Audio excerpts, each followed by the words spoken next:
By the time when you finish this training, you will know more than 99% of your competitors. Working with different jewelry companies worldwide, I've noticed that a lot of them, they are struggling with, of course, increasing their revenue, but actually the biggest problem is to have profit, right? Is to have cash flow that is going to help you out with hiring better people, like scaling your business, because you have to understand that in order to build any kind of business, you need to have profit, you need to have cash, because you cannot go to a bank and say, hey, can I deposit revenue? Like, they will look at you weird. You have to give them cash. That's what they want. And that being said, this is the main reason why I wanted to create this course, to help jewelry brand owners and marketers who run ads for jewelry labels to create a high profit jewelry brand. And that's why this training is not going to cover only like the Facebook settings or only the TikTok settings, like the account structure. We're going to talk about that as well. However, I want to equip you with all the necessary skills to build a highly profitable jewelry business.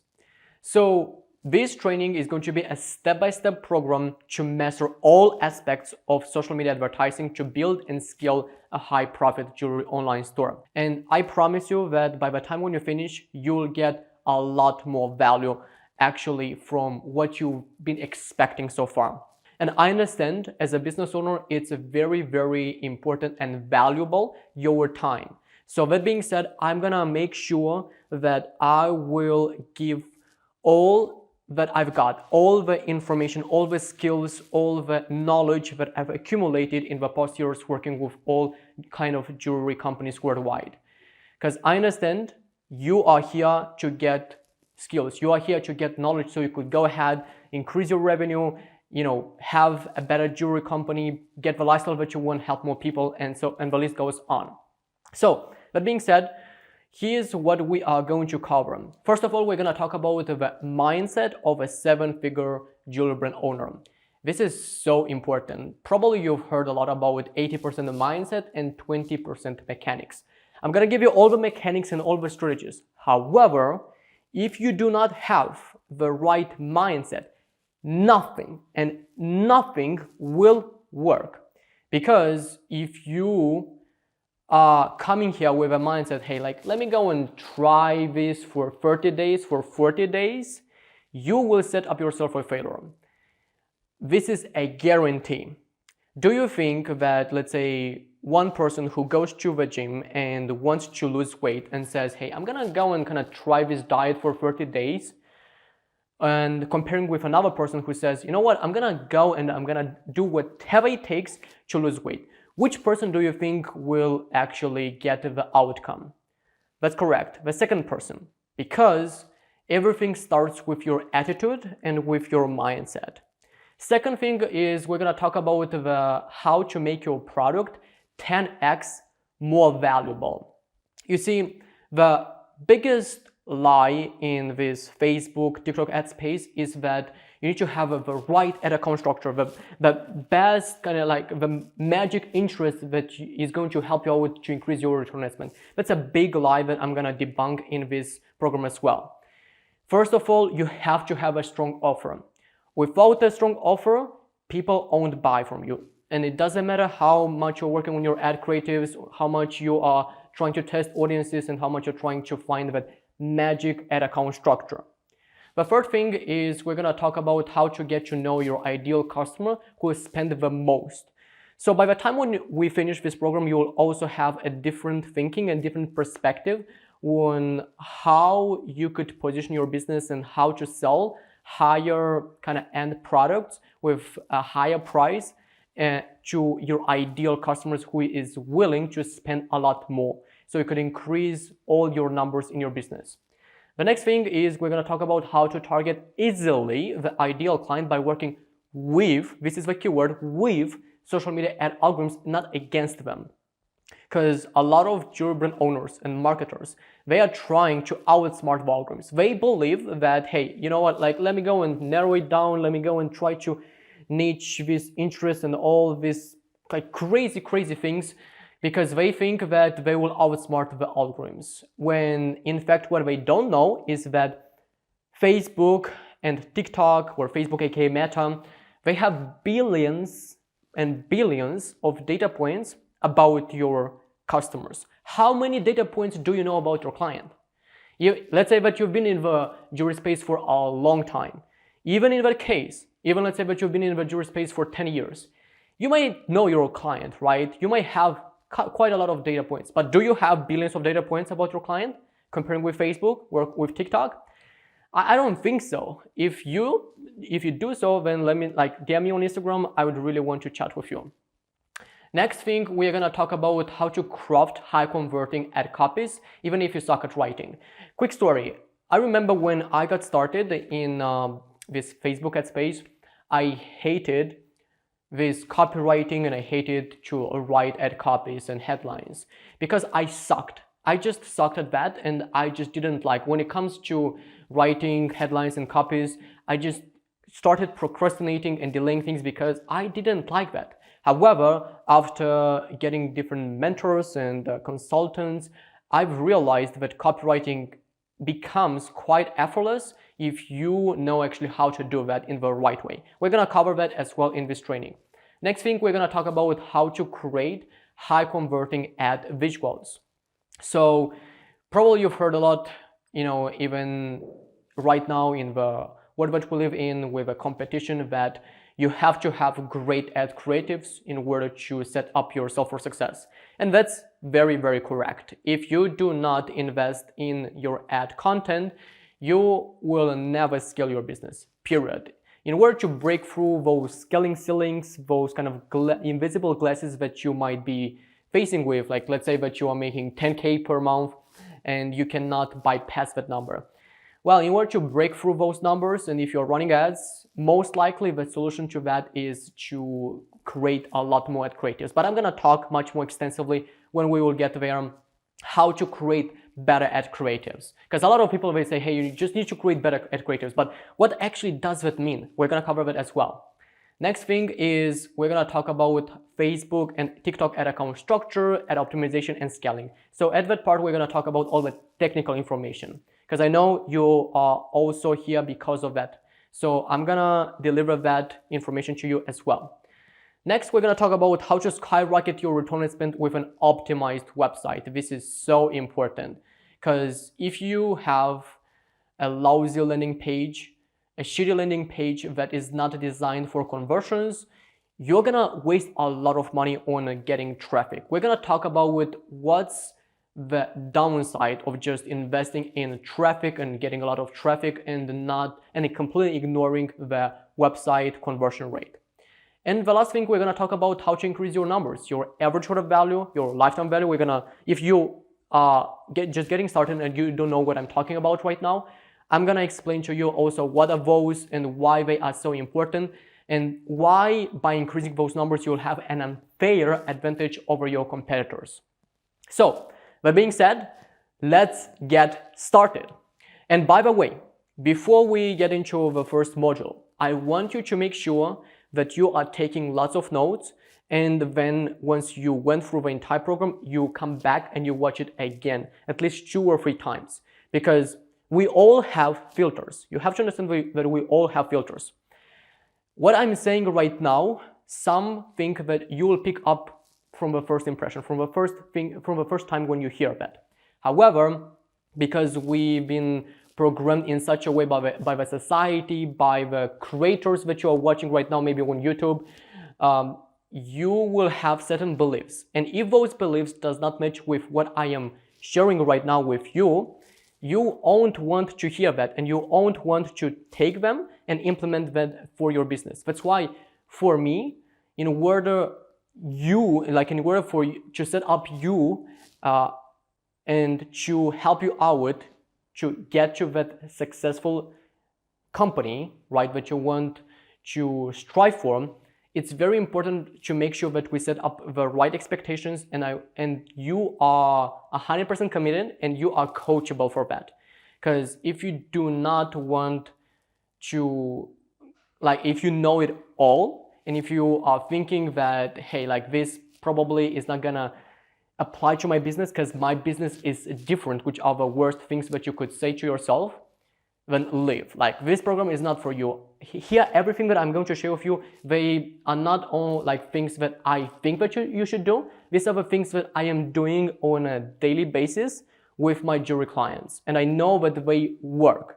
So you could take it, you could not take it, it's up to you, but you have to understand that if you keep doing the same things that you're doing right now, and probably you are not where you want to be, you'll get kind of the same results, right? So Albert Einstein does not say in vain that insanity is doing the same thing over and over and expecting different results. You are here most likely to get a lot more new knowledge and to take your jewelry business to that next level.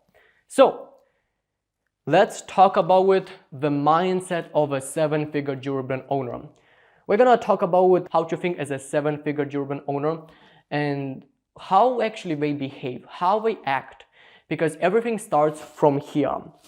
If you do not think in the right way, if you think in lack, if you have a scarcity mindset, which we all heard about, you're gonna take very bad decisions, and those decisions will lead you to the outcomes that you don't want to see in your business. Maybe those outcomes could be losing money or wasting your time. Here's something very interesting that I found. Out of 46,776 jewelry stores in the United States, 79% of those jewelry stores, they make less than $100,000 per year. Would you agree that almost 80% of that number is quite a lot? Then over 16% of those 46,776 jewelry stores in the US, they are making between $100,000 to $1 million per year. And only 4% they are making more than $1 million per year.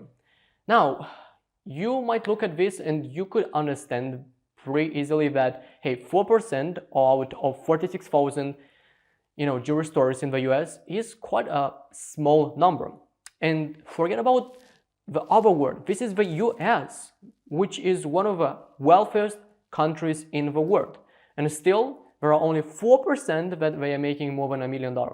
So what does that tell you? Like, looking at these numbers, what does that tell you? Very simple.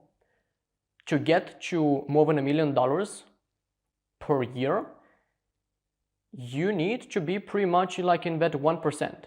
And if you calculate like how much would be 4% out of 46,000, it's a very small number. So if you are pumped up to grow your business and if you're really ambitious and motivated, well, that's already good. However, statistically speaking, if you just have that raw and kind of you are very motivated, but you are not working on the right things and you don't have the right skills, you could work long hours, you could do whatever it takes, but statistically speaking, right, from these statistics, the chances of making more than $1 million per year is quite low. Everyone is trying to compete, everyone is trying to grow their business, everyone is trying to get to that top. If you first of all, you cannot stay at the same level. If you believe that, hey, I'm gonna get to $200,000, $500,000 per year and I will stay there and that will be enough, that is not possible because, like I said, everything is changing. That means if you do not change things in your business, pretty much your business won't be able to generate revenue anymore, because you will always consistently need to add new things, need to adjust new things. That's why usually when you're running ads, you will see that the ads get fatigued. Why? Because nothing in this life is permanent. Everything is temporary.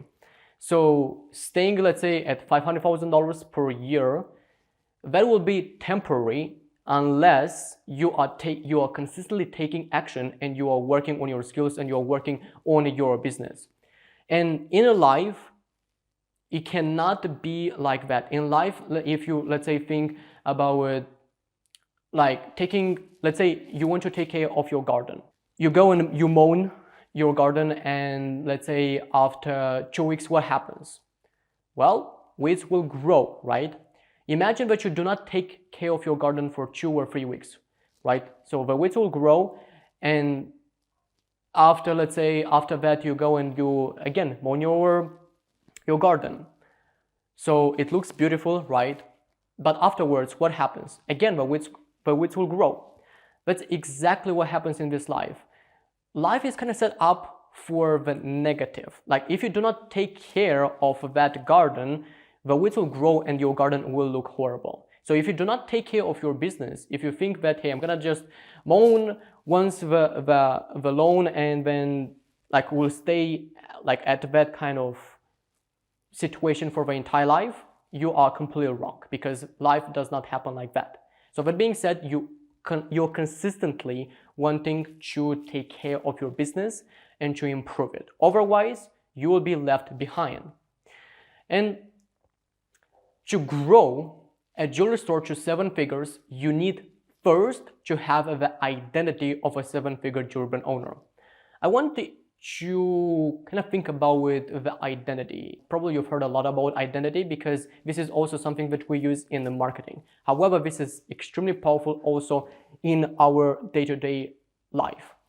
If you think about it, people who go to the gym consistently and they don't need certain circumstances, they just go to the gym without even thinking about it. Why do those people have the motivation and the desire to go to the gym consistently? Because they see themselves as a fit person. Why do rich people, or why do you think that those successful people, even before they make those millions of dollars in their bank account, they have and they behave and they act and they think as a millionaire? Because they see themselves as a millionaire before even the money will be in their bank account. When you want to grow your business to 7 figures or to 8 figures, or whatever that number is, whatever your end goal is, you first have to see yourself as a 7-figure jewelry brand owner. The problem is that a lot of business owners, they say to themselves, you know what, I'm gonna be a millionaire once I will have the money in my bank account. That does not happen like that. I could tell you in my life, I already see myself as a highly successful person even before I am that recognizable person in the social media space in this world. I know for sure that I will get there because my identity is already there. And here's something that I want to introduce to you. This is the be, do, have mindset. So how this actually works. The B, first of all, you have to create a way of being in alignment with your goal. Your goal, make 7 figures or 8 figures, whatever the goal is. Now you want to create some kind of methods of being that will match with your goals. So if you want to make 7 figures, you have to behave already as a 7-figure brand owner. Then from B, you go to do. Now, once you are being that identity, now you want to do something with that. Now you want to take action. So now it's about your way of being will propel into some action. And then once you are going through the be and do state, now you will have. Now the results of your actions will bring you to your goal. The problem is that a lot of jewelry brand owners, what they do is this. Hey, you know what? And this is what happens a lot, especially to those who are just getting started, or to those who don't have a right expectation when they are opening a business and they don't know anything about entrepreneurship. They say, and I will admit it, this is exactly what I was thinking as well when I opened my digital marketing agency. I thought that, you know what, I want to have $1 million in my bank account. Okay, I just want to focus on having that. And I completely forgot about the B. So most jewelry brand owners, they just want to have $1 million in their bank account, but they do not have the identity, the personality of a person who deserves that $1 million in their bank account. So because it's the flip side of what they should do, they instantly will have the worst results when it comes to growing that business, because their B, right, does not align with their goals. But identity is much more powerful than the mindset. Why does identity is more powerful than the mindset? Here's something that I would recommend writing this down. Mindset is temporary and identity is permanent. Has it ever happened to you? Let's say you want to go and you want to go to YouTube and you are watching some of these motivational videos, which they are having millions and millions of views, right? And you're kind of getting pumped up. You're saying to yourself, I'm gonna go and I'm gonna get things done. I'm gonna do all these things. And you're gonna have that energy for a while, but then eventually after a certain period of time, you kind of go back to your life. Why is that? Because the mindset is just something that you get temporary. You are getting pumped up and you're getting energetic for just a certain period of time. But with identity, once you have that personality that matches with your goal, you will act consistently for a long period of time as you would need to and as it is recommended in order to get to your goal. So that's why those who have the right identity, they will never have problems with procrastinating or delaying things, or you know that it is like you are supposed to do that, but you're kind of delaying. Why? Because you still do not have the identity of that person, of that like personality that you are striving for, right? So that being said, you first have to make sure that you're working on your identity, that you are changing, you are switching your identity. And now, a next question that you might have is, okay, Archie, but how could I change that? So I could share with you what worked for me, right? Usually, I've noticed that identity can be changed within just through two ways. One method is when something huge happened to your life. Usually it's some kind of tragedy, right? And this actually happened to me when, my ex-girlfriend had to move to Spain. And before that, I was kind of like a lazy person, like not so ambitious, kind of wanting, but not in that state like when I said to myself, I'm gonna do whatever it takes. And then when she moved, I said to myself, like enough is enough, and now I'm going to do something with my life. So that was a turning point in my life, and that made me to switch my identity. That happened in just a matter of seconds, right? But it took me years to get there. So this is the first method. And second method, which I've just heard from other people, is through quite a long period of time, right? But through taking specific actions that move you towards that identity. Usually those actions will be some kind of habits that you will build over time. Let's say that you want to have an identity of a person who is fit, who is going to the gym. All right, you have to build a new identity, a new habit in your life. A new habit that will sound something like this, like you have to go to the gym consistently every single day. So that eventually will become a new identity. Now, I cannot say which method is better, because with the first one, it is kind of like a shortcut. You get to that identity faster. However, it's a bit more painful. But in a life, if you want to achieve something great, you need to have adversities. Otherwise, you won't want to do anything in this life. I've just simply noticed it's like a pattern. The ones that had to go through pain are the ones that most likely will be successful. The ones that have kind of everything from their families, they are coming usually from rich families. And I'm not saying this is just a small assumption. I've just noticed that from my observation that most people who are pretty successful, they are the ones that had quite a hard and difficult life before, and that made them and that shaped them like a stronger person, a person who is a lot more ambitious to go for greatness and to strive for more. So let's say that you cannot really go through some tragedies, because this is not like something that you create. It's usually something that will happens in your life. Then the best recommendation is to hang out with people who have already the identity that you are striving for. Let's say that you want to have an identity of a 7-figure Durban owner or an 8-figure Durban owner. Make sure that you hang out with Durban owners that are making that kind of money. Or if you cannot get access to it, at least try to have some kind of proximity with them, watch their videos, try to somehow maybe send them a DM, try to communicate at least via text. That will help a little bit. Eventually, by hanging out with the right people, because environment is much more powerful than your willpower, will help you out with shaping the right identity that it is required for you to get to the success. Next thing that we are going to talk is how to make your product 10x more valuable. Now, this is super important, and probably we're gonna stay here for a while, because some benefits that will come with will help you out with in the long run with your business.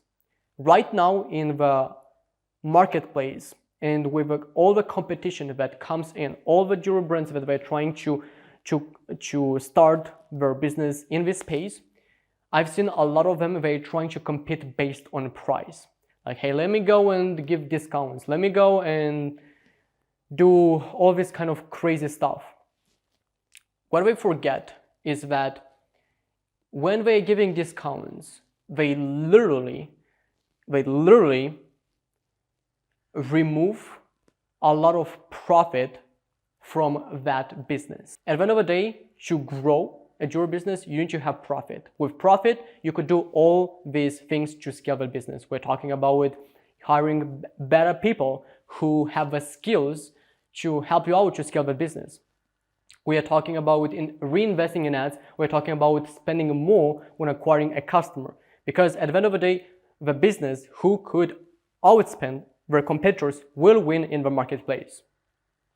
And when you make your product 10x more valuable, what happens is that you could increase your prices. And you gotta understand why this is so important. Why do you want to increase your prices?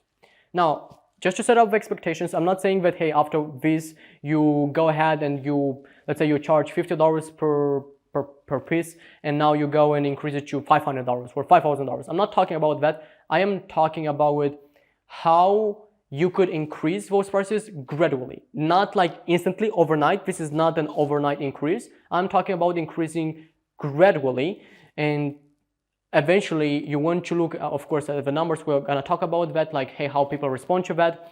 But circling back to why you want to make your product more valuable and charge more is because if you compete on a price, you will set up your business for failure, period. You will get closer to bankruptcy, because when you're competing based on price, you will always attract customers who will want the cheapest jewelry in the marketplace, who will always look for discounts and the deals. This is just in their nature. They will always want the best deals in the marketplace. And when you compete based on price, right, your customers will not see your business as an authority, as a business that they could appreciate, and as a business that they could build a relationship with. They would go to your business and they will just, hey, like, let me just go and buy because they have a good price. And eventually you will see that they will forget you, and the loyalty customer rate is going to be very low. Statistically speaking, the customers who kind of create a relationship, who start a relationship with a brand, and they buy based on a discount, again, statistically speaking, the customer retention rate is much lower. Again, this is based on the numbers and statistics. Without a high lifetime value or a high average order value, which we're gonna cover that as well, bear with me, it's going to be just tough to have enough profit to reinvest in your ads. Because lifetime value and average order value, they are designed to bring you profit. And as we know, profit is everything. Revenue is looking good on paper. However, like I said, you cannot, go and deposit revenue to a bank account. Like, they do not care about that. So that being said, it's really, really important to have a high profit margin.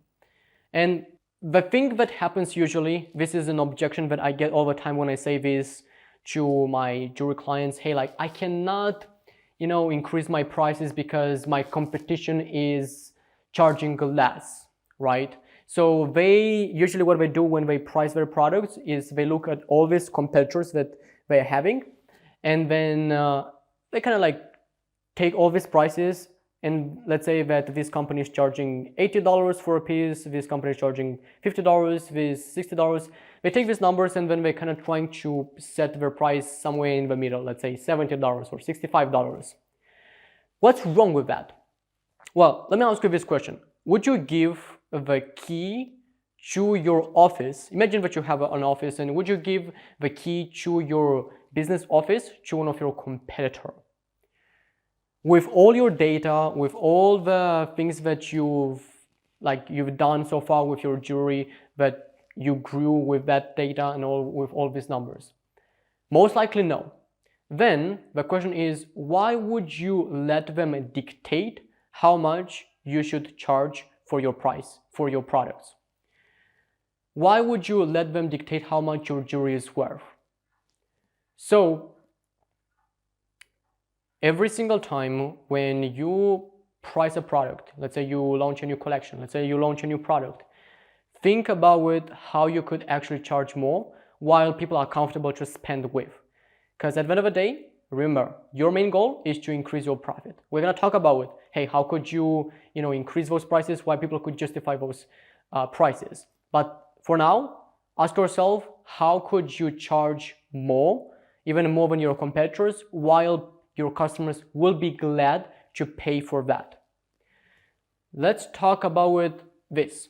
To make a product 10x more valuable, you have to make an offer 10x more enticing. And I'm going to debunk a myth here. Because when I say offer, a lot of people, they are thinking about this. Hey, special offer, limited offer, 50% off, buy one, get one for free. All these types of so-called offers. I do not call them offers. I call them a sale. This is not an offer. This is simply a sale. Now, I would say that you could use some time to time these sales. However, you do not want to use them on a daily or on a weekly basis, because what happens when you give sales, and I've seen this, a lot of brands, they're trying to give different discounts and buy one, get one for free, buy one, get 50% off. The problem is that you are, again, attracting customers who will buy based on discounts. And you will never be able, from that point, to sell to that client who bought in the first place with a discount for a full price. They are trained, they've been educated by your brand that you are selling only with discounts. So, again, that will remove a lot of a profit margin. And it is that crucial to make sure that you are training from the first day your ideal customers that, hey, we are actually not giving that often discounts. We might give discounts, but only on specific events. But you do not need to wait for discounts, because we have a very valuable product that you will simply need and will help you out. And here's what actually an offer means. An offer is equal with your product plus, this is the keyword, perceived value. We're going to talk about, hey, what actually is the product and what is the perceived value. Let's start with the product. And by the way, this is the formula of a compelling offer. And this is the formula of a compelling offer for e-commerce stores. So, when it comes to the product, within the jewelry industry, if your product design is not appealing, you instantly set up yourself for failure. Because in the jewelry space, the visual, the appearance matters a lot. Because let's think about the skincare, let's say, industry. There, if you just put the product, right, it might sell, but it is harder because people do not understand, hey, like, what is this product about? In the jewelry space, if people like how jewelry looks like, the piece itself, they're gonna be more likely to purchase. So this is the first thing that people see. It's the cover of your book. And you have to understand that people do judge a cover by its book. So your question is, how do I make sure that my product design is going to be attractive? This is a very good question. You want to create what your potential customers want, not what you want. Because this is a huge difference between, hey, I'm going to create something that is based on my inspiration, based on my emotional desires. Let's say that you are an artist. This is usually what happens to artists, to people who are very much like into jewelry. They think that, hey, I'm going just to create something based on what I like, based on my needs. But they forget that you are not your client. So you want to create, on the other hand, what your clients want to see, not what you want to see. Because imagine, for example, let's say that you go to one of your fashion local store. And let's say that you're going there with an intent to buy a black shirt. Let's say, hypothetically, you want to buy a black shirt.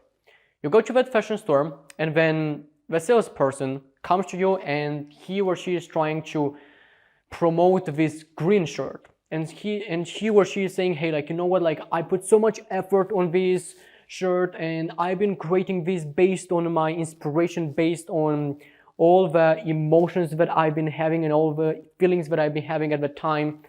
And I'm an artist, you know, and I've been working on this for a long period of time. Now, from your standpoint, when you are going there and you are not interested in that kind of product, in fact, let's say you actually hate the green color, do you think that actually to you as a consumer, you actually care about that? It's only what the salesperson thinks about it. It's only the things that the salesperson just assumes that the client might be interested in that kind of stuff that he or she created based on his emotions. Like, we as consumers do not care about that. We want to make sure that it is something that we will like. It's something that we will see a lot of benefits from. If you always, and I know it's very tough, especially if you are an artist and you are putting a lot of passion into your jewelry pieces, you want to forget a lot about the passion here. You want to make sure that you sell to an existing demand, not to a demand that you will have to create, because that's a very, very tough way to scale a jewelry store. You want to sell to a marketplace that already is looking for those type of pieces. And here's a pro tip. So you want to categorize your jewelry pieces in different styles and make sure that people can see them easily. By the way, now we are starting in different tips, so probably from now on, you will need to make sure that you are taking a lot more notes, taking some screenshots, because this is extremely, extremely important, and it took me years to get to these insights and statistics and numbers. This will create a simple process for the customer to find a product that is attractive, has a lot of value to them, and matches their personality. And here are a few kind of categories that I've noticed so far. Again, you know, you might find some other ones based on your design, because this is very linked with what kind of product design that you have. But here are just a few ones: bold, elegant, sophisticated, flashy, trendy, graceful, etc. So what you want to do is, on your website, or even when you're advertising your products, you want to show them like different designs, different categories that you have, because people have different styles, different personalities, and they buy based on their personality. If someone likes to show their personality, to be kind of more flashy, they would want to make sure that those jewelry would be more bold, flashy, trendy. Or let's say a businesswoman who doesn't want to pop up so much in a crowd, she would probably go after pieces that are more elegant, sophisticated. So that being said, you want to give them a simple and easy way to find the pieces that they are looking for. The easier you could make this process, the more likely they will end up buying from your website.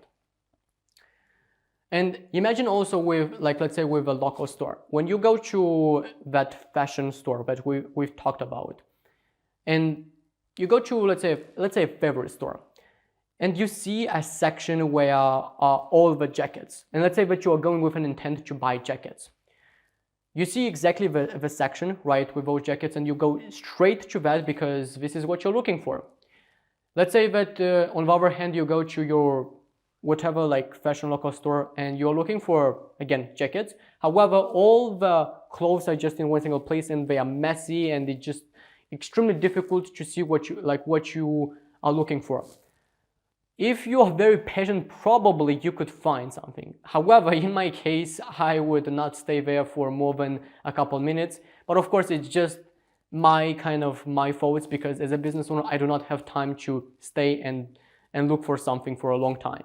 Let's talk about the perceived value. Here, I would probably say it's one of the most important things that a lot of jewelry brand owners do not even think about it, because they simply do not know it, right? They simply do not know that the perceived value is so crucial. I'm going to talk about first of all, the difference between a value and perceived value. The value, right? The value, which I also call it the intrinsic value, is pretty much how much your product costs and how then much you are, selling for. Let's say your cost to manufacture that product is $50. Well, the value would be somewhere like around $50. The perceived value, on the other hand, is what your customers perceive and how valuable they perceive your product is. And here's something that you have to understand. People cannot tell how good is your product until and unless they buy your piece of jewelry. They perceive the quality, the value, the brand. So if they perceive you as another jewelry brand, they will see you as a commodity. And if they perceive you as a commodity, they will buy based on price. And it doesn't matter if you know that your products are better than the competitor's pieces, because it's all, what matters is what your customers know. You could work a lot on the product and you could know that your products are better, but in that case, it will just be the best kept secret.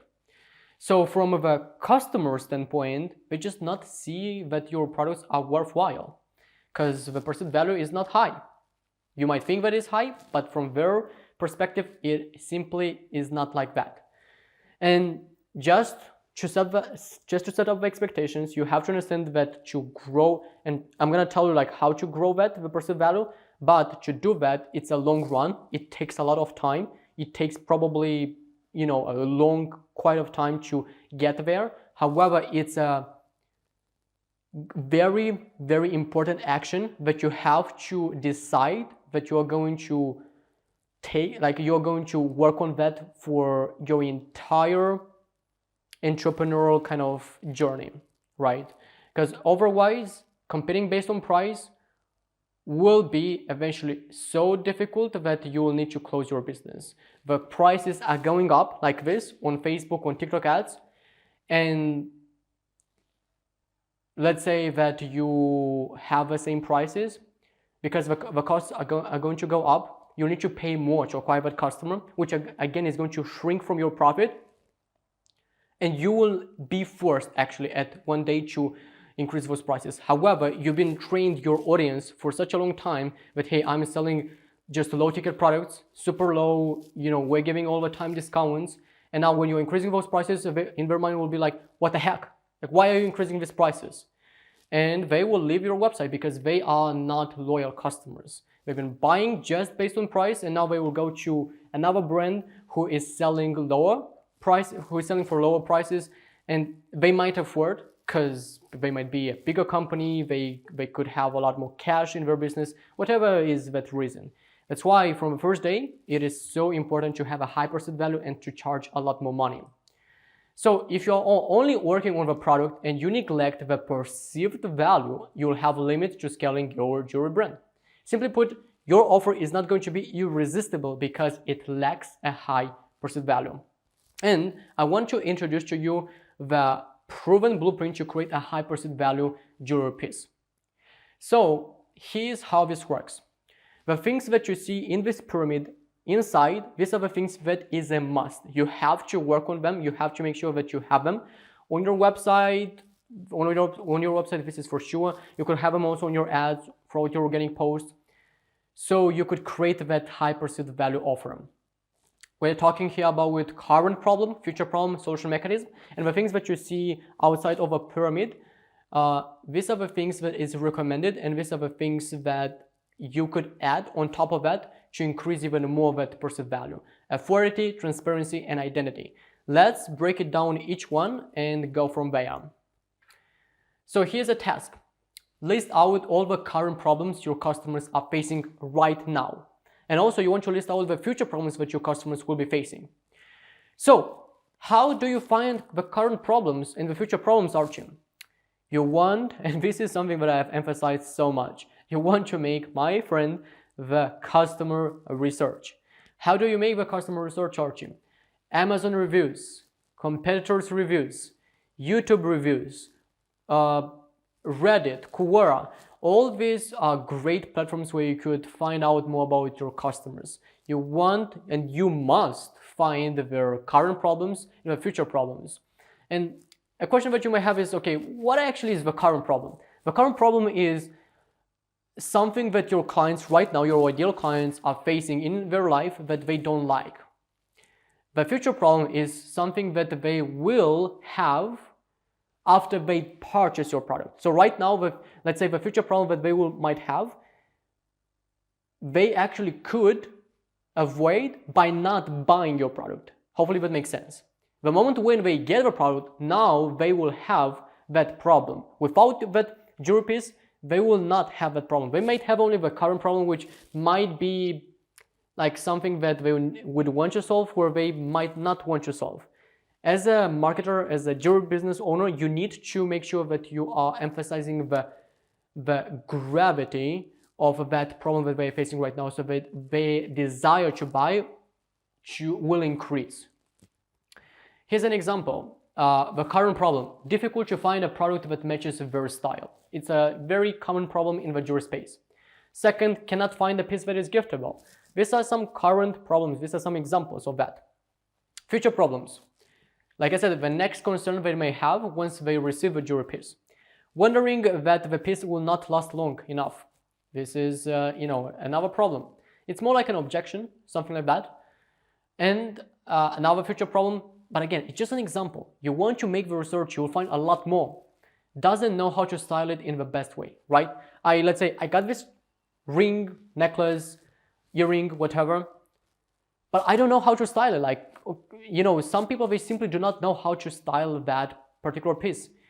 You might think that it is obvious, but like I said, you are not your client. You want to address all the problems that they are facing right now. And as time goes on, of course, in the beginning, you won't be able to go ahead and solve all the problems instantly, but the more you are in your business, the more problems that you will need to solve. Eventually, you will find yourself in a situation where you're solving all the problems. In that moment, you're going to be perceived as a very high, valuable jewelry brand. Here's another task. Come up with the solution mechanism for the current and future problem. Let's say, for example, that the current problem, difficult to find a product for a specific occasion. The solution mechanism to that could be create a blog that helps them to find a piece for each occasion. By the way, here's something that I just remembered. Blogs are extremely effective actually from the conversion rate standpoint. Because, for example, in this case, the problem that they are facing right now, they cannot find a product for a specific occasion. By giving them a blog like this and helping them out with adding value up front without expecting anything back, and adding some kind of call to actions throughout that blog, your potential client will feel obligated to buy at that moment. You are giving them so much offer upfront without asking anything back. They will feel that, hey, I need now to get that product because they helped me so much. It's just another psychological trigger that we all human beings have.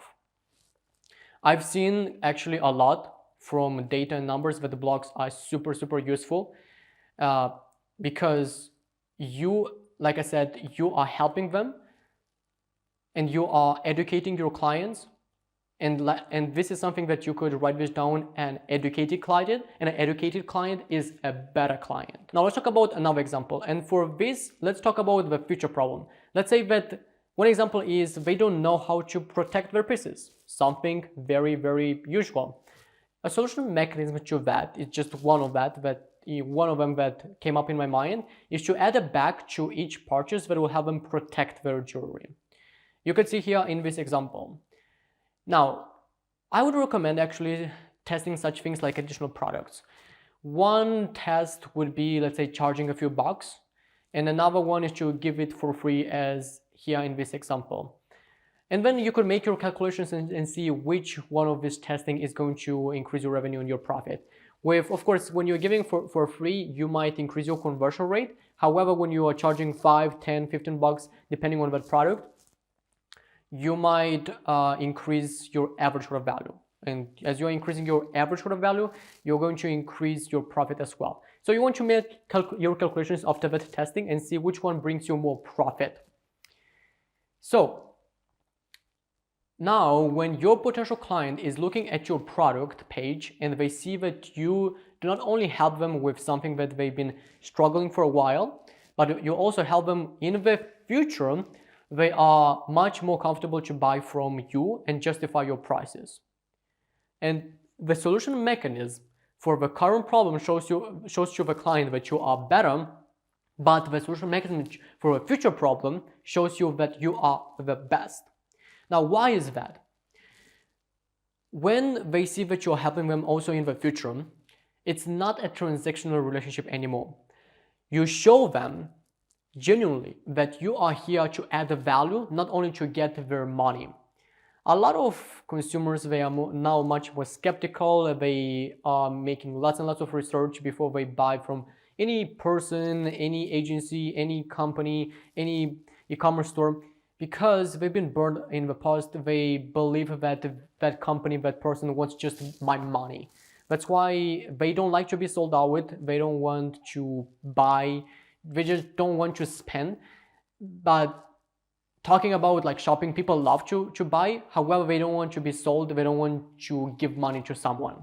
But they like the process of buying. They like to get the new stuff. So that being said, when you are showing them genuinely that you're going to help them even after they made the purchase, they feel much more comfortable. They feel that, you know what, this brand actually cares about my feelings, cares about my needs. So you have to make sure that you are articulating that consistently.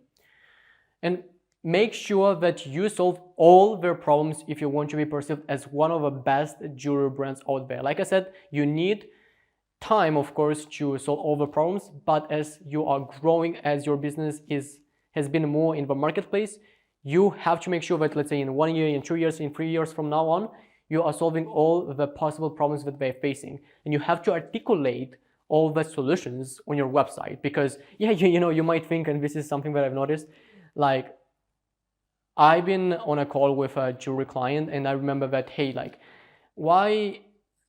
he asked me about how could we increase the profit, and I said to them, charge just a little bit more and talk about the problems that you're solving. And they said, we are actually solving those problems already. Yeah, but I don't know that you're solving. I do not see where on your website I could see that you are giving that kind of social mechanism or that kind of social mechanism. I don't see them.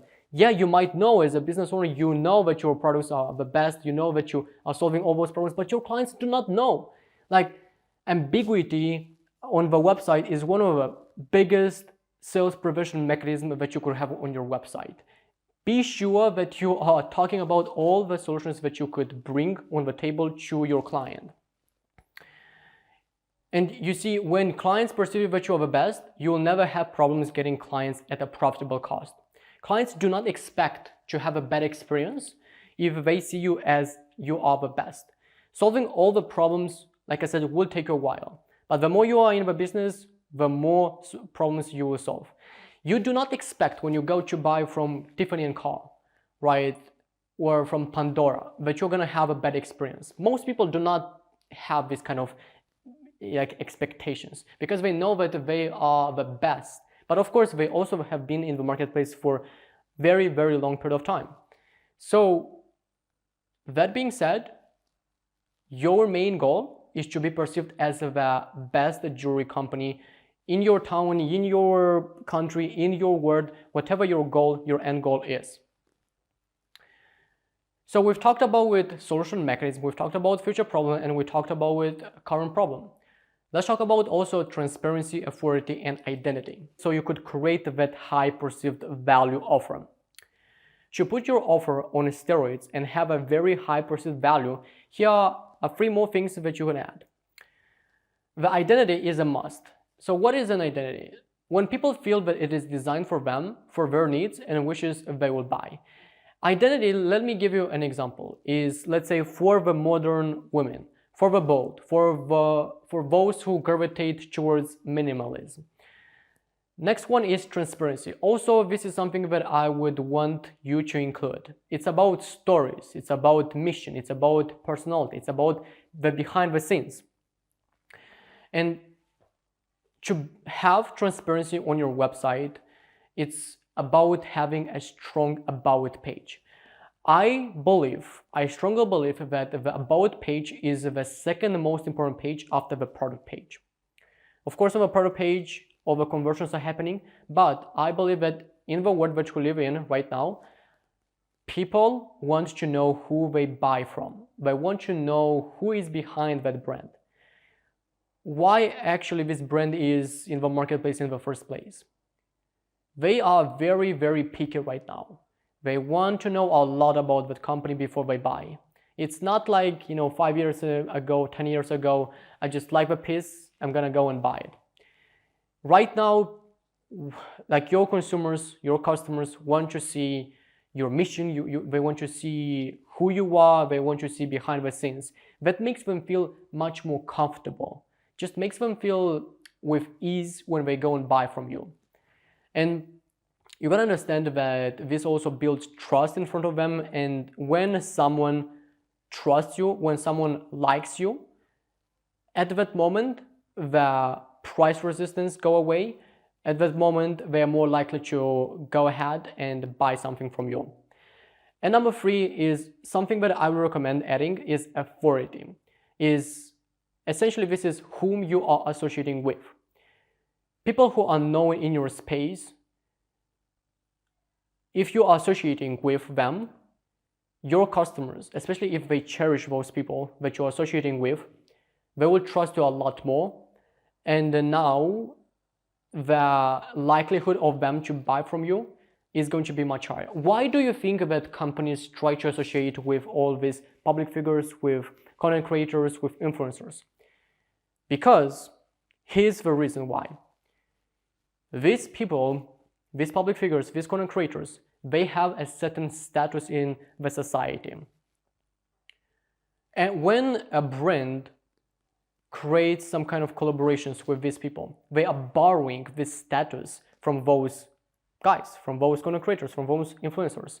And now when they put their ads out there, when they put their message out there, their clients want now to get their products, not just because of the product design. It might be because of that, it's part of it, but the most important reason for that is because of borrowing and of elevating their status in the society. Because let's say that they bought from you, and now what do you think they do? They go to their friends and they say, you know what, I got this jewelry piece from this company who actually associates with this celebrity, with this person. Now, in that group, like his or her friends will think, oh my goodness, like this sounds really cool, and I really enjoy that guy, I really love that public figure, I really love that creator. So it helps them to enhance their public image in the society, in front of their peers, in front of their friends. That being said, for that, people are more willing to spend a lot more money on that piece, even though they might find a similar piece that is a low price. People would be willing to pay a premium price for elevating their status in the society and in this world. So if you could associate with celebrities, with people who are known in your space, and by the way, it doesn't need to be like huge celebrities, millions and millions of followers. We're talking here about with influencers and content creators who are known in the jewelry space. And those ones, like they could have 20K subscribers, 30K subscribers, 50K subscribers. Those are still very powerful. In fact, those are the ones that your audience will relate a lot more with. So if you could do that, again, go for it. It's a highly recommended step that you could take in order to increase that perceived value. Take at least one insight and go and implement and see how the marketplace responds. Adjust, optimize, and do it again. And eventually you will see how your jewelry business will grow. Here at the part 3, we're gonna talk about how to get to know your ideal customer who will spend the most amount of money on your website. And I want to kind of share with you what actually happens when I talk about knowing the customer. A lot of jewelry brand owners, when I talk to them about, hey, what do you think, like, who is your ideal client? They will start telling me about things like, hey, I know that my ideal audience is female between 24 to 32. They are only sharing with me all the surface level when it comes to like who is their ideal client. And they forget about all the other things that beneath kind of that iceberg, right? And here's something that you have to understand. This is kind of all the things that you have to find out about your ideal client as a jewelry business owner. If you want to have successful ad campaigns, you need to know your customer in and out. So the first thing that, like I said, your clients talk about is the customer avatar. The customer avatar will mention very quickly what actually includes. And then the next thing is the identity, then their hobbies, their pain points and desires. Then we're gonna talk about the customer language. And last thing is current versus a desired situation. When it comes to the customer avatar, this is what they know. It's age, it's gender, it's yearly income, yearly spend on jewelry, where they live. Actually, yearly income, yearly spend on jewelry, and where they live is a lot better than just knowing the age and gender, because most business owners, they only know about it, hey, my audience is 35 to 45 and they are female. That's all they know about their clients, and no wonder why their campaigns do not succeed. Because if you don't know your client, you won't be able to create compelling ad creatives and compelling ad messages. So when we are searching for our customer avatar, all these things that we are looking at, this will help us to understand how we need to communicate to our clients. The better we understand who they are and how they look, the better we can craft our ad copies and create our ad visuals. You gotta understand, let me give you an example. Let's say that you want to target a man who is into chunky and heavy jewelry. Do you think that it will be, the message will be very different from, let's say, creating an ad who is going to target a businesswoman? Well, the answer is obviously yes, because the customer avatar, the people that we are going after, is very different. Their needs are different, their goals are different, their desires are different. So the ad message, the creatives should be different as well. The problem is that a lot of business owners, a lot of marketers, they do not understand that in depth. And that's why they are talking to that person like they would talk to themselves, or like they would talk to another type of person. And this is why their message, their ad creative does not resonate, and it is not matching with an ideal client that they should reach. Let's talk now about how to find out your customer avatar. So there are two scenarios here. If you don't have any data, simply use Google. Like, Google has a lot of information that you could find about your customer avatar. And here's how I go usually with some of, let's say, some of jewelry brands that want to work with me. Here's how I find out about our customer avatar. I go on Google and simply I type something like this: who buys the most jewelry? Of course, I could be more specific with the jewelry that we want to buy. Let's say, who buys the most elegant jewelry? And then I will find something more about that.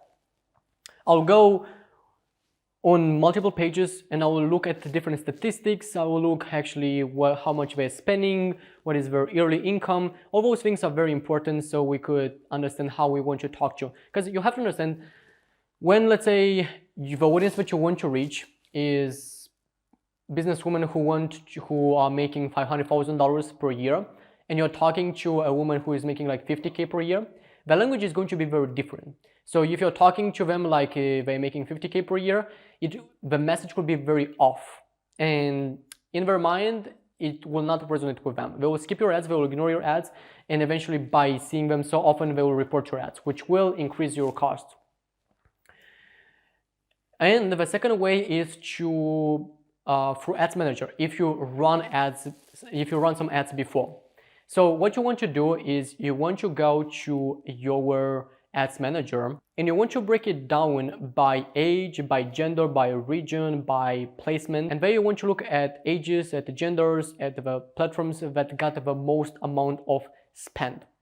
Why that is so important is because Facebook or TikTok, depending on the platform that you're looking at, has, like I said, lots and lots of data, and when they are allocating like a lot more budget towards a specific age range or a specific region, specific placement, they know that placement, that they know that age, they know that particular country is going to have the best potential to be scaled. You don't want to try to outsmart the Facebook ad algorithms. They have billions of data. You have a couple. So like I said, you don't want to compete with their data, with what they are giving you. If you have this data, just work with them. Just understand that, hey, this probably is my audience. Because I remember I had one call with a jewelry client, and they were, so before we started working, they were thinking that their client is like a young woman. And then once we started running ads, we've noticed that Facebook actually started spending more on older generation, like 50 plus. And the client did not want to admit that, like said, no, that is simply impossible. Like my products definitely are more for younger generation. It just cannot be like that. So I said to them, you know what? If you do not want to listen to me or to Facebook, go ahead and simply remove the older generation from the ad set, from the targeting, and just be specific. Let's say from 18 to 25, which like is the audience that you wanted to reach. So she did that, and then she came back after 1 week and she said, you know what, like my results dropped significantly and I lost so much money in the past week. So you know what, let's go ahead and let's do whatever you're saying. Let's try to work with algorithms. If they say that, you know, my audience is 50 plus, let's go and just use that. Let's be broad or whatever. And if you think, like I said, that you are going to outsmart the algorithms and you don't trust me, you don't trust the numbers and what Facebook actually is recommending, go for it, try it, but just make sure that you're going with the right expectations, that you're going to lose money. That's everything that I could say if you are so skeptical, if you believe that you could outsmart the algorithms. Now, once we covered the customer avatar and talking next about the identity, what would be the personality? This is the question that you could ask yourself. What would be the personality that will resonate the most with your product? Because you have to understand that in the marketplace, there are many jewelry companies. And right now, one of the best ways to differentiate yourself is by talking to a specific identity, is by trying to talk to one specific customer avatar. Eventually, as you are growing, and now you could talk more broadly to more people, but getting started and talking to broad, it's very difficult to compete because there are other brands that they have their customer base, they have their market share, and people already trust them. So one of the best ways is to talk to one specific subset of your audience, of your potential customers. And we all have identities, like we've already covered a bit. We all have identities. So you might see yourself as a jewelry brand owner. A rapper sees himself as a rapper. A smoker cannot live without smoking a single day. So when you create an identity and when you talk to an audience, they feel that this is for them. And if this is for me, I will pay attention with my time and with my money. And in most cases, the product design will dictate actually the identity that you will need to pick. Here are a few examples. Let's say that you have designs that are more minimalistic. In that case, the identity could be women who like minimalistic design and don't want to be very flashy. This could be the identity that you want to articulate for your ads, for your website, like on your website. Now the next one, let's say that these are more pieces that are more like bold, right? So in that case, with this design, we could say that this could be more an identity who would be like more for the bold, for the ones who want to show off of their unique personality, who is not afraid to be different. And you want to say that. You want to say that in your ads, when you're organic posts, and you want to be consistent with that.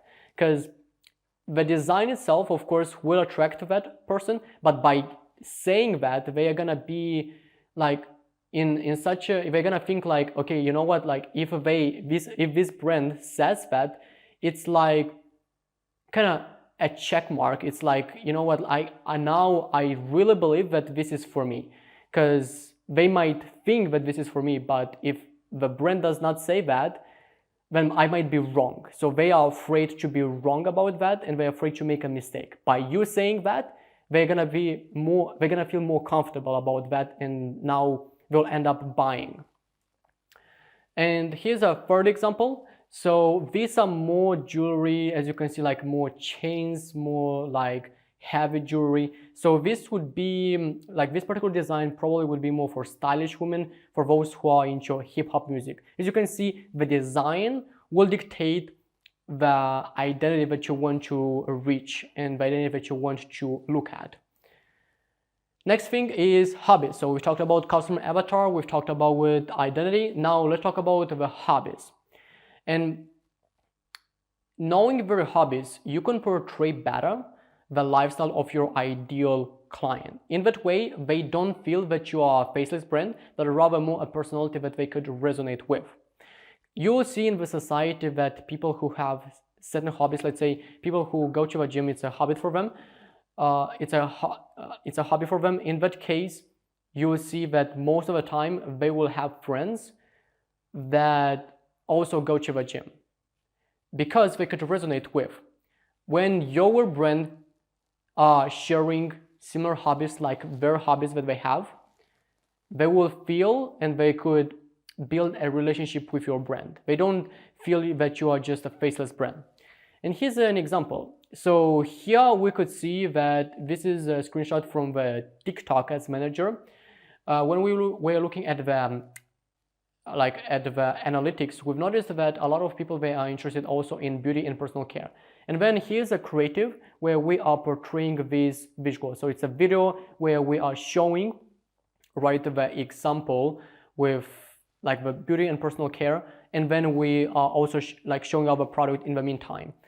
Because people are into that, those new potential customers, when they see that, they feel that this is again for them, and they could understand my hobbies, they could understand my personality. When they feel that you are understanding them, they will buy.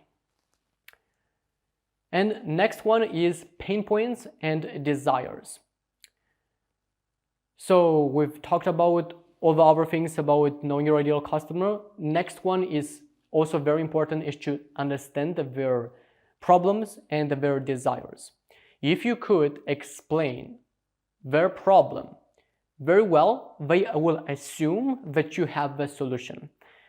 Doesn't even happen to you, let's say that you have some problems in your life and you go and you share with someone, and they are not even giving you the solution, but they are understanding you, they are feeling you, they understand what you're going through. You kind of feel a little more relieved, with more ease afterwards, and you could connect with that person. In sales and in the marketing, when you explain very well, you explain better their problem than they do, they assume that you have a solution. If they assume that you have a solution, they will go and they will buy. And on the other hand, so we've talked about pain point. On the other hand, with the desire is very, very appealing to the right audience. A lot of people, they have strong desires. If you think about it, why do people buy jewelry? It's not about a need. We all have a specific necessity. We all have just a few necessities. We need tree, we need water, we need food, we need a shelter. But we do not actually need jewelry. We as human beings, we could survive without jewelry.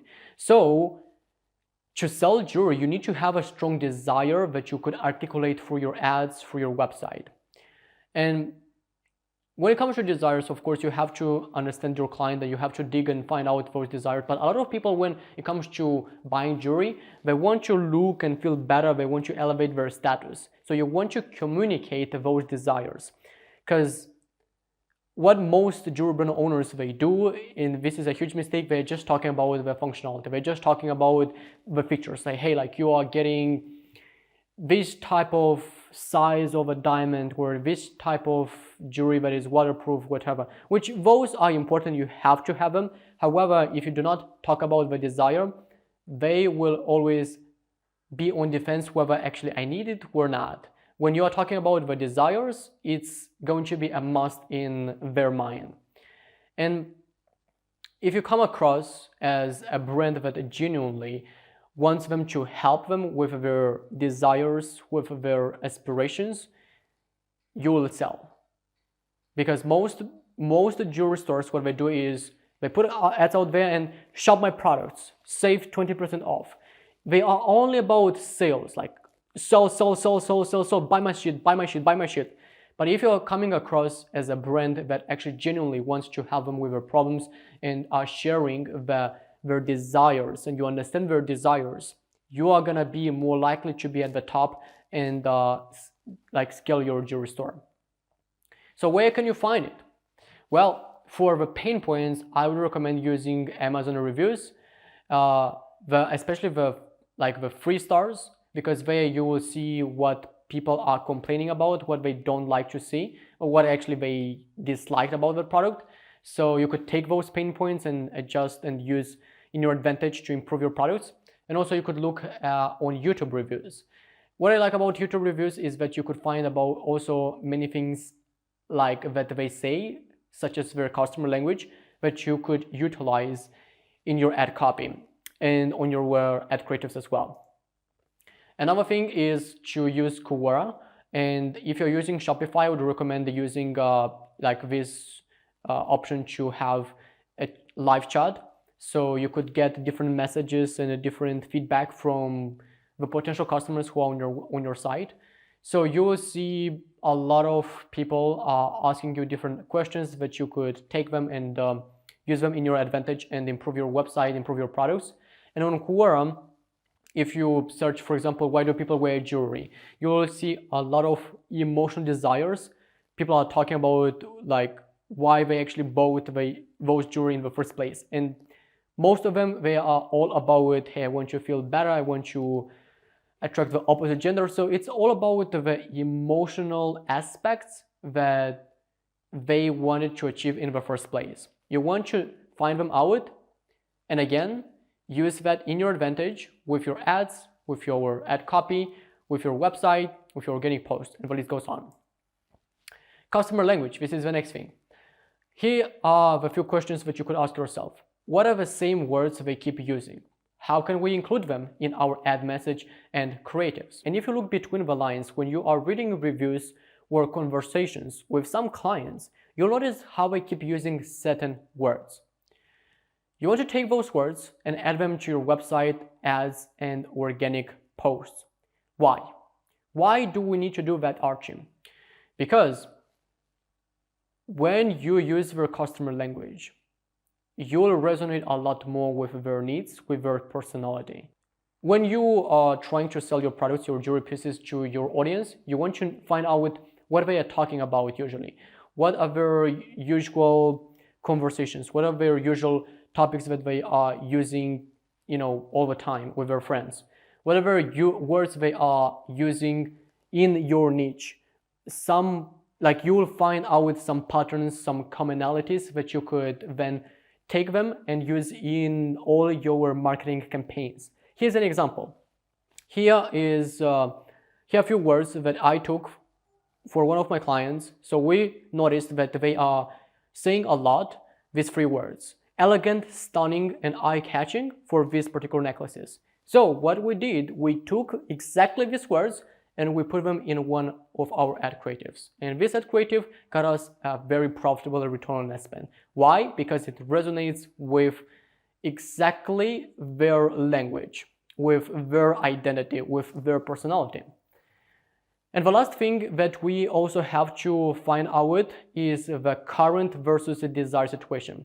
Now, once you know your customer, your job is to articulate through your ads and your website how your product will take them from their current situation to their desired situation. And the current and desired situation will be formulated based on all the customer research that we've made so far, right? With all the things that we've talked about, with the identity, the customer persona, the problems, the desires, all those things, once you have them, written them down, I use something very simple like a Google Sheet, you will be able to create those current and desired situations based on that.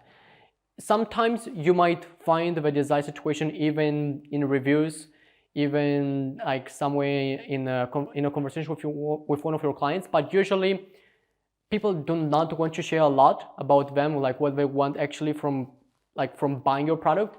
So most of the time you'll need to come up with this desired and current situation based on all the research that you've done so far. So you gotta understand that this is this is happening all the time. Right now, your current, like let's say potential customers, they have a current reality that they just don't like that much to be in. Speaking about jewelry, what could be the reality that they don't like? Well, maybe they want to express their personality, that they are having something that they feel it's very unique, but they can't because they cannot find pieces that is going to help them out with that goal, with that purpose. So then the future reality is something that they are striving for. It's something that they're dreaming about. It's, let's say in this case, it's a piece of jewelry that will help them to express their personality. It's something that is going to help them out with like being more visible in the society. So it's just one example. Of course, you want to find out what would be those reasons, what would be those realities for your customer. And in the middle of this road is your offer. We've already talked about like what is an offer, as you remember, the product plus perceived value. And your offer, once you create it, must articulate how it will help them to get from that current situation to the future situation. So, imagine that you are the customer and you are on this road. And you come across like an ad from a brand, and you see like that offer, but it is not presented in the right way. Like it might be, let's say the creative does not articulate the true value of that product, and you see that brand as another brand, and because of it you ignore that ad, and because of that particular company lost you as a client. And that's exactly what most business owners are struggling with. The way they articulate those offers simply does not match with the future reality that your customers are wanting. You have to understand so well their current problems and their future outcomes that they are striving for, that once you know that, it is going to be very clear to you how you could articulate that through your ad creatives. The moment when you do that and you present your product, your offer in the right way, you won't have any problems to scale your ad campaigns and get a profitable return on spend. Module 4, we're going to talk about how to target easily your ideal client by working with social media ad algorithms. Now, one thing that I could promise you, that by then when you finish this particular module, you will see and you will look at targeting from a different perspective. You'll understand why actually how most business owners and how most marketers approach targeting is completely wrong, and what you can do instead. So I'm gonna start with something very, I would say, mind-blowing. And this is that interests and the lookalikes, they are not designed to scale your business. How actually can that be happening? Like, what do you mean by this, Archie? Well, let me explain to you why actually interest-based targeting is not the best approach, and why lookalikes could be the worst choice when it comes to targeting. So, first of all, we have to understand that Facebook stopped investing in the interest-based targeting. And you could notice, probably they've sent you lots of notifications that they are removing more and more interest.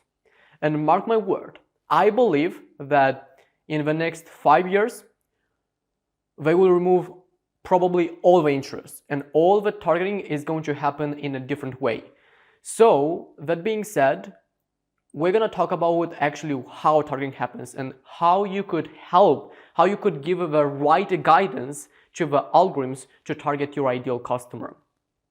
And lookalikes back then worked quite well. I remember how I was using different lookalikes of 1% or 5%. And by the way, if you don't know what are the lookalikes, these are people who are similar to the custom audiences.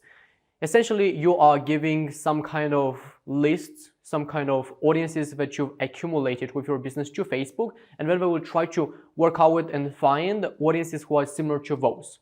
Let me give you an example. Let's say that you have all website visitors in the past 180 days. This is your custom audience. If you give this as a list, they will create kind of another chunk of, let's say, people who might have similar characteristics like those who visited your website. This is essentially a lookalike, and the higher percentage, the broader that audience will be.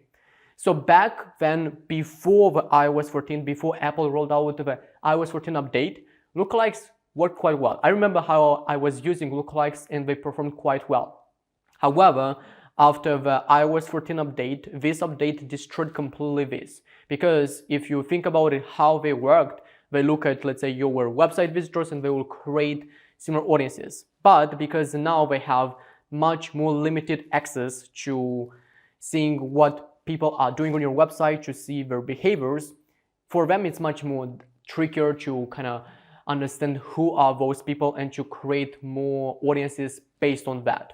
Now, maybe you will say that what about with the lookalikes based on social media engagers, because they still have access to all the data within their ecosystem. That's right. However, the problem with lookalikes is that the audience is still quite small. Even though, let's say that you're using 10%, let's say that they are working.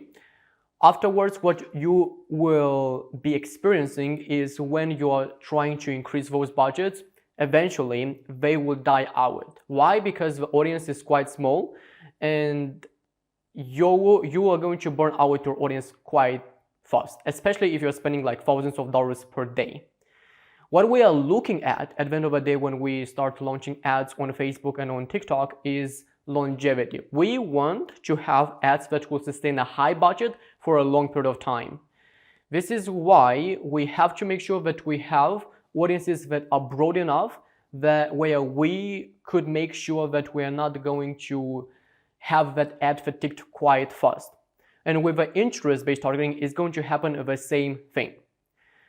So one thing, by the way, mark my word, I believe that when it comes to interest, let's say in 2025, I think that by 2030, we are not going to have any kind of interest in, I don't know if lookalikes they will still be there, but I believe that all the targeting will be based on broad audiences. Now, maybe you've already heard about broad audiences a lot, and essentially these are, you just set like the age, the locations, and this is kind of the entire audience. Now, if targeting does not happen with interest or with lookalikes, then how actually is that working, Archie? Well, let me explain to you how. Targeting happens on the ad level, not on the ad set level. And I've been talking about this for the past almost 2 years. You could literally go to my YouTube channel and find a video where I talk about how to target the right audience. And that video was published almost like more than 1 year ago. And I've been talking about that. Yet a lot of marketers, a lot of jewelry brand owners, they neglect that and they believe this is why they've been brainwashed. They've been brainwashed that they will find that magic interest that will target the right customer and will get a high return on spend. This is why there are tools out there, softwares that help you to find lots more interest than what Facebook is giving to you on their ads manager. This is why you could see videos on YouTube where like they claim that they could find hidden interests, and those videos they have thousands and thousands of views.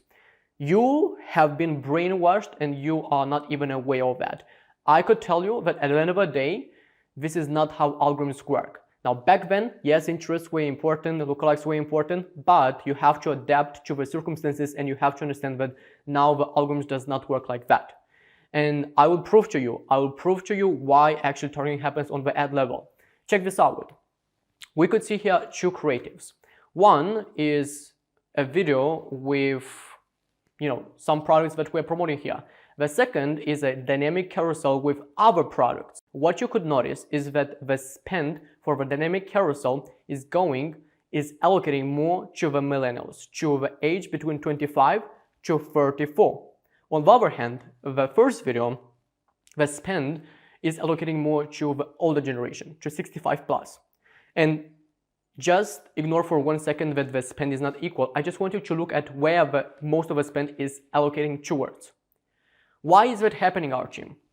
You gotta understand how Facebook works and what are their main goals. They want to make sure that they will keep the users for as long as possible on their platform, engaged, and to make a lot of money with you and I, with advertisers and marketers.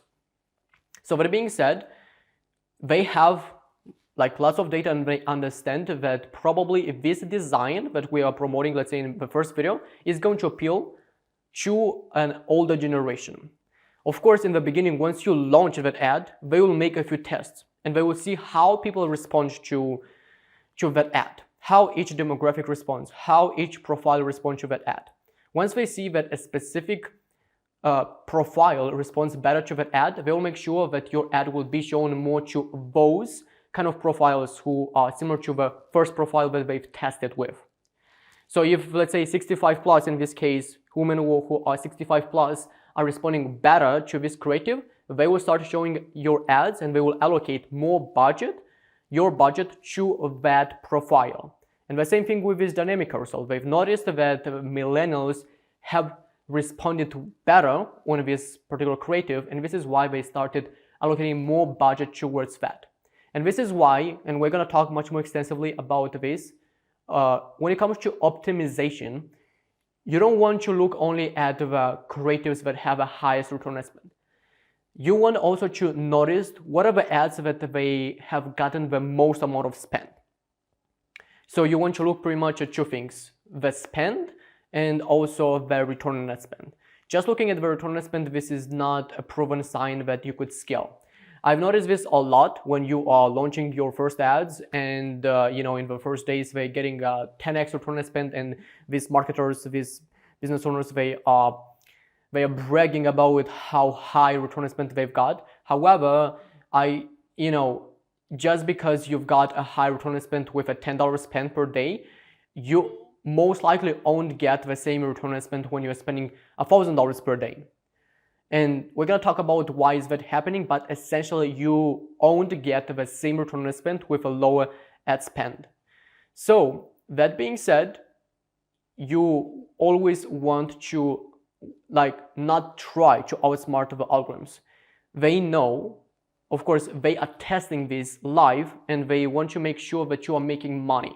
This is why they will allocate more budget to those people. And this is very good because you as a marketer, you as a business owner, you could learn from this. You could break it down by age, you could break it down by placements and understand who are your ideal clients and where they are the most of the time. Are they on Facebook? Are they on Instagram? All those things you will be able to learn better. And these are going to be proven data. These are going to be statistics that you could rely to. This is not just something that you are making up. This is again based on data and numbers. And at the end of the day, marketing is nothing more than just looking at numbers, looking at data, and figuring out what's working better, what's working the best, and what's not working, and removing what's not working and focusing on what's working. Let me explain how actually algorithms work. So, like I said, Facebook stopped investing in improving the interest targeting, and your broad audiences work like lookalikes. So let's say that I am on my feed and I scroll down right on my phone and I see this ad with a watch. I click on that ad, and now what Facebook and also TikTok could do is they will start calculating how much time I spent on that ad, and how much I engage with that ad, and then we'll collect all this data in one single container. So imagine it's like a one single container, and they are accumulating, they are taking all this data from each user on the platform, and they put all this data in one single container. If they see that I liked that ad, if they see that I stayed a lot of time on that ad, I engaged with it, I liked it, I commented, now they will start showing this type of ad to more people who look like my profile. They will look at my profile, they will look at, okay, how frequently I post on their platform, what kind of posts I have, what kind of posts I like, what kind of other accounts I follow. They look at all this data and also put it in one single container, and now they will go to their container and will look, okay, what kind of other profiles that we have on our social media channel that matches where I is similar to this page, that kind of had a good interaction, had a good feedback with this ad that he or she engaged with. This is why, if you think about it, your broad audiences will work pretty much like lookalikes as well.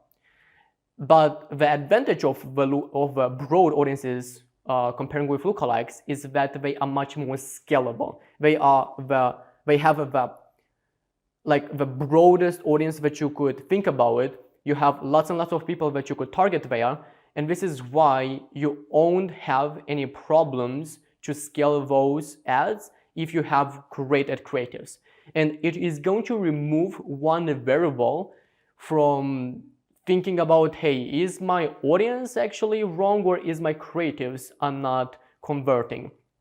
Because if you think about it, let's say that you are also testing audiences, and if let's say that something is not working, now you are going to question yourself, hey, maybe actually we're not targeting the right audience. So let me go and test different interests, let me go and test different lookalikes.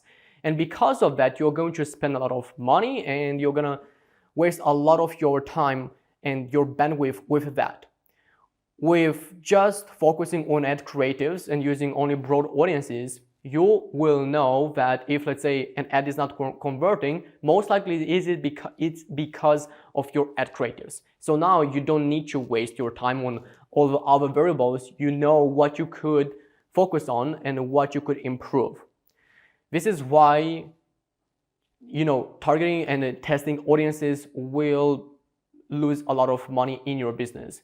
So it is very important. The key word is focus, is to have the right focus on the right things that will move the needle and that will bring you more sales in your business.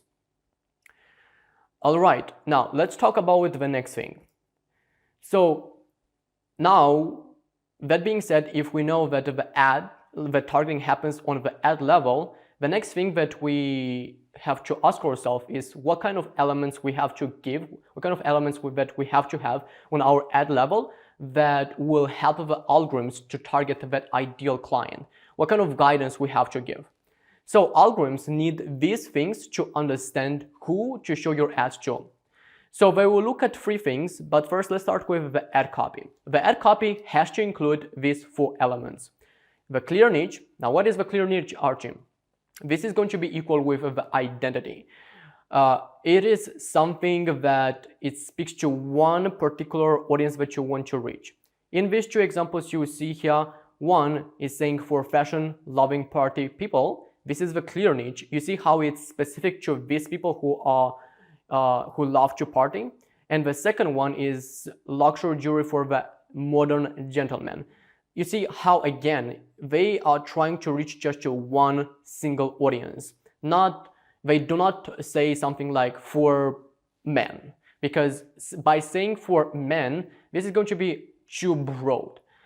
Of course, the algorithms will understand that this jewelry is for men, and they will start targeting only like men. However, it is so broad that they might get confused. When you say for the modern gentleman, the algorithms understand that this is the targeting, that this is the ideal customer that we want to reach. So let's go ahead, let's look at our container with all the data that we have about our profiles, and let's search for people who are modern gentlemen.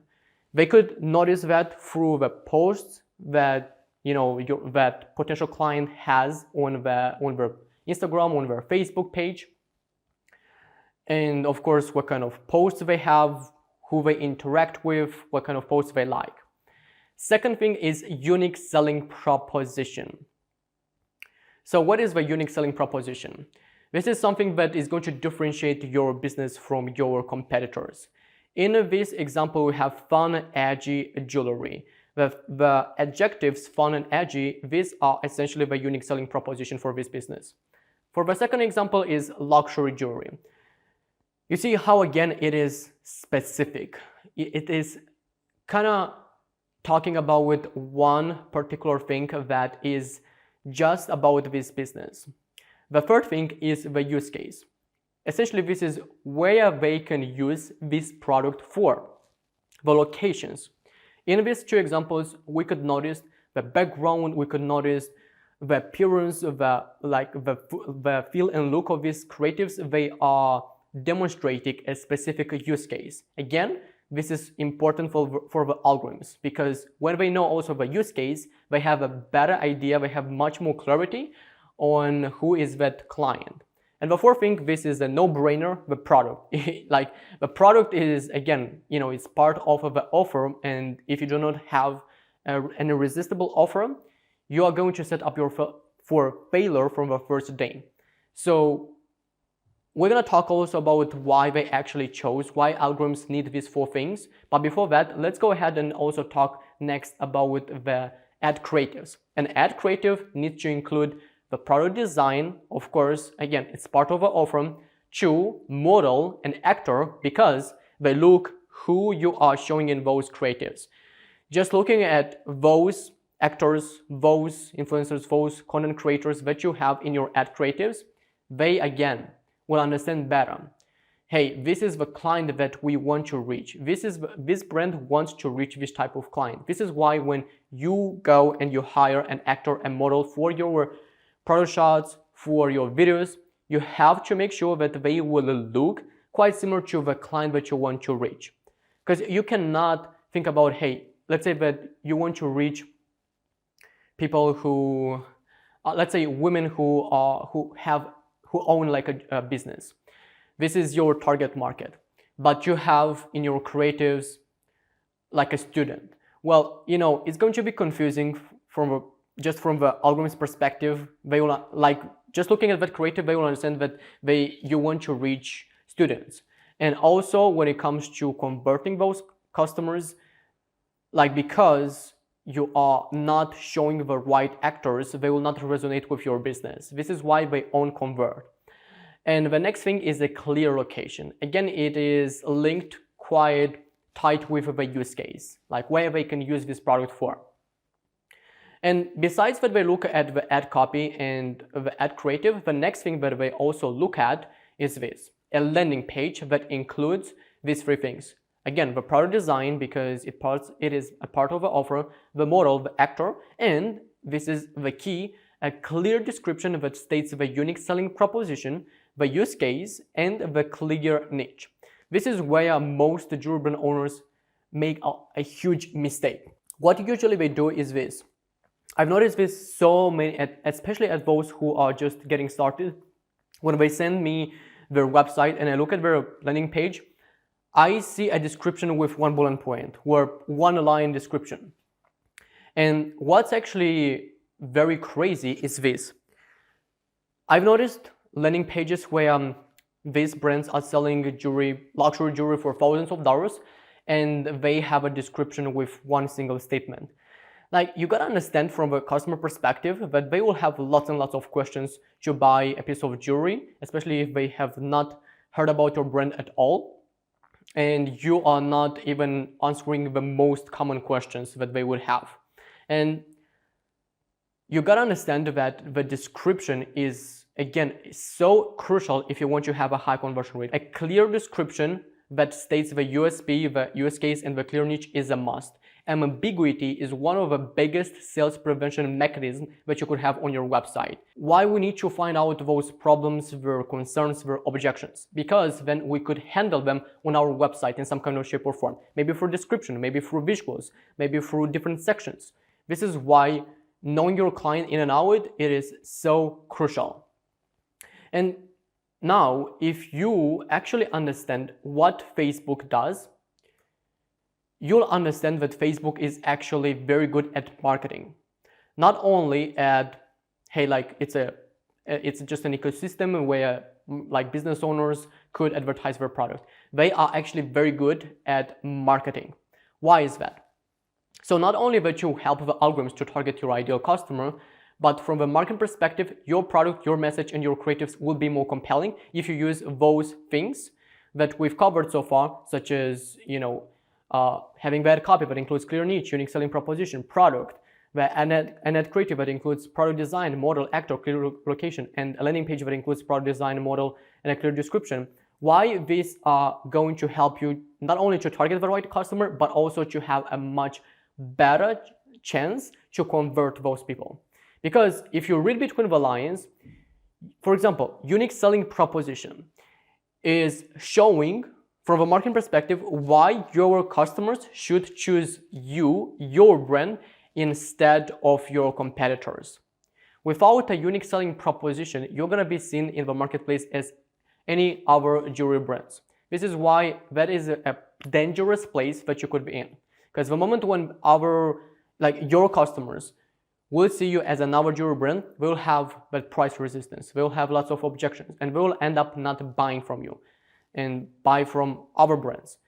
So at the same time, you are still spending money when trying to acquire those customers. And this is why, you could lose money if you are not having a strong, unique selling proposition in your business. And you have to find that out. You have to sit down and brainstorm about that. Saying that I have unique jewelry, this is not going to help because all the other brands, they also say that they have unique jewelry. If you have a unique selling proposition, saying is already good. However, you also this is a pro tip, you want to show visually, right? And I've seen this a lot more frequently now. So let's say that a jewelry brand could say that they are waterproof.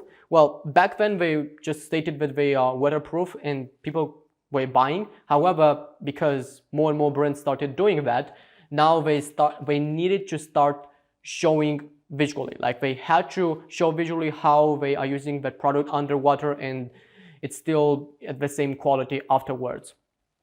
So if you even start thinking about that unique selling proposition, also think about how you could show visually, because we human beings are visual creators. We want to see visually if what you are claiming is actually real. The next thing that also we talked about is that clear niche. So we talked about unique selling proposition. The clear niche is essentially identity. And if we think about it, like why identity is so powerful in marketing? Because it makes it very personalized. Now people are very picky. They want to buy something that is designed for their body, for their personality. This is why when you can have a message that speaks to that particular client and they see it, they're more likely to end up buying from you than other brands that they're just talking broadly to all kinds of people.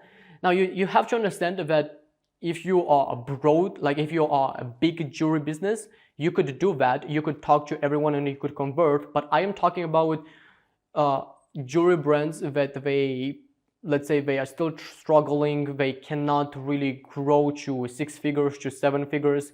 At that moment, like before 7 figures, I would recommend having just one single clear niche, one single identity that you want to reach. As you are growing, as you get more testimonials, as you get more authority in the marketplace, now you could start talking to a broad audience. Because at that moment, you could back up with these testimonials, with these reviews, with all these third-party validations, lots of numbers, lots of happy customers, and that could help you to convert at that moment. But before that, if you don't have that, if you cannot flex with those things, it is important to niche down and talk to one single audience.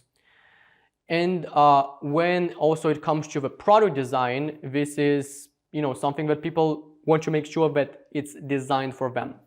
And the use case, why they are also asking for the use case, it's very simple.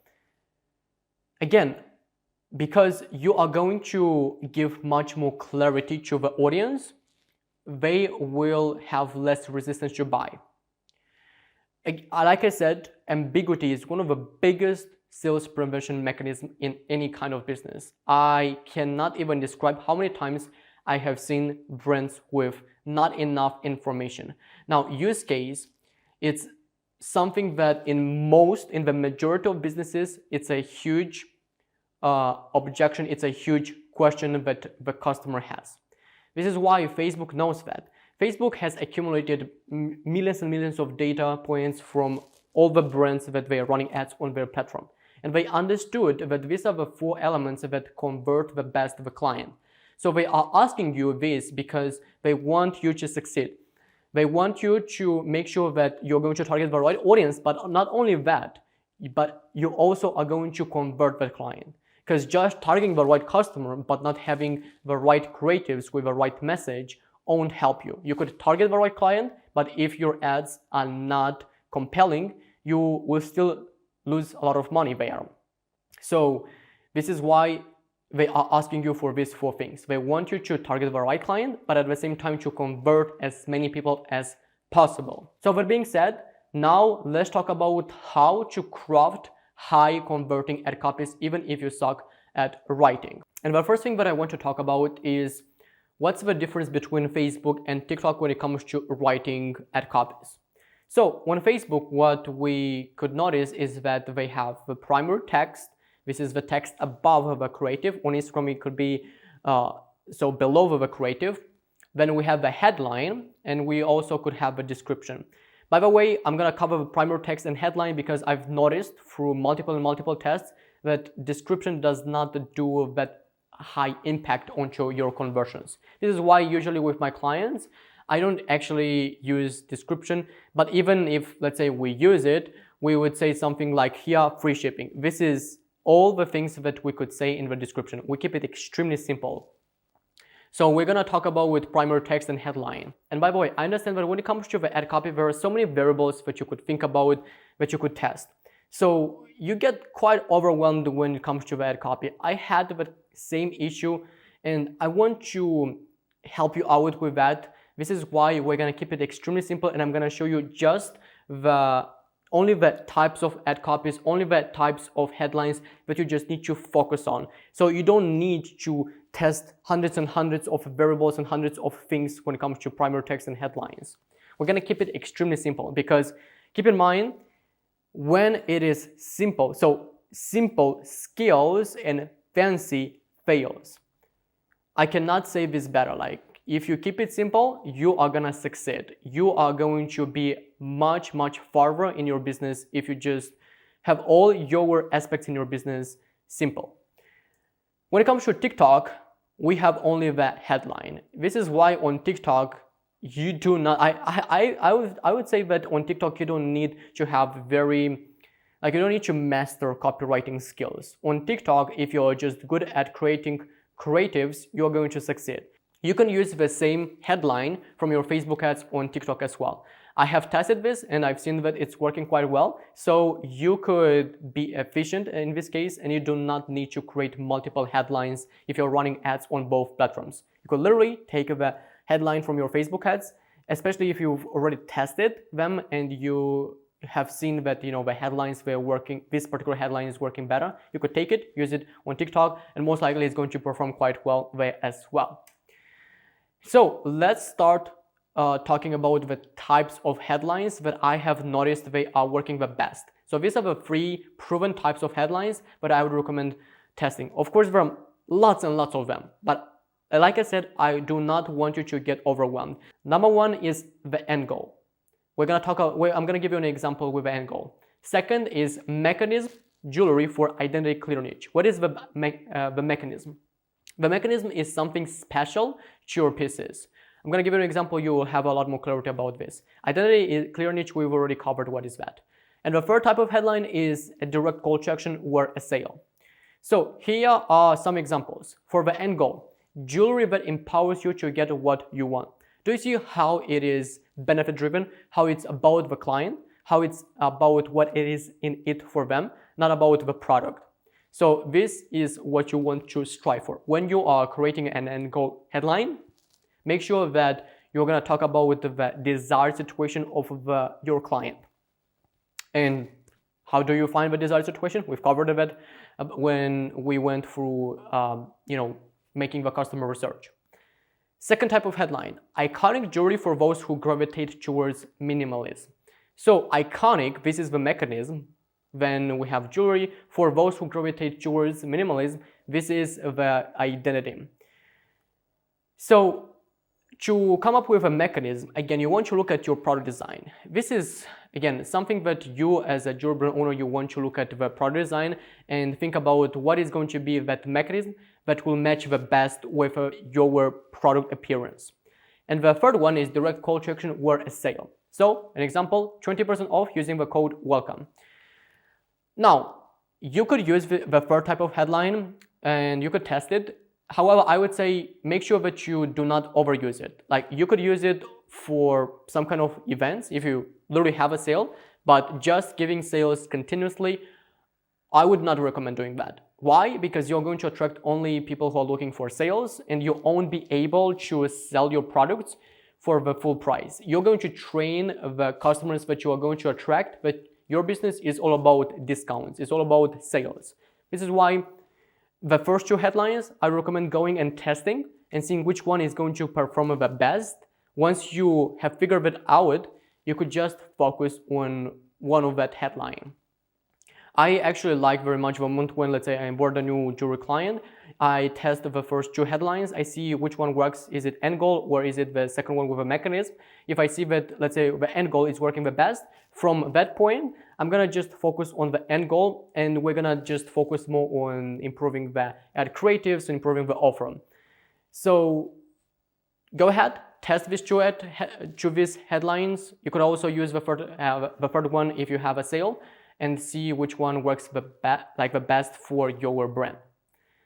Now, when it comes to the ad copies, again, we're gonna keep it simple. 3 best types of ad copies. 1 is benefit driven, 2 is pain point, 2 solution, and the third one is a direct sale. So with a benefit driven, jewelry that keeps your look fresh and ahead of a game.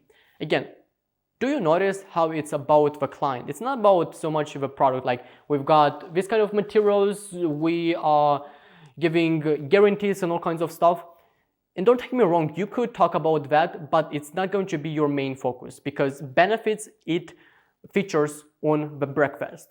This is why when you are talking about the benefits, the client, the potential client, when they see your creative, your copy, they know how they will benefit from them. They know that this might be a product that will help them with their desired situation. Talking about the features, they might stay and think about, hey, if let's say that I have these features, are they going to help me with my benefit or not? Maybe yes, maybe not. So they are on defense. When you're talking about the benefit, they know, okay, probably this is what actually I need.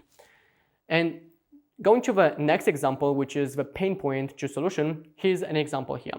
Silver or gold. Now you don't have to choose. You see how the problem here that they are trying to articulate is that people are on defense when it comes to which material they have to choose, silver or gold. This is a pain point. So they figured out that this is a concern their clients they have, and now they are going to articulate the solution to that problem by introducing their product that helps them to change this material whenever they want.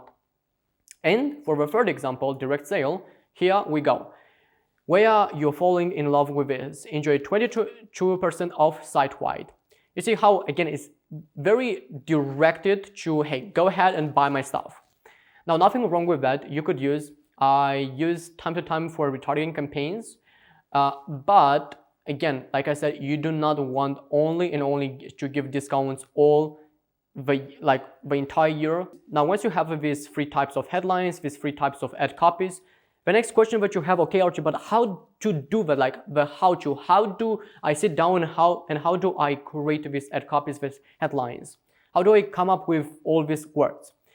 The easiest answer is just start writing. I know that when you just sit down and when you look at this blank piece of paper at your Google Docs, it's quite intimidating to start writing. But if you just start writing the first word, the second word, you'll see that you're going to be in that flow and you're going to start writing more and more and more.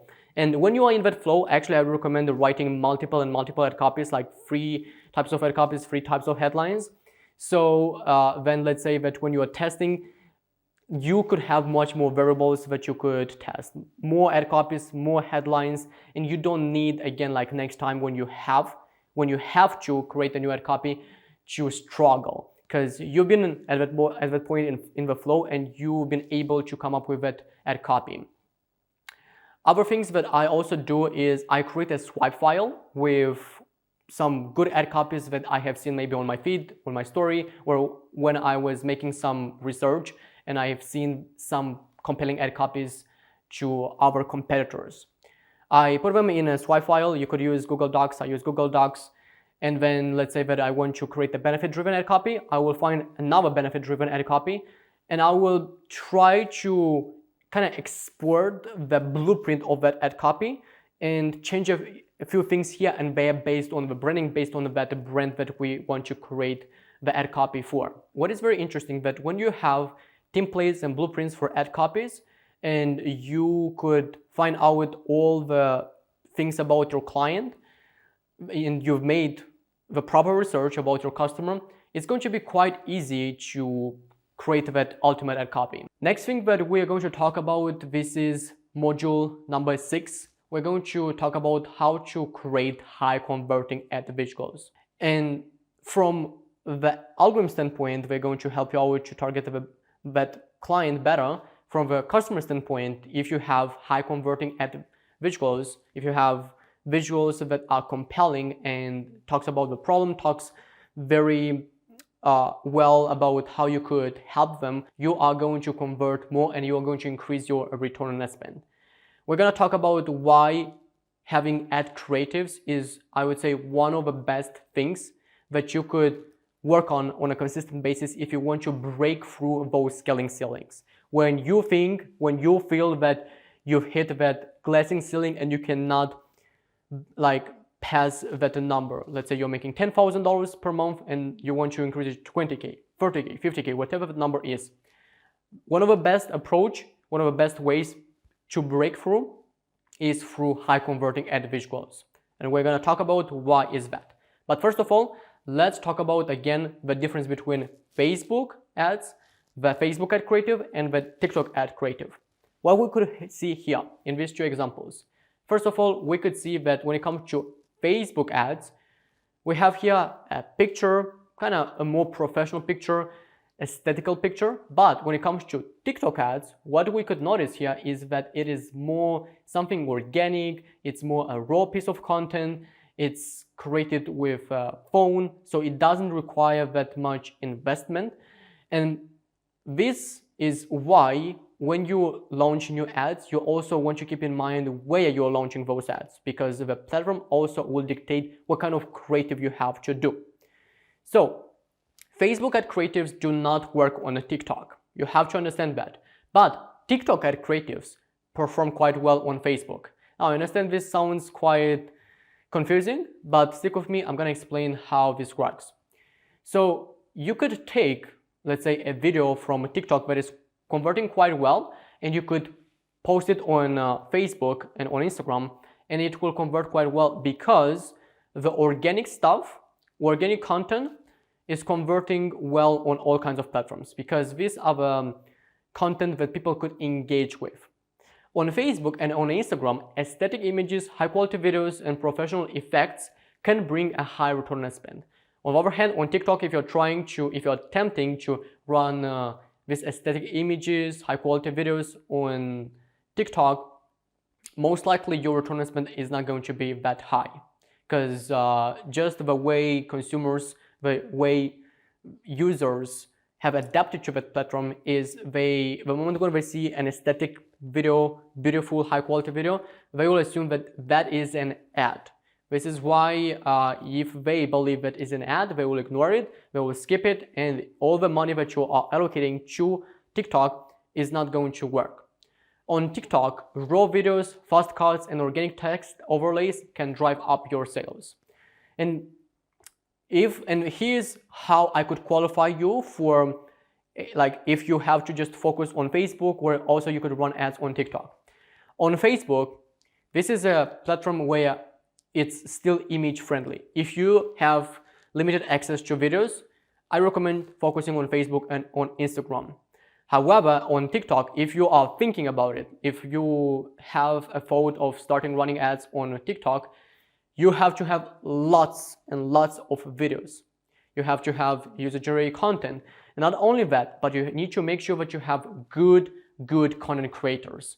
You could have some people recording for you user-generated content. However, if they are not good, if they don't understand human psychology, if they don't understand what TikTok needs, what kind of content it needs, such as fast cuts, we're getting text overlays, raw videos, you are going to lose money. Like, you pretty much, if you don't have this type of content, you're gonna give money for free to TikTok. You're gonna say like to TikTok, hey, do you want some money? Just for free, just get my money. If you do not have those type of content, user-generated content creators who are going to give you that flow of compelling user-generated content. So a question that I get all the time is, how many ad creatives should I launch, Archie? And my answer is going to be, it depends. Now, when I ask someone a question and they say to me, it depends, it drives me crazy because it's not specific. I like to get specific answers. This is why I don't want to give you just this kind of answer, it kind of depends, and I want to make a calculation with you, and we will come up with that number of ad creatives that we need to launch. Again, this is going to be an example. You'll have to make your calculations based on your business, based on your numbers, based on your goals, and you'll come up and you'll find that number.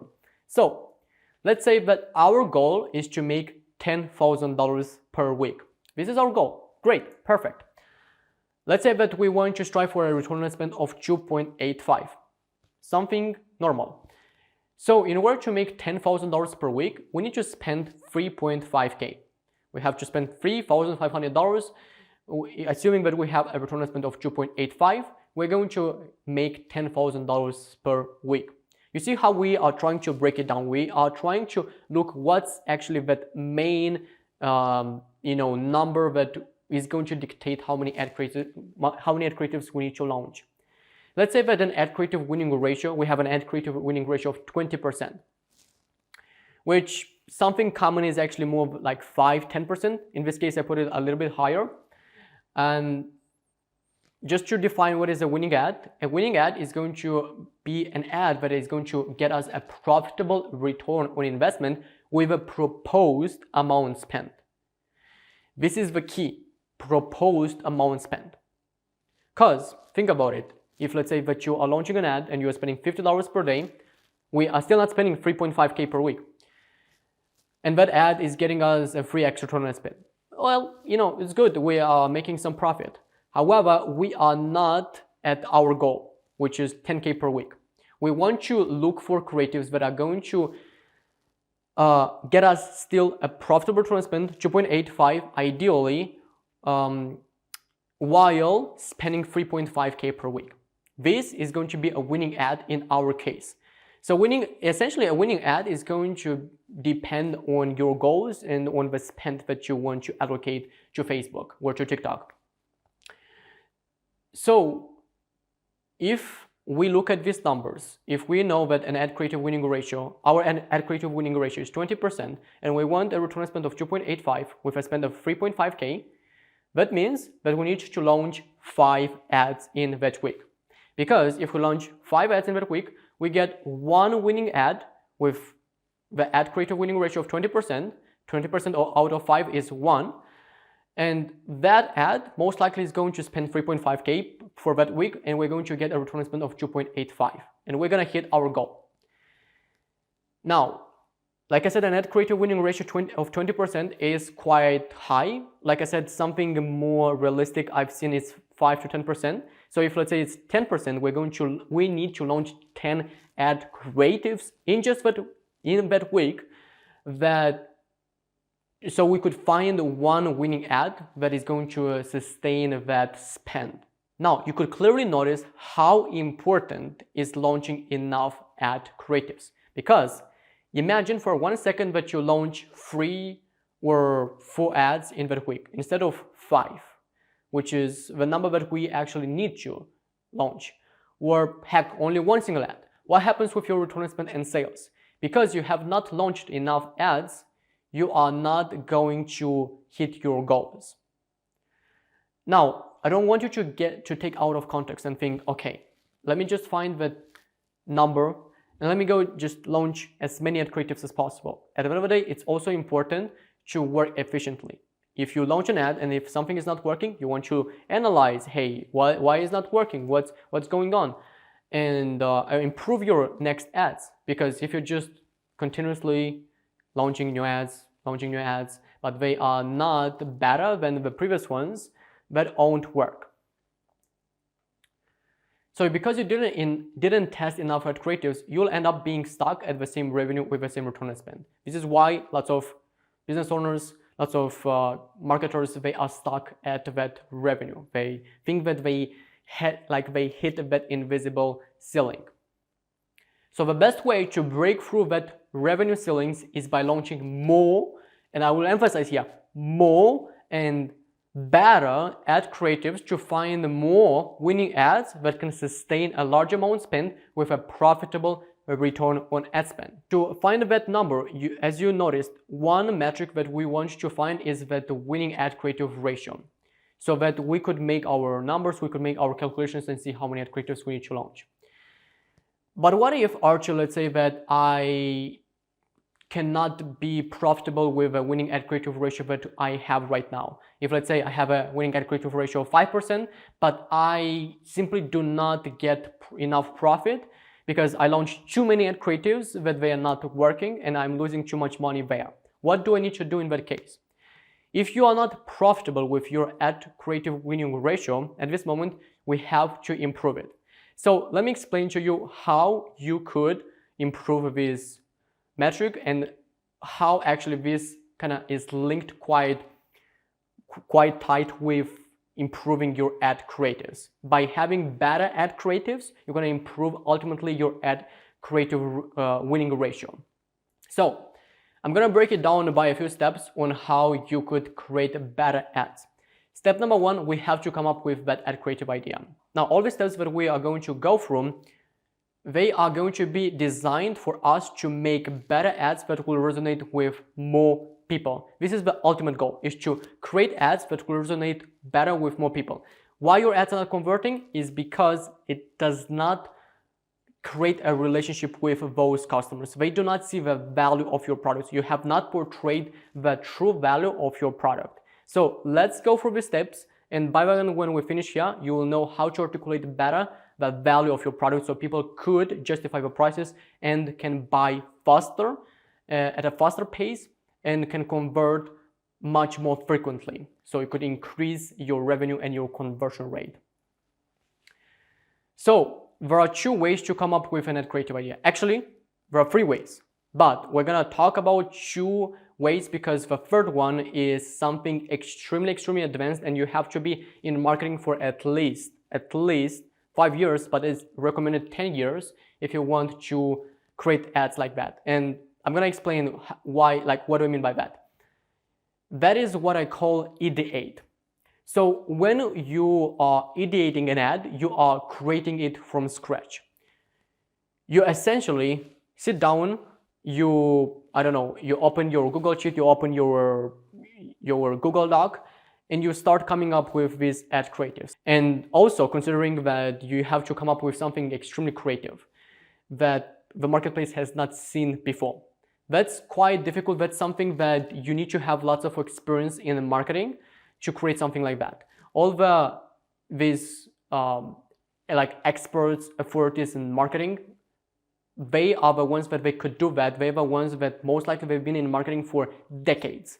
So if you have not been in marketing for at least 10 years, I would not recommend using that. However, the other 2 ones that we're gonna talk here about, they are still the ones that could help you to grow your jewelry business to multiple 6 and 7 figures. You don't need to create ads from scratch in order to to set up your business for success.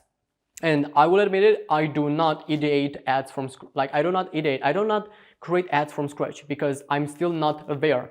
However, I imitate and I iterate, which we're gonna talk about real soon, these ads when it comes to working with my jewelry clients, and we still manage to make multiple 6 and multiple 7 figures. Now, our first way is through ads library, and in this case, we're going to imitate.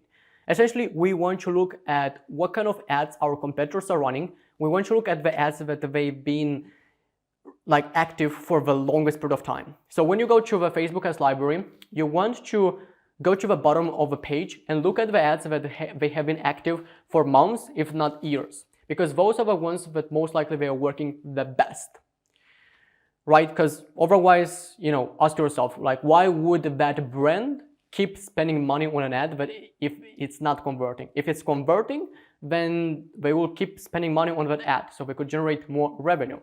This is why those ads, they are probably proven you could get inspired and you could create. Now, what are the advantages and what are the disadvantages of using only the ads library? So the advantage is, of course, you do not need to spend money on testing that ad, because if you, let's say that they've been running that ad for many months or years, you pretty much have a confidence that it's going to convert. So you don't really need to go with an intention to test that ad. However, because every single brand is different, and here is the disadvantage that comes. If, let's say, for them is working something, let's say images are working extremely well, that doesn't necessarily mean that those images are going to perform for your business as well. Even though it's the same industry, even though it's one of your closest competitor. I've seen this a lot. I remember that we were looking at some competitors and we've seen that they are running lots of videos. We tried videos and they did not perform that well. We were managing some good return on spend. However, it wasn't that profitable. So we started using more carousels, and carousels worked much better than videos. This is why just using the ads library, it's good in the beginning. However, as you are growing, as your business are more in this marketplace, you want to use the second way, which is iteration. Now, iteration on the other hand is using your own data.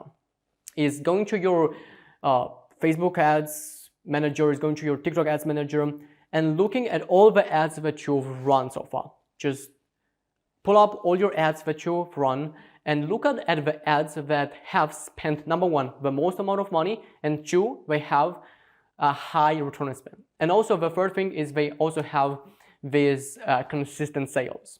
If you have these three things, high amount spend, two, high return on spend, and three, high amount of purchases, aka of volume, those are the ads that you want to break it down and look very careful at.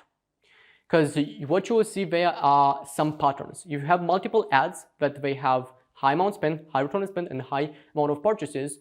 Those ads will have some patterns. Probably you'll see patterns such as, are they all of them videos? Are they images? Or what kind of hook we are using there? What kind of product we are using? You'll see that in those videos, in those images, there are some things that are repeating. There are some commonalities. You want to understand why is that happening. The next question that you have to ask yourself is, why do people convert? Why do people resonate so well with those ads? Finding that out will help you to create next better ads. Now, iteration, circling back to iteration, pretty much is taking those ads and creating and changing just one single thing at a time, right? So you take that ad that is winning, is converting very well, and you change, let's say, only the ad hook, only the first 3 seconds, or only the ad copy, or only the headline, and you test that. And you see how the next test is performing. Is it performing better than the first initial ad?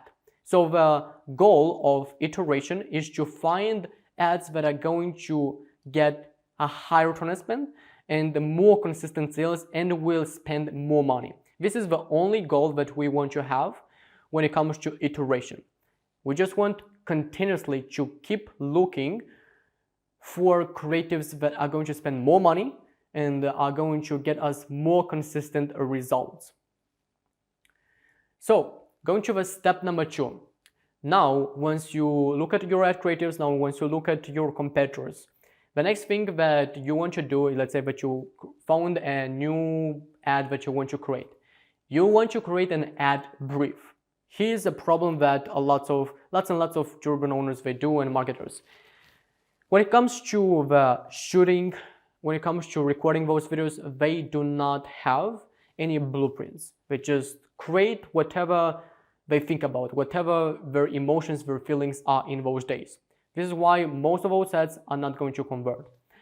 Let me explain to you why the ad brief is so important. Number one is going to set up the right expectations. You're gonna have, all your team are gonna have the right expectations when it comes to that ad brief. You will know what's actually the goal, why do we want even to create this ad, and when it comes to the actual shooting, you will know better what are the steps to get to record all those sections, all those clips for that ultimate video or for that ultimate image.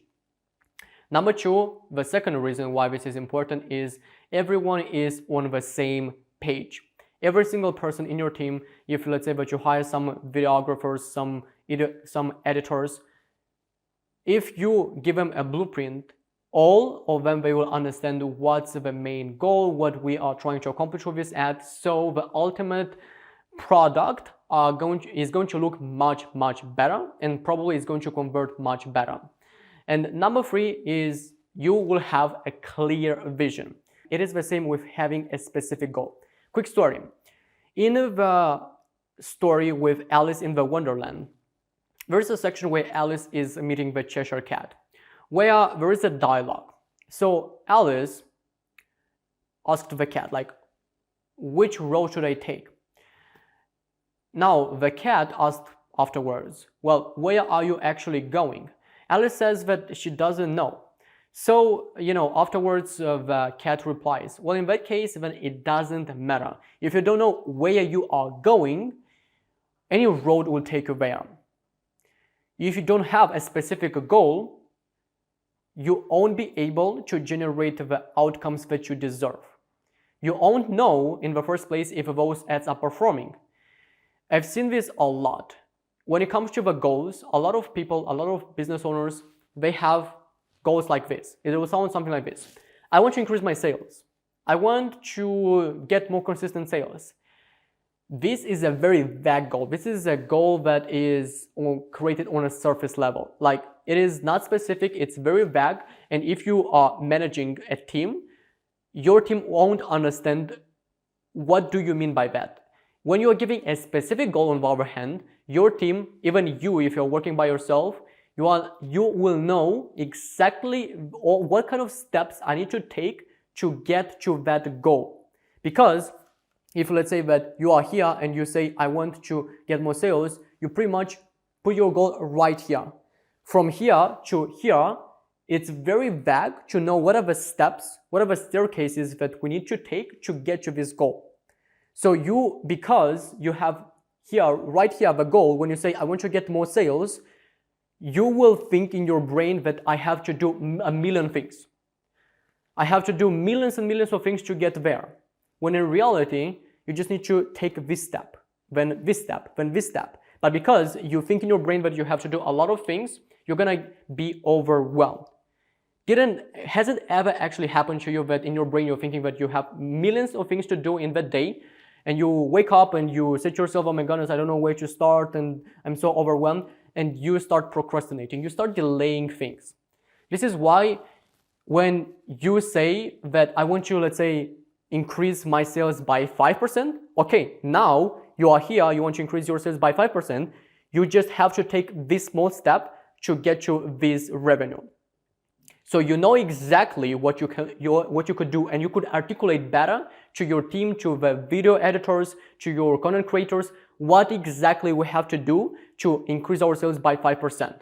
While from here to I want to get more sales, well, we want to, do this and do that, and it's so just a huge cluster of things. It's so noisy, and you don't know exactly what you have to do. Now, here's a small brief that I create with my clients, and I know for now it just looks quite horrible, and it's quite overwhelming just looking at this. But bear with me, I'm going to explain just real quickly what we have here. It's just a small example, a glimpse of what we do when it comes to creating an ad brief for our clients. So first thing is the number of ad creative. Newness is about like knowing, is this ad creative going to be something new or something that we created? Because when we create tens of ads on a weekly basis, or a couple ads depending on the amount spent, it's sometimes we could forget, are these ads going to be new, or are these ads that we actually have run before? Then we're going to have a name, so we could use the same name in the ads manager as well. So afterwards, if let's say that we run that ad, we could come back here and put the learnings, put the performance, and so on. Then the description is going to be a brief about, hey, what is this ad going to be about, what we want to show there. Models needed, if yes, for now. If we need some content creators, this is important. So if let's say that I put yes, the client will know that now we need to find a content creator for that. The campaign level, prospecting, retargeting, Facebook, TikTok. Are we going to create it? Sometimes we have so many ad creative ideas that we end up not creating them. So it's important to know every single person of your team if this ad are going to actually be rolled out or not. The next thing, which is so important, is the date finished by, so the deadline. This is crucial. Now you have to understand that if you do not give a deadline for your content creator, or to yourself, or to your team, that ad most likely will be launched 1 week after the deadline, 1 week later, 2 weeks later, 1 month later.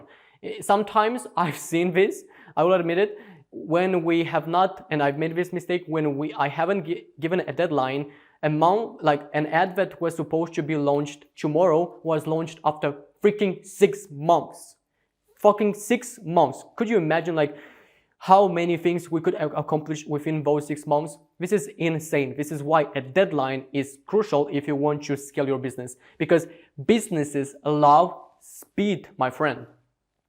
And if you do not have deadlines, you'll always bypass those deadlines and you won't be able to scale. You need speed in your brand. You need to do whatever it takes to grow your business much faster. If you do not grow it fast enough, you are going to die.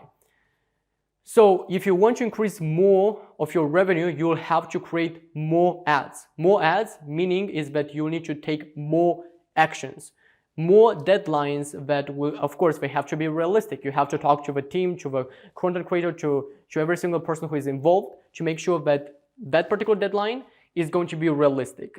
Sometimes, because I'm a very ambitious person, I could give deadlines that are not so realistic. And then, of course, my client would say, hey, like, probably we won't be able to do that. But if they tell me that we will be able to do that by the time, it's okay. At least I know that, hey, this is the time that probably we'll launch that ad. But essentially, yeah, I have lots of interesting stories because I'm a very ambitious person. And, sometimes I made this mistake that, like, we want to create a quite like a complicated user-generated content. And I created the brief. I sent that brief and I said, we need this creative tomorrow. Of course, that wasn't very realistic because it takes time to find the content creator. It takes time to record that video. So yeah, anyways, it's just a quick story that just I remembered, and you know what, like it's just who I am, right? Anyways, next thing is status. So we are going to say there, is this ad active in the ads library or is it still in process? So again, every single person knows what's going on with that ad. Some of the comments, like what are the things that we want to put as a text overlay, let's say in that ad, what are the things that we want to portray there. Some other comments as well. Learnings, this is also very important. So after that ad has been active and after a few days or weeks, we're gonna come back and we'll put here what are the things that we've learned from that ad. Because remember when I said about how many ad creatives you need to launch, just launching many ad creatives, but you do not improve them, is not going to perform, is not going to help you out with your desired outcomes. By having the learnings of each ad creative, you will know, okay, these are the things that are working well, these are the things that are not working well. So every single time when we come up with a new ad creative, we will take the learnings from all the other ads and we will improve them based on those learnings. And the last column is about the performance. I put here just a small benchmark, but it depends on every single business. I put here that we're gonna say they are bad if the return on investment is less than 1.5, good between 1.5 and 2.5, and great if the return on investment is 2.5 above. But it depends on every single business. Your return on investment is something that you will need to calculate by yourself. Step number 3 to create better ads is to create ads based on data, not emotions. So if you think about it, all the things that we are trying to do with our marketing campaigns is to work with numbers, with data, and forget about all the emotions that we human beings can have. So here's an ad example. What I would do here is I would look at all the comments of this particular ad creative, and I would pay attention to the commonalities, to the patterns, to something that people say a lot. So let's say that in this example, we see that a lot of people, they talk about the song. Then we will take this data and we will make sure that for the next ad creatives, we're going to use a similar song or something that is, similar to this that we're using right now. So we could connect better with the audience, we could understand better their needs, and they could build a better relationship with our brand. So they could feel that this business is on the same page with their needs, and they actually, could resonate with this particular product. Other thing that we could do is also look at reviews. So when we look at reviews, again, we want to look at what are the positives, what are the negatives. We take all the feedback, and now with that feedback, we want to improve our ad creatives. Let's say that we take the positives, we're gonna make sure that the positives will be shown to the ad creative. But again, you want to look at the patterns and commonalities. If you see many people are talking about those positives, you want to use that for your ad creative. And if you see the negatives, then again, if you see lots of people, they are complaining about one particular thing, you do not want to neglect it. You don't want to hide those bad comments. You want to go back to your website, go back to your products, go back to your business and improve that particular thing. Otherwise, you won't be able to build a sustainable business. You might get some new customers, but you won't be able to keep those customers. And also one more thing that we do is we look at conversations. Something that I would recommend is setting up a live chat. If you use Shopify, this is quite simple. And we look at the conversations that we have accumulated with these potential customers. You have to understand that if someone goes to your website and they ask you something, they actually gave you their time. And if they gave you their time, this is a very proven sign that most likely they could also give you money, because I've mentioned this a lot. First of all, you have to get their attention. If you got their attention, you'll get their time. If you get their time, you get their money. This is a 3-step process that every single business has to go through. Attention, time, and money. So with these conversations, usually we would look at their concerns, we would look at what they liked, maybe they're looking for some kind of products. And why this is so crucial, because your customer is actually the best marketer in the world. It's not me, it's not all the other people that you are looking at, it's your customer. Because at the end of the day, we want to sell to an existing demand, to a market that is already looking for your products. If you sell to the marketplace that they are already looking for your products, you just need to put that product in front of them. You just need to be in front of them. You just have to be on top of their mind, and you'll be able to sell. So by addressing all their objections and all their questions, the next logical step for them is simply to buy. Because if you answered all the things that they have, then why not to buy from you, right? Step number 4, include different psychological triggers, such as social proof, urgency, scarcity, unity, like, engage, queuing, authority. Now, I have actually a video I'm gonna show to you. You could go ahead and watch on my YouTube channel where I talk much more extensively about psychological triggers. Let me explain to you the 5 reasons why you have to use different psychological triggers. Number 1 is going to enhance the chances of creating those winning ads. Because usually, let's say that you put an ad and someone likes your ad, but because you do not have these psychological triggers, they might delay this. They might delay the purchase. They might come up with different excuses. And having, let's say, urgency, scarcity, you can kind of boost this purchase decision, right? It just helps the client, the potential client, see better why they have to act now and why your product is valuable and why they have to choose you. Number two is going to increase your conversion rate of your ad. Why? Because using these things, let's say social proof, it's going to show to people that a lot of other people, they like your product, and most likely if they like it, I will like it too. Again, using the psychological triggers, it comes down to how we behave, how we act, our thinking process, and when you can use them efficiently, not overdoing it, you're gonna be able to increase that conversion rate. Number three, you can increase the perceived value of your product. For example, authority.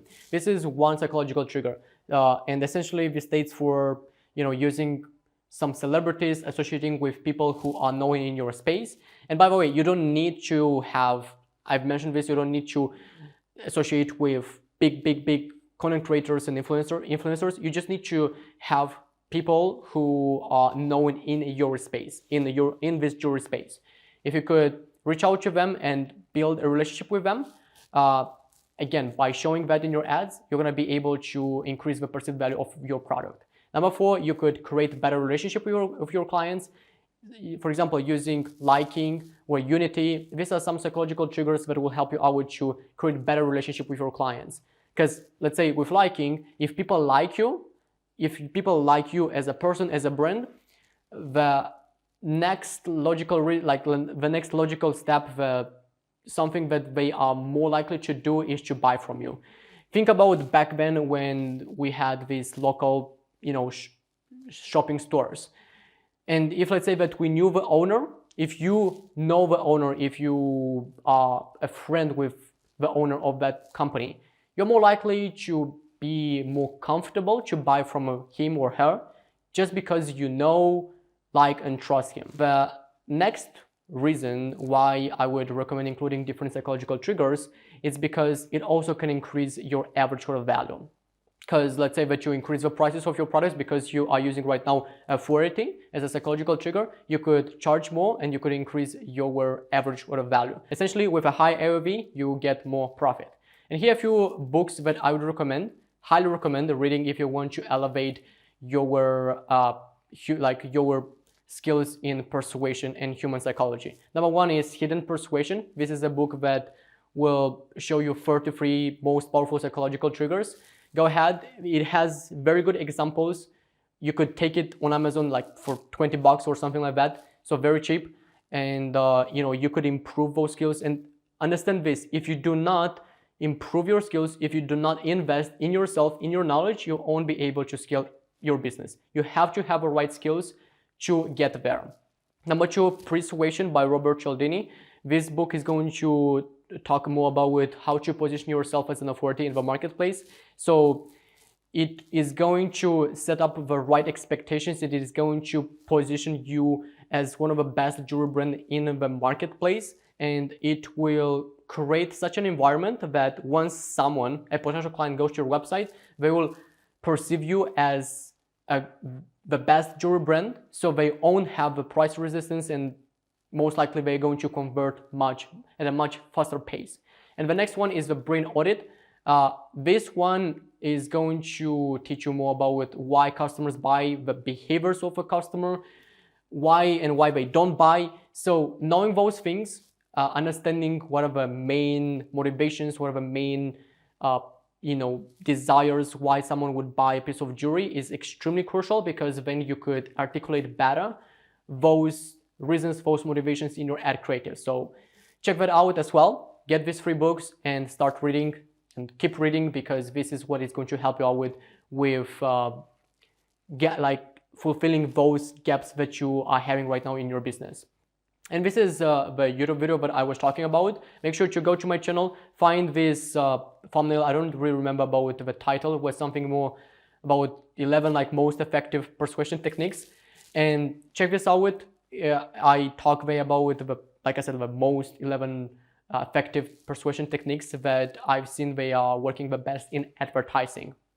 And the last step is execution and editing. So this is where you actually roll with the creative structure, competitor and customer research underway, this should be the simplest process of the day. Try to get multiple takes of the same angle, and don't settle for something you're kind of happy with.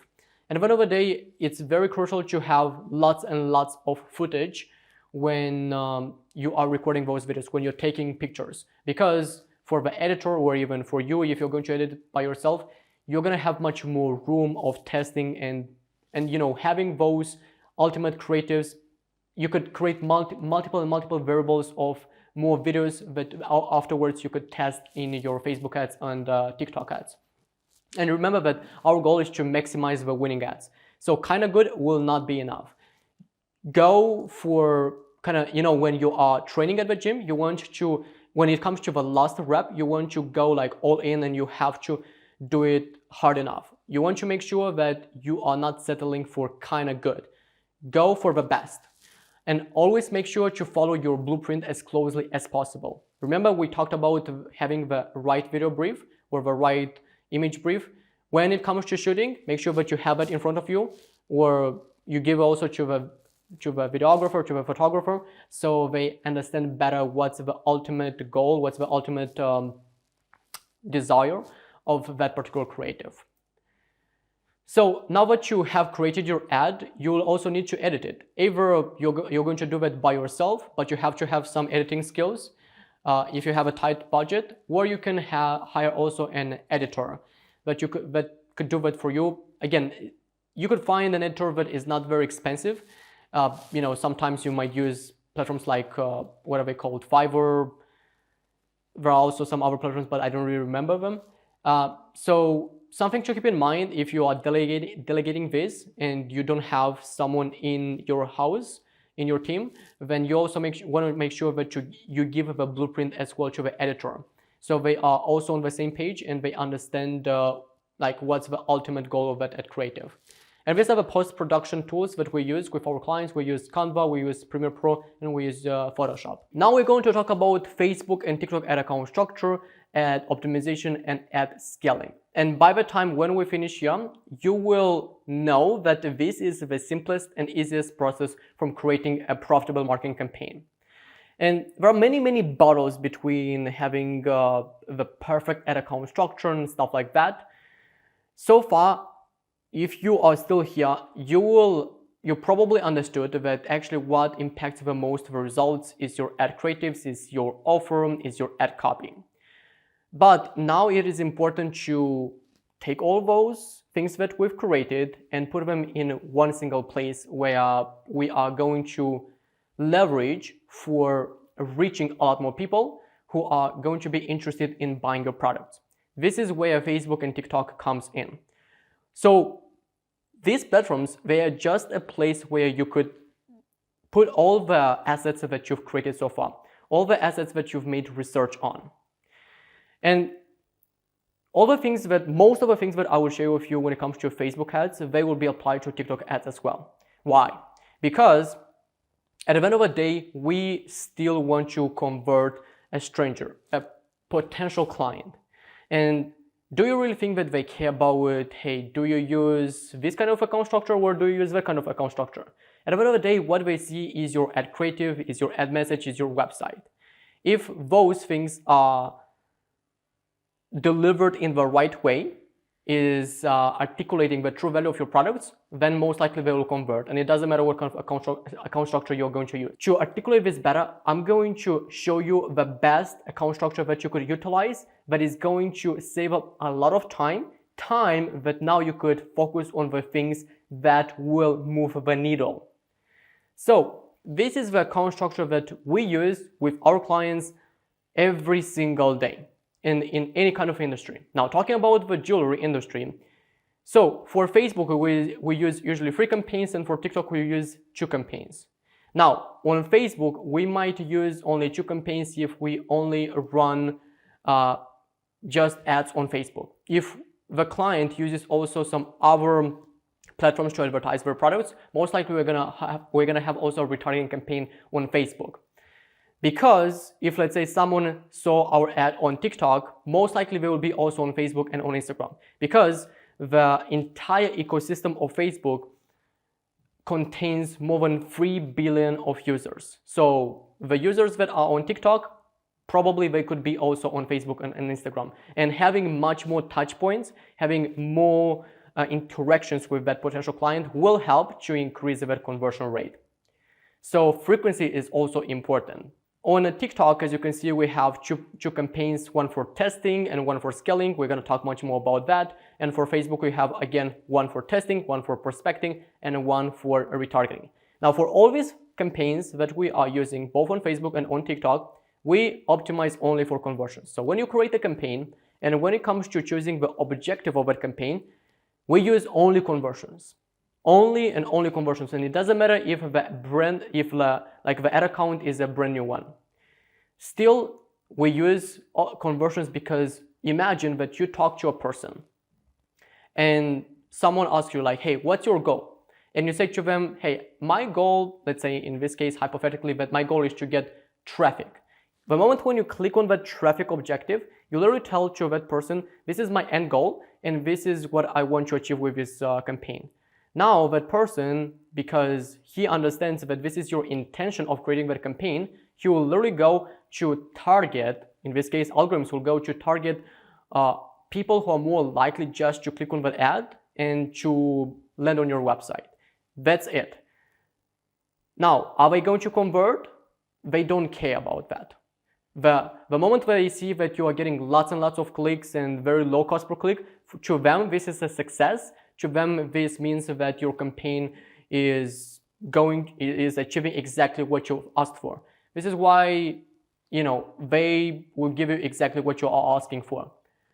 But at the end of the day, you as a business owner, you are not here just to get the dopamine of, hey, I'm getting lots of traffic, like to just fulfill your ego. Because look at me, my business is getting lots of traffic. At the end of the day, are they going to bring you money to your pocket? If not, then you are simply wasting your money, your time with those traffic campaigns. Or even worse, with those brand awareness campaigns or engagement campaigns. Likes won't help you to scale your business. You cannot go and deposit likes to the bank account.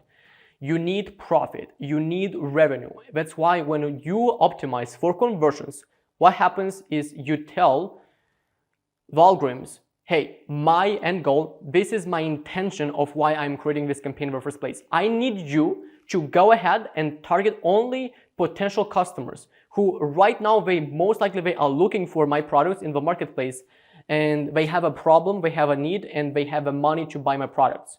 And they have, like, as you understand from this point so far, that they have lots of data. So they know that this, let's say John, is more likely to buy your product right now than Annie, who is still on defense and who is just looking for products, who is still kind of trying to figure out which brand, which product is the best. So this is why when you optimize for conversions, they most likely are going to target people who are like John, who is interested to buy your products right now. And that will decrease your cost to acquire that customer, which ultimately means that you're going to increase your profits. So for both Facebook and TikTok, we use conversion campaigns. And like I said, we are here to make a lot of money. This is why by optimizing for conversions, you set up your business, your campaigns for a higher likelihood of success. Now, here's what happens with each campaign. So when it comes to the scaling campaign, we're going to have one single ad set in that campaign. And that ad set is going to target a broad audience, just setting the age, just setting the gender, and also we are excluding the purchasers in the past 30 days.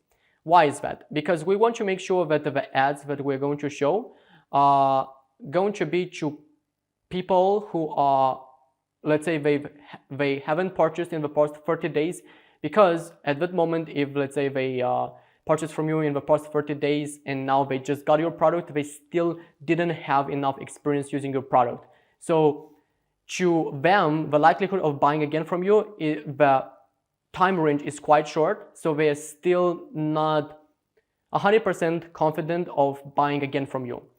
This is why we want to exclude those purchases in the past 30 days.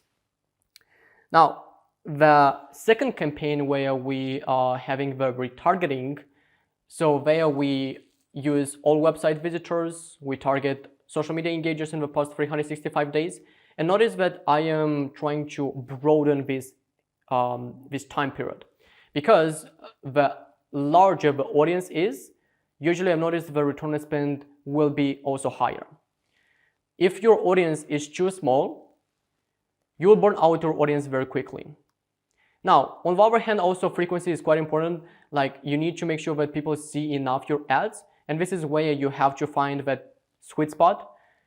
As you are running more and more ads, you will look at the return on spend of each ad set, and at the frequency. When you see that you have a high frequency and also a high return on spend, then you could measure and you could understand from this point that the higher frequency, let's say you have a 2.2 as a frequency and you have a return on spend of 5x. Well, that simply means that if people see your ads 2 times on average, then you are going to get a return on spend of 5x. The moment, let's say that you have a frequency of 10, meaning is that on average a person sees your ad 10 times and you see the return on spend drops, well, in that case probably you start burning out that audience. And you have to maybe spend a little bit less or launch some new ad creatives. So that ad fatigue doesn't happen that often. Now, for the third campaign where we are testing, we are going to test only creatives. So for each ad set, we usually use broad audiences. Sometimes, but this is still very rarely, we use some interest-based targeting, but most of the time we only focus on the broad audiences. And in each ad set, we launch 3 new ad creatives on a weekly basis.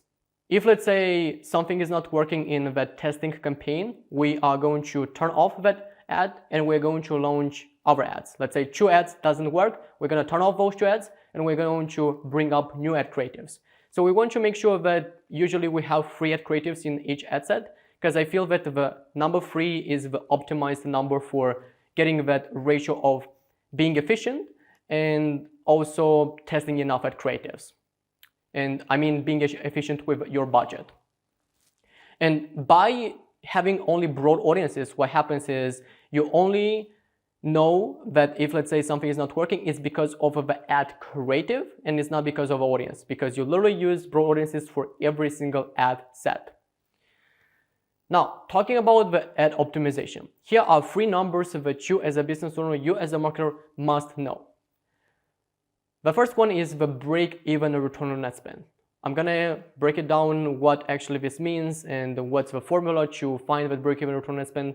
Then the second one is cost per purchase, how much you have to spend to acquire 1 customer, and also the conversion rate, both for your website and for your ad creatives. So you gotta understand, first of all, why these 3 metrics are so critical. And if you don't know these numbers, I would recommend not launching any ads, because without them, ad optimization does not exist. It's simply impossible without them to adjust your ads. You're going to blindly adjust your ads at the moment if you do not know these 3 numbers. So let's first start with a break-even return on spend. This is a formula. It's equal with 1 divided by profit margin times 100. So let me give you an example. Let's say that you have a profit margin of 40%, something very, very common. Great. So when we look at the break-even, if we take 1 and divide by 40 and we multiply by 100, the break-even return on spend is going to be 2.5x. This means that if you get a return on spend less than 2.5, you are going to lose money. Every single ad must make more than 2.5x, or we are going to lose money as a business. This is why decreasing the break-even return on spend will help a lot. Like, if you could take your break-even from 2.5 to 2x, that will be very, very beneficial for your ad account, and you'll be able to spend a lot more. And we're going to talk about how you could decrease the break-even return on spend the moment when we get into increasing your numbers. Now, next thing is cost per purchase. So when it comes to the cost per purchase, this is the formula. Total cost divided by number of customers. For example, let's say that we spend $10,000 and we've got 200 customers out of that spend. So if we take a look at the cost per purchase, 10,000 divided by 200, this is equal with $50. So to acquire a customer, it costs you $50. Now, why this is so crucial? We're going to talk about some of the rules when it comes to the ad optimization. And one of the things that you have to know is your cost to acquire that customer. If I talk to you and you do not know what is your cost to acquire a customer, it's a done deal. Like, we do not need to talk anymore, because if you don't know this particular metric, it is simply impossible to scale your ads. You don't know when to turn off and when to scale an ad without this particular number. It is that important. Knowing your cost per purchase and knowing what is your goal, you'll be able to adjust things here and there in your business to decrease your cost per purchase or to decrease your break-even return on spend. If you don't know, if you just start launching your ads and if you don't know what's your cost per purchase and you are thinking about it, hey, I need to do that, but do you step back and you look at, hey, what actually we could do exactly step by step to decrease our cost per purchase or to increase all the other numbers so we could increase our profit? And the third thing is the conversion rate. Now, if you use Shopify, you could use their dashboard and you could see there the conversion rate of your website. This is still very relevant because you could make your calculations and see, okay, how many people I need to bring to get the revenue that I want, knowing our conversion rate.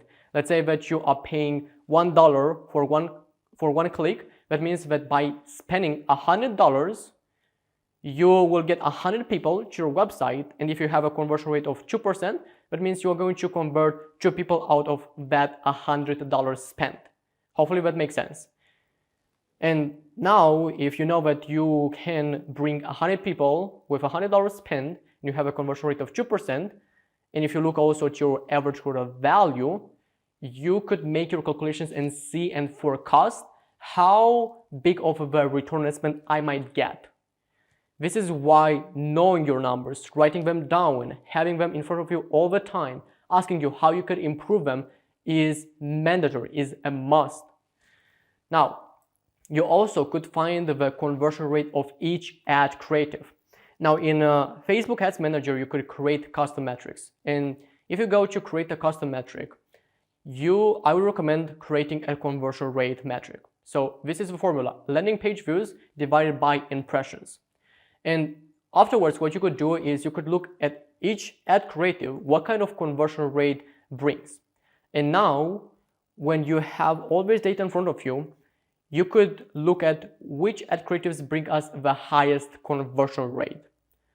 Knowing that number, you could think about it, okay, the next question you ask yourself, why is this ad bringing us a 2% conversion rate than other ones that bring us a 1%?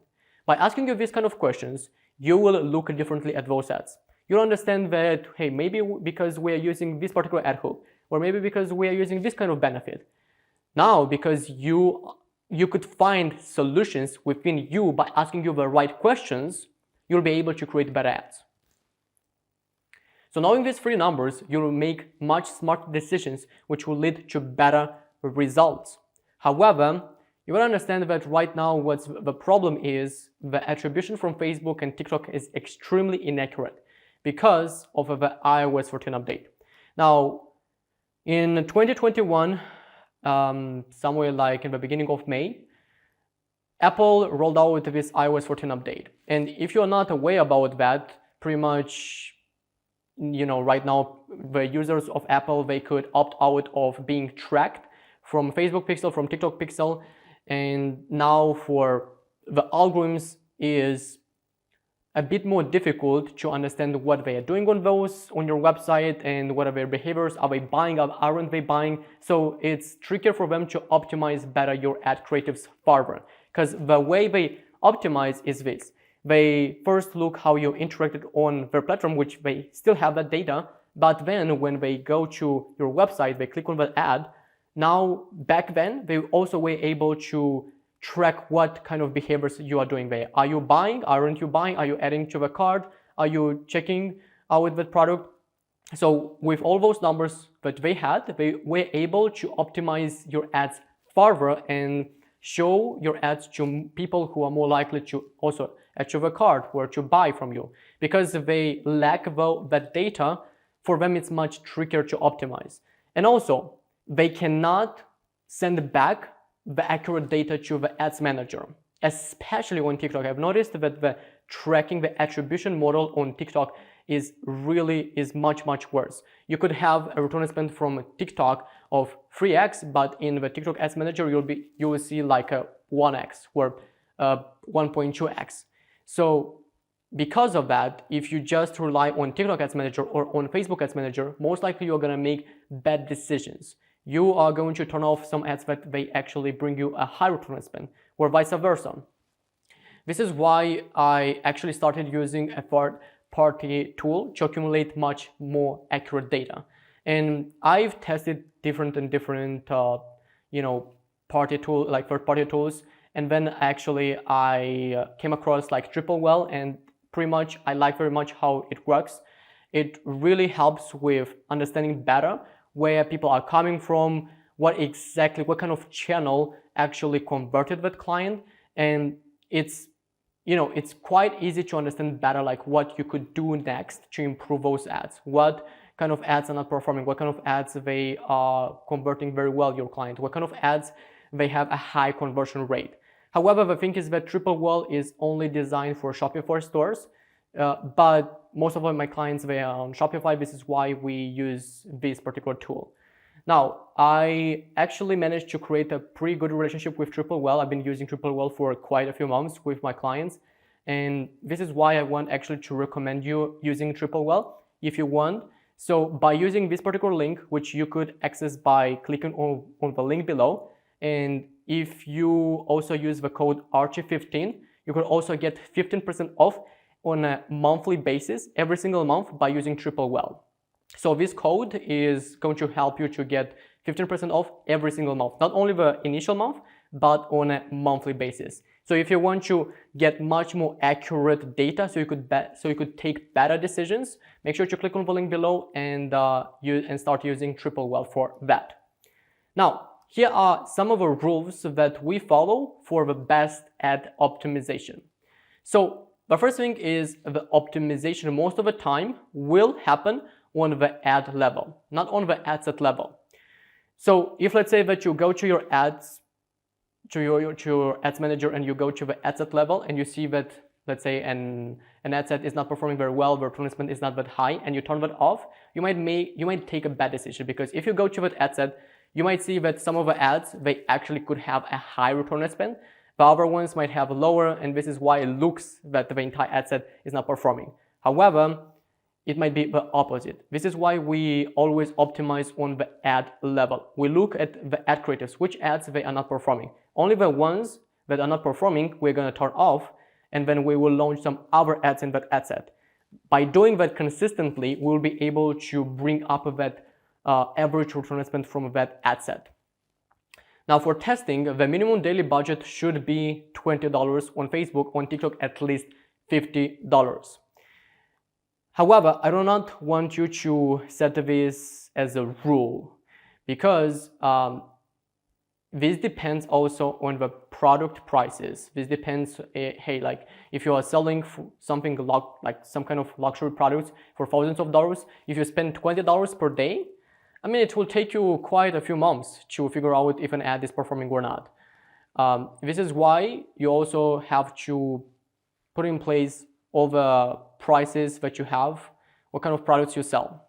Now on TikTok, why on TikTok you need to spend a little bit more?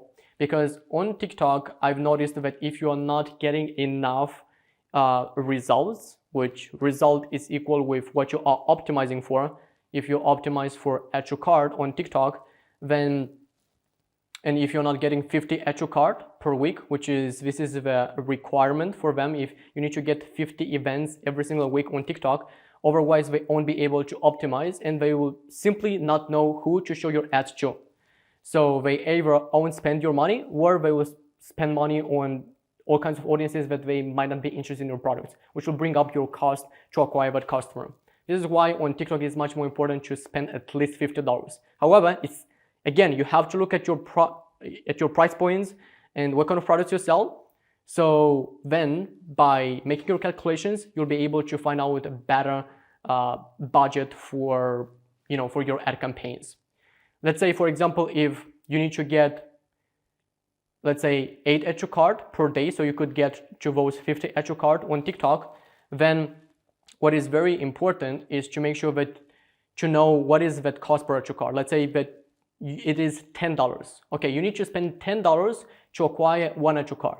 That being said, if you want to get 8, 9, 10 add to cart in every single day, you need to spend between $70 to $100. Hopefully that makes sense. The next thing is, do not turn off ad sets until and unless all your ads are bad. This kind of also relates to the first rule, which is the optimization most of the time will happen on the ad level. So if you go to your ad set and you see that all the ads are not performing, all of them, they have a bad return on spend, then you have much more confidence to turn off the entire ad set. Otherwise, just turn off only the ads and launch some other ones there.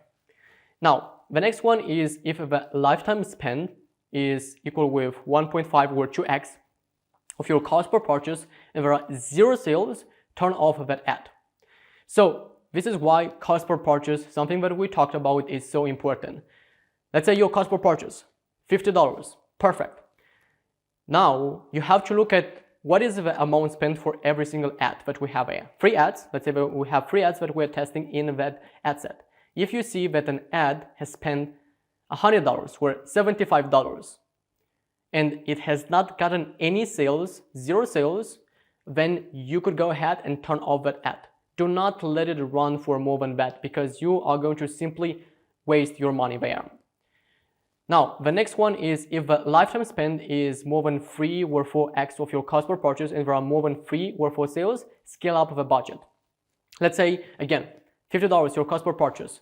If it has spent $150 to $200 and you got 3 sales, maybe 4 sales, or maybe even more, you can have much more confidence to increase the budget of that particular ad set. Now, by how much?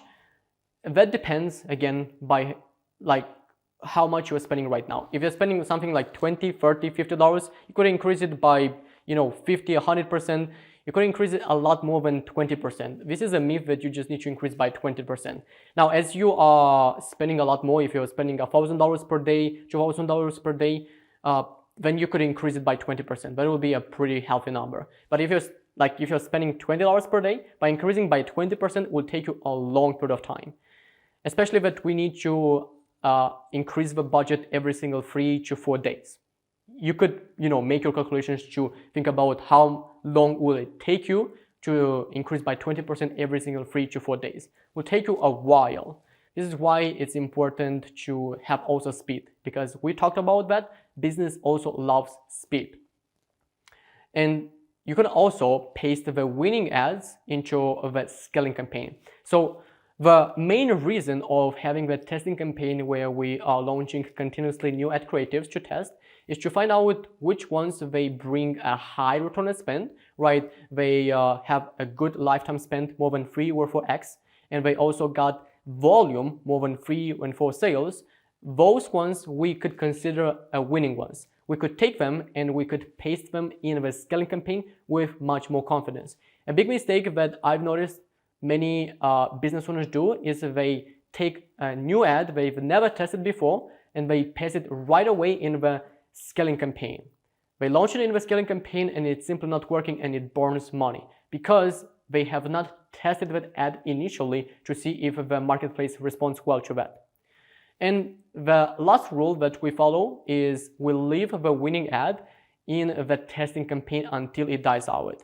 So usually what happens is, because we have the testing campaign and we see that something is working, we'll take that ad, of course we'll paste it in the scaling campaign, but we won't turn off that ad set with those ads. We will let that ad set run, and in fact we're going to increase the budget of that ad set. So simultaneously we increase the budget for the testing ad set and also on the scaling campaign.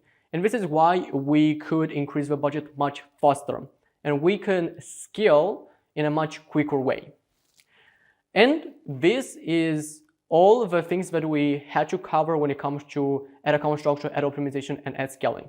I know this is as simple as it sounds, but I could promise you, if you keep it simple, you'll be able to manage your time better. You'll know exactly what you have to focus on, the things that will move a needle, the things that will be sales-driven actions.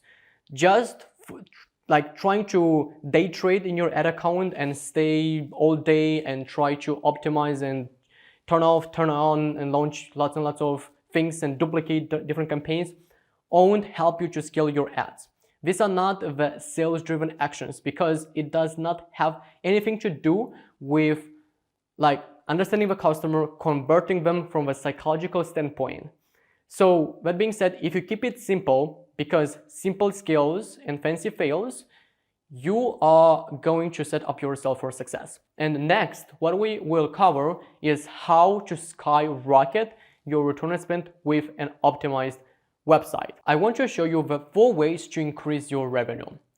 Number 1, more traffic. So we've covered already about that. We talked about creating better ads. The better ads you could create, the more traffic you will bring. This is the first way to increase your revenue. Number 2, increase your average order value. Also, the third way to increase the revenue is higher purchase frequency. This is equal with high lifetime value. And then the number 4, the fourth way to increase your revenue is to have a higher conversion rate. Now, the advantage of increasing the conversion rate is that it does not require to spend more money. You just have to invest here time and a little bit of effort and to have the right skills to increase the conversion rate.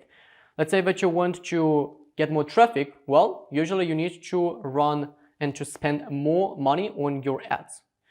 With conversion rate on the other hand, if you could adjust, let's say, a few things on your website, you could increase your revenue just like that. This is why having a high conversion rate is a must if you want to bring up your profit. And here's something that I want you to write down. Optimize first and then maximize. Before investing in more traffic, you gotta understand that first we have to work on the conversion rate. Why? Let's say that your conversion rate is 1% and you are bringing all people right now to your website, but it is not that profitable, right? You spend, let's say, $1 to get a person to your website and they convert and let's say they are spending $150. Well, if you spend $100 and they spend something on your website that is worth $150, it's a return on spend of 1.5. Hopefully you follow me. The problem is that if you are spending more money to attract more people to your traffic, that is not going to solve your problem because you cannot multiply 0. You cannot multiply the how many times they will convert there unless you are going to optimize the conversion rate. If let's say that you are going to increase your conversion rate from 1% to 2%, now because you are still attracting with the same amount of spend 200 people, not 200 but 100 people, and they out of one, like back then they were converting only 1%, but now we're converting 2 people out of 100 people, you are going to make $300. Because if you remember, with one person that spend like $150, because now you're converting 2 people, you're going to get $300. With $300, and because you are still spending $100, you are making 3x as a return on spend. So you simply could double your budget just by increasing your conversion rate. However, we are going to go through some different myths, some different aspects of having a high conversion rate, and I could tell you it's not what you think.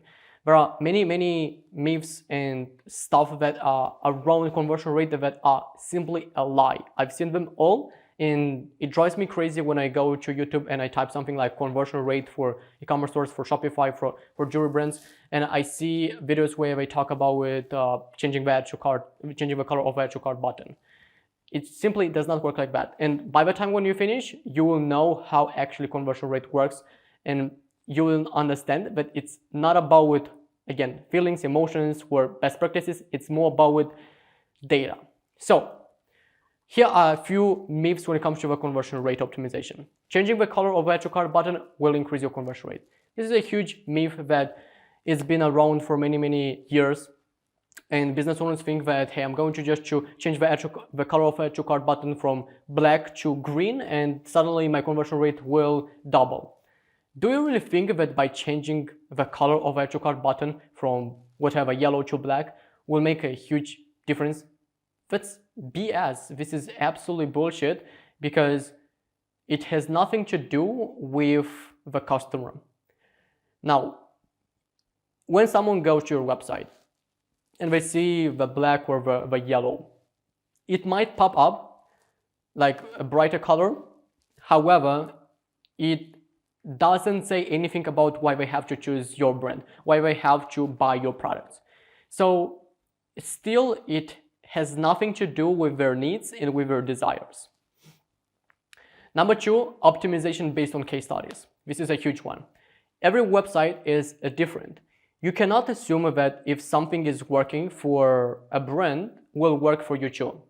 Especially I've seen this a lot that business owners, they go to YouTube and they see these kind of case studies where they are showing that they did only one this small change and we changed just one single thing. We clicked on we pushed only this button and now our conversion rate is that high. This is again BS because it does not happen like that. You have to work with numbers, with data when it comes to the conversion rate. The third thing is every A/B split testing is going to win. There is part of this statement that it is a myth. The other one, it is true that you have to do A/B split testings when it comes to increasing your conversion rate, but not every single one is going to win. Okay, we have the expectation and we want as business owners to increase the likelihood of having a success rate, a high success rate with A/B split testing. However, not all of them will be the winning ones. Next one is about tricks and tactics. This is a huge myth. Next one is all about the design. Now, don't take me wrong. You have to have a beautiful design, especially when it comes to jewelry niche, because the cover of your book matters a lot. However, it's not only about that. If you believe that just by changing the design, and this is why a lot of brand owners, they think that let me go and change my theme of my Shopify store and suddenly my conversion rate will be much higher. And usually what they end up is they spend a lot of money, they spend a lot of time when changing the theme, and when they look at the conversion rate is the same or actually even worse because they didn't take the time to understand what actually is stopping people to buy, what is holding them back. And next one, it's all about psychology. Now, psychology is part of it, but it's not only about that. And in fact, there is a hierarchy of conversions, and this is how it looks like. We have the first one, functionality of your website. Then we have accessibility. The third one is usability. Then we have intuitiveness. And the last one is psychology. So as you can see, the psychology part is the last one, is the tip of the pyramid. It's not all about psychology. So we'll go through each one. And what you will notice is that every single layer of a pyramid is very, very important. If you miss one, you won't have a high conversion rate. So when it comes to functionality, here a question that you could ask yourself: does your website actually work properly? We are talking right now about technical issues. So what if, let's say that you try to skip this functionality part? What do you think is going to happen? If let's say that you're working on your design, right? You're trying to make your design very, very beautiful. But if someone clicks on your ad and when they land on your website is not working properly, maybe they have to wait a lot of time until it loads, where just the website is crashing, where whatever happens, do you really think that they will stay there and they will have a patience to look what's going on with your website? Most likely they will leave. This is why you have to make sure that it's working properly. And we're gonna go through how to find out if you have some technical issues. Second one is accessibility, or actually I call that readability as well. So is your website mobile friendly? Is it easy to read? Is it easy to access your website? Let's say, for example, if you have a light and small font on a white background, well, you gotta understand that a lot of people, they won't give their time to stay and try to read. If it's hard, most likely they will lose from the willingness to go through your website and to try to figure out stuff. Most people, they don't have a patience. They don't want to spend their time on figuring things out. The easier you can make the process to buy, the more likelihood they will end up buying. The next one is usability. How easy is your website to use? Next one is intuitiveness. Now, this one, I love it. So a question that you could ask yourself is your website anticipating the questions or the concerns or the objections of your potential customers? This is why customer research comes here in place. Knowing their concerns, knowing their questions, you could take that and answer all those questions on your website through FAQ section, through having a clear description that states all the solutions to those problems, through having enough pictures, having enough videos. All those things, they will help you to increase your conversion rate because it falls into the intuitiveness part of the pyramid. And let me give you a perfect example because it's just cool to understand hey, how intuitiveness works, but let me give you a perfect example. Let's say that a question in the jury space that people could have is this material actually real? Like if you state that it is gold, well, if this material, is this actually material like real gold or actually it's just a scam? So to solve this problem, right, it's just a solution mechanism that I came up. And if you remember, we talked about solution mechanism. This also helps to increase the perceived value of your product. Not only that, but to increase your conversion rate. So with that kind of concern, one of the best kind of solution mechanisms that I'm kind of trying to come up is to have just a lot more pictures and videos that show the details and have, like you might have some more close-ups showing up the details of that particular material. By doing that, maybe you could have some stamps where it shows the authenticity of that material. By doing that, most likely your customers will trust your brand more and they will end up buying because you are literally articulating all the concerns that they have initially before they even have that question. In this case, by having these images and videos. And the last one is psychology. So after you made all the changes right here with functionality, you made sure that your website is working properly, it's readable, it's usable, and you also answer all the questions. Now you could also think about psychology. So here we're going to talk about, scarcity, reciprocity, urgency. I'm going to talk about the different psychological triggers and you could use on your website to increase even more your conversion rate. And from the importance standpoint, usually if you see on your website lots of add to cart but very low sales, this means usually that you do not have enough psychological triggers on why, and showing on why like they have to buy from you right now. Usually they will delay the purchase because they don't see the reason why they need to purchase right now at this moment. With having the psychology part in your website, you're going to be able to show them the urgency of why they have to buy right now. And if you read between the lines, you will see that when it comes to usability, accessibility, and functionality, this is all about analyzing and adjusting it based on data. And when it comes to psychology and intuitiveness, this is all about knowing your customer in and out. So usability, accessibility, and functionality, it's all about technical information. And psychology and intuitiveness, it has to do with human persuasion and understanding your client in and out. Now, let's start with the first technical aspects. We're going to talk about usability, accessibility, and functionality, how we could improve that. First of all, I want you to go ahead and set up a Google Analytics account and a Hotjar account. Now, this program is not about, I'm not going to try to turn you in a Google Analytics expert or a Hotjar expert, but these are the basic things that you have to know as a business owner and as a marketer. So go ahead and set up a Google Analytics and a link with your store, and also do the same thing with your Hotjar account. If you don't know about Google, like Hotjar account, this is a tool that helps you to kind of have recordings of your users that show you where they're clicking, like how long they've been scrolling on a particular page. So with that feedback, you can come back to your website and improve different aspects. So let's start with the Google Analytics. And here's something that I want you to write down. When something is too big, there is a huge gap between different aspects that you're looking at, start digging. Start understanding what's happening there. So I want you, this is the first thing that you could do with your Google Analytics. Go to the behavior aspect and then click on the site content and then all pages. And what you want to look here is the bounce rate and the exit rate.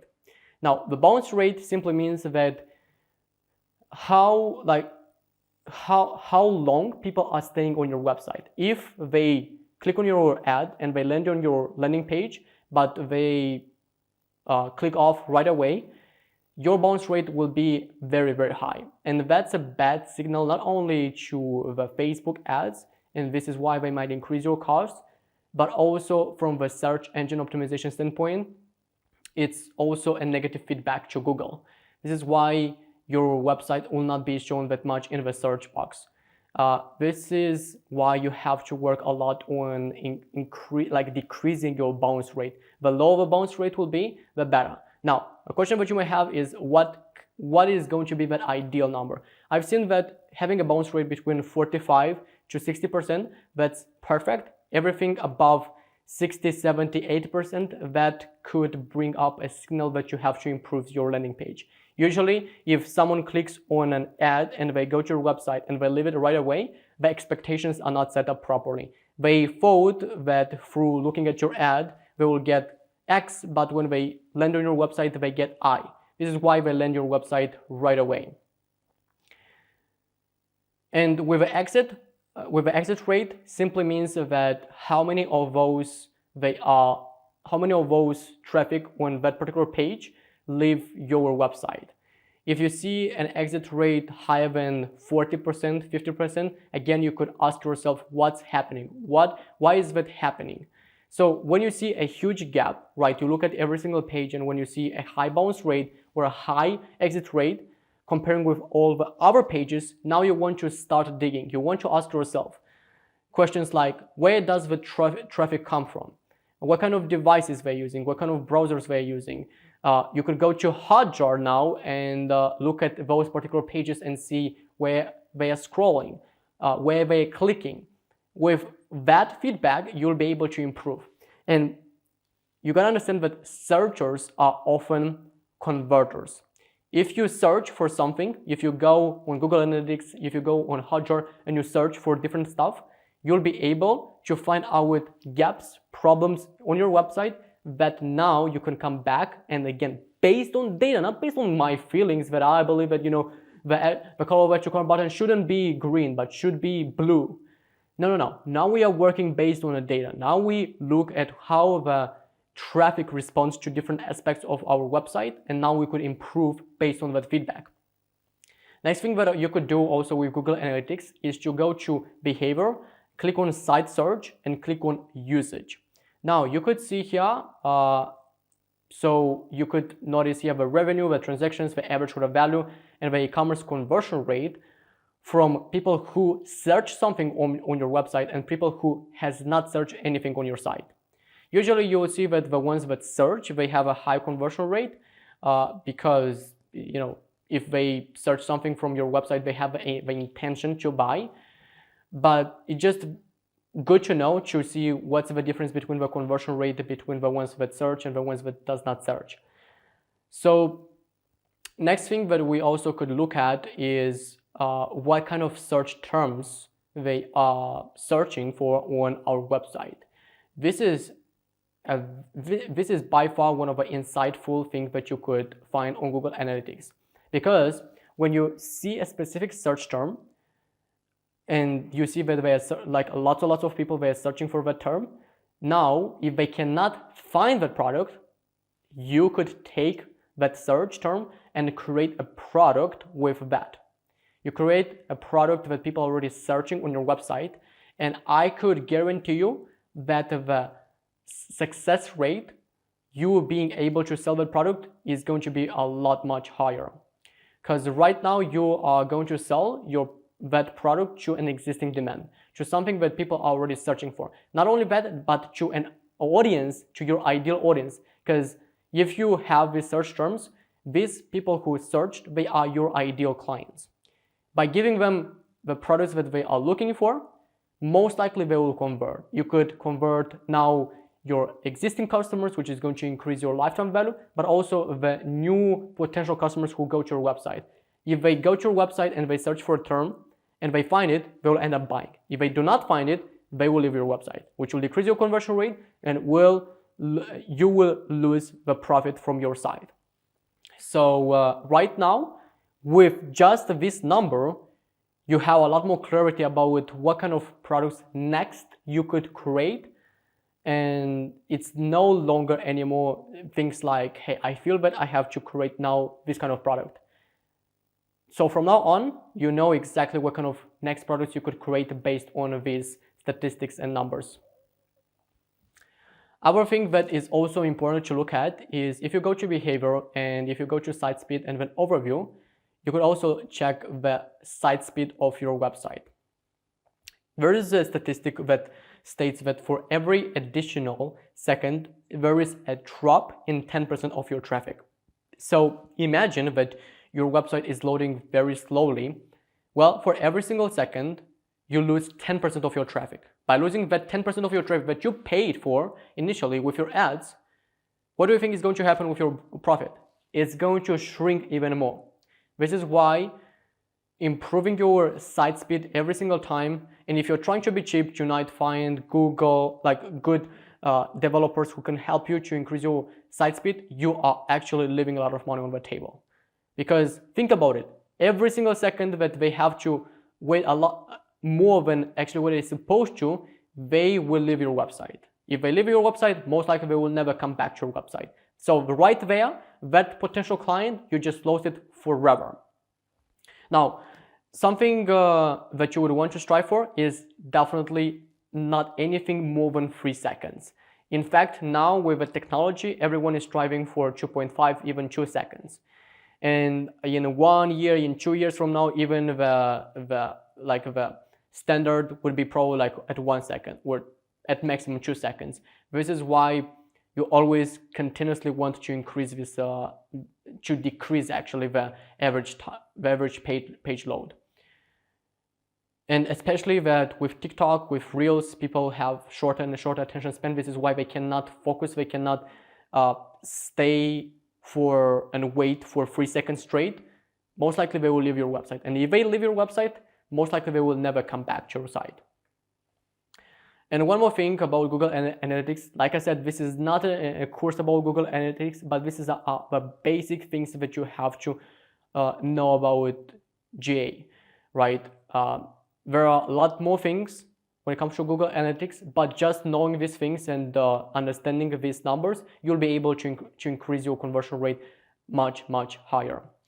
So if you go to, again, audience, mobile, and overview, you could take a look at what's the conversion rate, what's the bounce rate from each kind of device. If you again see a huge bounce rate from mobile or from desktop or from tablet, you can ask yourself what's happening. Why does, let's say, desktop has a higher bounce rate than the other platforms? Maybe it is not optimized for desktop. Let's go ahead and now create a better website. It is more optimized for desktop. In that way, you'll all be able to increase the average conversion rate. So this was everything about Google Analytics. And now talking about Hotjar. So within Hotjar, you could use heat maps. Now heat maps, they are designed to show you where they click, how much they've scrolled, and where they scroll. If, for example, you see that they don't scroll till the bottom, and you have something important, something that might help you to increase your conversion rate on your page, but they do not get to that section, you could take that section and now put it somewhere above, put it somewhere more at the top of a page. And you could make this test. Like you don't need to take out of the context. And if I said that Archie said I need to just remove and put the section somewhere at the top, I will do that and instantly my conversion rate will be higher. You want to take that section and put it somewhere above and make a test, see how that will impact the conversion rate. So usually when it comes to the conversion rate, we want to make tons and tons of testings, and you want to keep those testings, those numbers somewhere in a spreadsheet, because if let's say you come back after 1 week, after 2 weeks, you want to look at the difference, how that impacted the conversion rate. Every single thing that you measure will be improved, because everything that it gets measured, no matter what you're doing, will be eventually much better when you look at, like on your paper, when you look at your revenue, when you look at your income. So now let's talk about how to optimize your site like an expert. I'm going to talk about a few kind of best practices for every single page. But just to be clear, if this doesn't really mean that if you follow all these best practices, you will get like a 10% conversion rate or 20% conversion rate. It just means that by using these best practices that I've been testing them, I've been using them for all kinds of jewelry brand companies, I've seen that it helped us to increase and it helped us to have higher chances of having a higher conversion rate. But to have a solid conversion rate, you still want to analyze based on the data and statistics that you accumulate with your business. I know it doesn't sound sexy. I know that you were thinking that when it comes to conversion rate, you just push the button, you just change the color of that you call the button, and now you have a high conversion rate. I've been thinking like that as well back then, but after optimizing different websites for jewelry brands, I've realized that it's not about that at all. So let's talk about, first of all, the homepage. What you want to make sure that at the homepage is, first of all, you have to have a clear value proposition. You see here in this example, they say, scan the jewelry to enjoy your favorite photo memories. You see how clear is this? And the moment, let's say, I am a stranger and I go to this website, I understand instantly, in a matter of seconds, what is this business about. I do not question, I do not have concerns about what is this website. So having this clarity makes me as a user to stay on this website and browse a lot more. Next thing is to use an image instead of a video or slideshow. Now I know this sounds counterintuitive, but the reason behind why we want to use images instead of videos and slideshows is because it does not distract people from your unique selling proposition, from your message that you have here. In this example, scan the jewelry to enjoy your favorite photo memories. More importantly, if you want to keep a client within your business, to have loyal customers, is you want to make sure that they buy from you because of your mission, because of the message that you have. If they buy just because of the beauty, it's still good. However, I've noticed from data and statistics, if a client buys from your business because they like your message, the likelihood of them staying with your business is going to be a lot more longer. Also, the next thing is you want to make sure that you match the call to action with a buying stage. Use something like discover now or browse your products. A huge mistake that business owners do is on the homepage, they have this call to action, shop now. Now, if let's say that you are the customer and you go to the website, you've never heard about this brand, you don't know what the hell they do, what kind of products they have, and you see a bold shop now. Do you really think that as a customer you will just go right away and buy that product without even knowing what's going on? You want to make sure that it matches with a buying stage. If they are going to your homepage, most likely they don't know so much about your brand. This is why having a call to action such as discover now or browse our products will appeal more to them and will make them to click on that button. When you say shop now, they're afraid that by clicking on the shop now, probably you will take even my money right away. You cannot say shop now when they just land on the homepage. It's just not congruent with where they are right now in the funnel. So when it comes to the homepage, again, you want to show off special categories. This kind of relates a lot to the easier the navigation is, the higher the conversion rate is.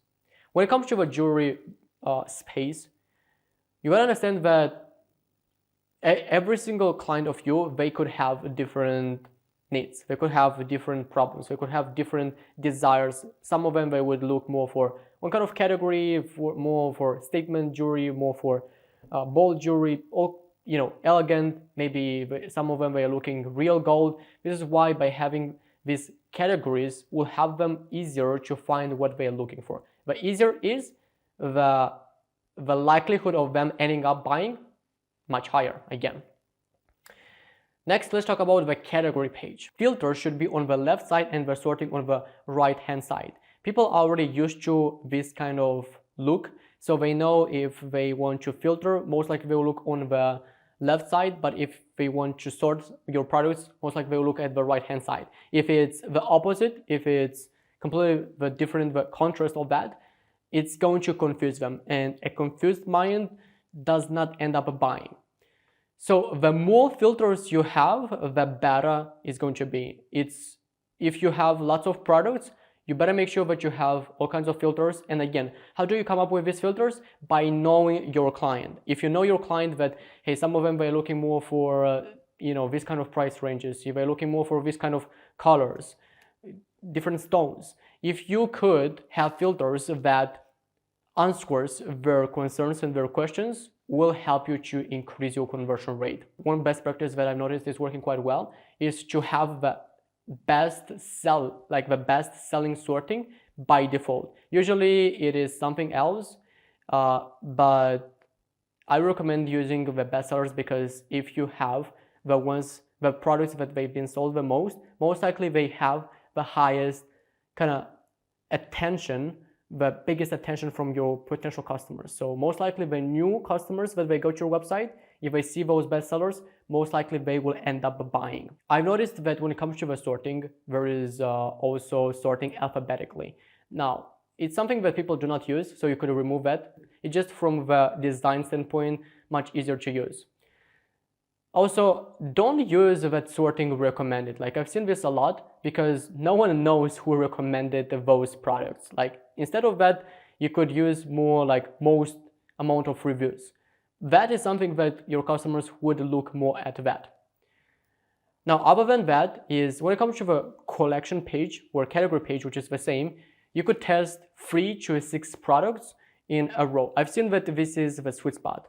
In this case, you could see here that we have 3 products in a row. You might have 3 to 6. If you have something more than 6 or less than 6, it's quite confusing, and it's just not that easy from the accessibility standpoint for the consumer for that potential client to find that product. And you see here that when it comes to the collection page, again, like I said, for the home page, you want to make sure that the call to action matches with the buying stage, with where they are right now in the funnel. If you have a call to action such as shop now on the collection page, does not match with where they are. So they will be afraid and they will not end up buying or even clicking on that product. And this is why saying something more like view more like this or see details is going to be more relevant to where they are. And the last tip that I could give you for the category page, actually it's not the last tip, but one of the things that also it's crucial is to never ever hide the price. If you're trying to hide the price, if you want to show just the price on the product page, most of them they will end up not buying because they question themselves why you are not showing the prices like from the first page. Other thing that when it comes to a category page is pagination versus infinity scroll. So you see here 2 examples. One is infinity scroll, which pretty much you scroll and then you need to click on the load more button to see other products, or pagination, where you could click on different pages to see each page with different products. One thing that I could recommend you the best is to test this. Sometimes I've noticed that the best is working this in infinite scroll with the load more button. However, other times I've noticed that pagination is working the best. This is why it depends on every single business. And yeah, I would recommend going ahead and testing that out on your own. However, if you use infinity scroll, make sure that you have a load more button. If they need to scroll and scroll until they go to they find the footer page, that's not the best approach, because some of them they are looking for some of your policies, right? And all of them they are at the footer page, so they need to scroll a lot until they find that. The harder, like I said, the harder the process of them buying it, the less willingness they will have to end up buying from you. Now, talking about the product page, this is where we're going to spend quite a lot of time here. So 50% of all the purchasers are not they are not convinced to buy from a brand due to lack of information. This is why you have to provide sufficient information. You have to ask all the questions that we have. We talked a lot about this. And right now, because you do not provide sufficient info, you are losing 50% of your revenue. So if you're making $20,000 per month, you are literally living over $20,000 per month because you're not giving enough sufficient info. Because statistically speaking, 50% of purchases, they end up not buying from a brand because they are afraid and they have some concerns and questions. So this is why we went first of all through understanding the customer, and we now know all the pain points, we know their desires, so we could address that on our website. Next tip that I could give you is do not limit yourself to features. So you see here an example, we want you to feel comfortable. Comfortable is about emotions. And people do not buy jewelry because of a functionality. They buy because of some kind of emotions. When you are making your customer research, you can find those emotions. And now you could articulate those emotions on your website. When you are telling them the emotions that they are thinking about when they want to buy your products, they have much more confidence that this is the product that they are looking for. They have some certain emotions, but if you are not articulating those emotions, they are still on defense. They are not sure if this is the right product. So they might think that they might make some mistakes. If you are telling them that these are the emotions that you will get in this kind of subtle way, you will be able to resonate better with them, and they will have much more comfort that this decision is going to be the right one. Another thing is to add enough high quality pictures. So what kind of pictures we could add here? Close-ups is a mandatory. For jewelry brands, if you don't have close-ups, you will cut a lot of your profit. You will have a low conversion rate. People have a lot of concerns and questions about it. Is this material, like how the material looks like, how this product looks like. So by having these close-ups, showing different aspects and different details of your product will help you out to increase your conversion rate. Next thing is to have different angles. And one more thing that is also important for jewelry brands is zooming. If people could zoom on different aspects of different details of your product, but also increases the conversion rate. They feel much more comfortable that this brand is legit. Now talking about the next tip, this is adding reviews and negative ones too. I've seen that a lot of brands, they are trying to hide the negative ones. First of all, if you get lots of negative reviews, this might alert you that you need to work on your product or on your business to improve that. But if you are getting time to time some negative reviews, that's fine, and I recommend adding them as well, because it's all about authenticity. Most jewelry brands are trying to show that, hey, we've got 5 out of 5 stars. The problem is that people cannot resonate with that. Because they know that there is no perfectionism in this world. There are no perfect brands, there are no perfect products that could have just only 5 stars. When you are showing only 5 stars and you do not have the negative reviews, they cannot resonate with those type of companies. This is why they just cannot buy from those companies. If you can have a much more authentic relationship with them and showing also your negatives about your business, they will understand your business much better. Now, I'm not saying that you need to say that, your business, your products have all these negative aspects, but if you get a negative review and it is insightful, it is a good feedback, you could still post it. Of course, afterwards you could improve that, but by having and by showing also the negative side of your business, people will resonate better with, and they could build a relationship with your business on a much better level. When you're trying to, and you have to understand, when you're trying to be fantastic plastic, people simply cannot relate with that. Next one is, if a product is unavailable, give them an option to pre-order them. I love this one. There are a couple of reasons for that. Number one is you're going to make profit before you even invest in those goods. Usually what happens is you as a business owner, you have to invest in the cost, like you have a cost to manufacture that product, and then you sell it for whatever the price, and now you make the profit.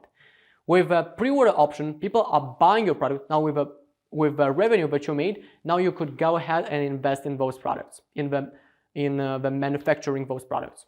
This is one huge benefit.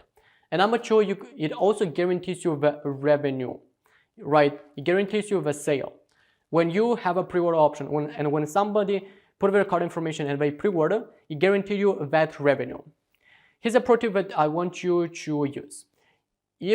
When it comes to a pre-order option, it is not going to work for all of your products. This is just to set up the expectations.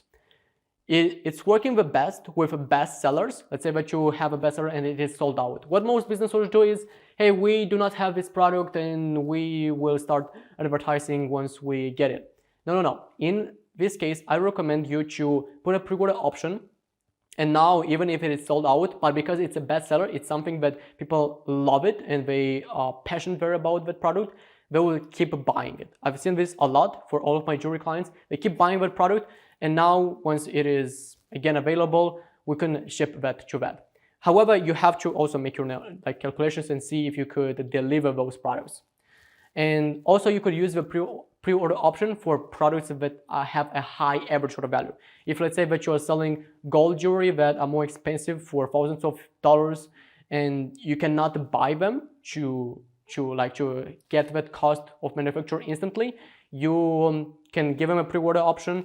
They buy it, and now with the money that you made, you could go back and invest in those products. And it's going to be more like made to order option. And I've seen this works very, very well for jewelry companies.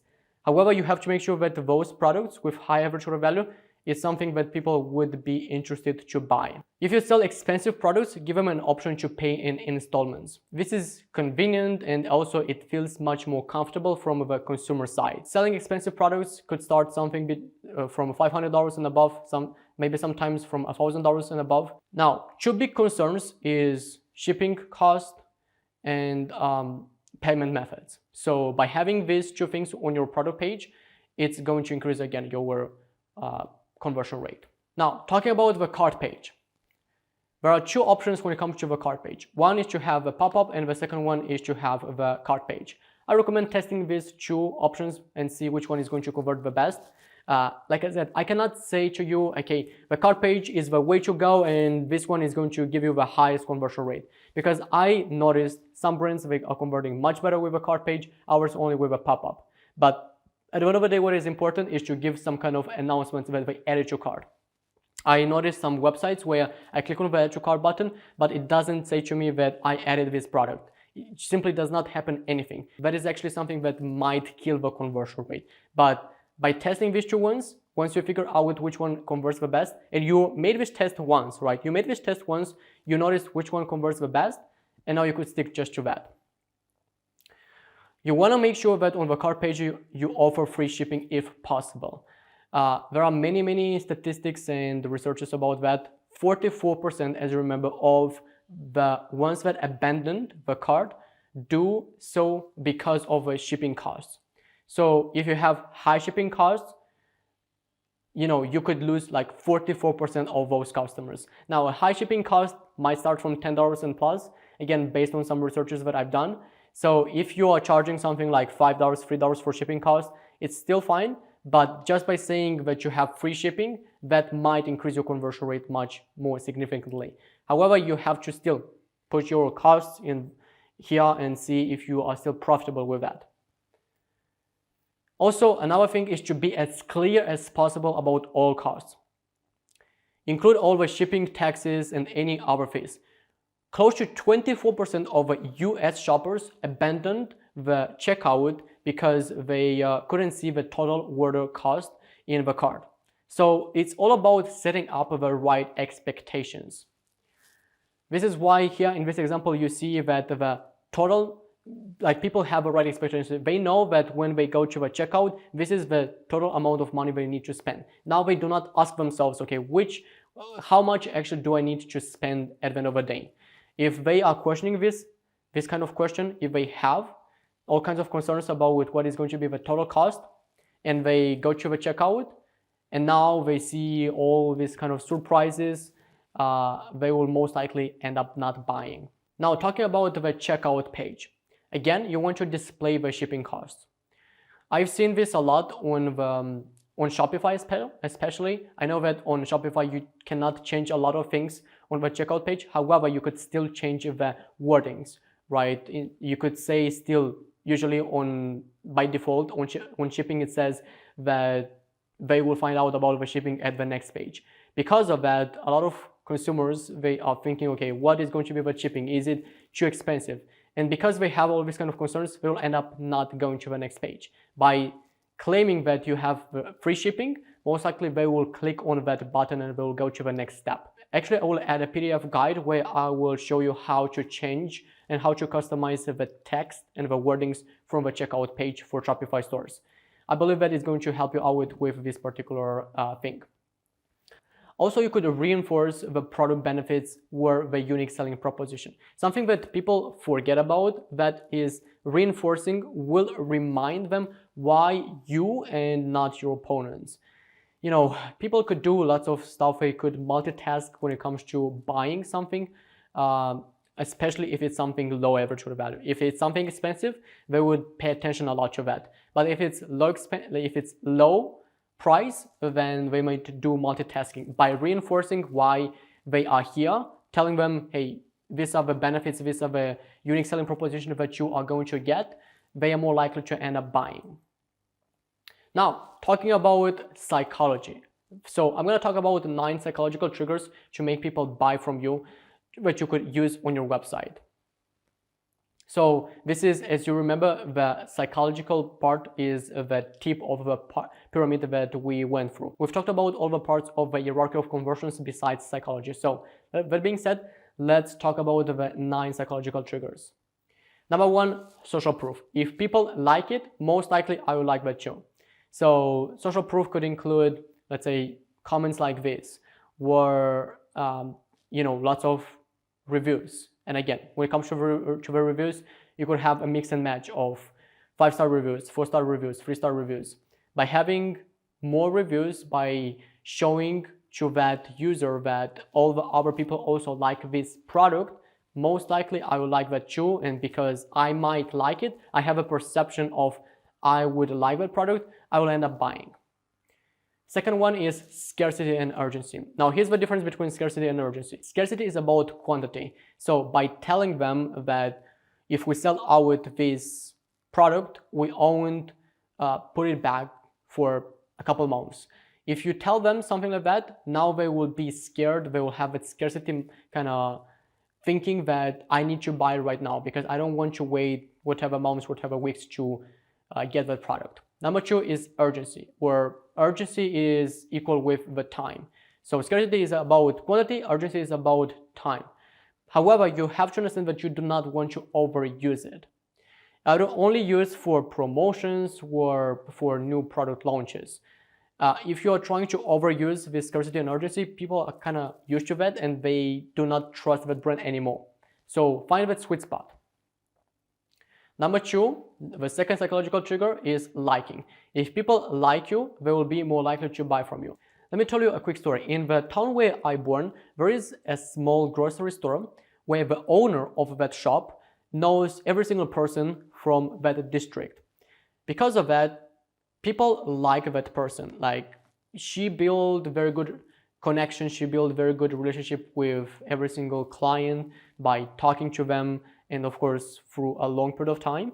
And now, because all those customers like her, they always come back to that grocery store and they buy from that particular shop. Even though there are also other shops around that, but because they like that person, she built a relationship with them. Now she has many and many loyal customers. Now, in the social media that we are trying to utilize, how to make people like you.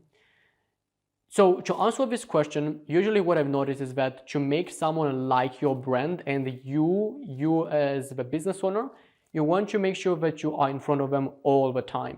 So frequency matters a lot. This is the first thing. The second thing is to share your story, is to share who you are. Because being just a faceless brand is one thing, but having a personality behind that brand is a conversion rate booster. I've seen this a lot, and you don't need to take just my word. Just look at all the other jewelry brands that are like growing fast. I'm talking about the ones that they're growing rapidly. You'll see that the ones that are growing super quickly, they are the ones that have a business owner who is out there, who is producing content, who is sharing tips, who is adding more value to the society. So by helping others without expecting anything back, you will create this liking psychological trigger. By sharing your stories, by telling your mission about your business, people will start liking you. Number two, gaze cueing. Now this one is super powerful. Naturally, we are drawn to the eyes of other people. And when we see faces, we cannot help but look at their eyes. So when you use faces on your site, if you have those faces look at the most important elements, such as, let's say, the call to action, where you want people to click on that call to action button, such as add to cart.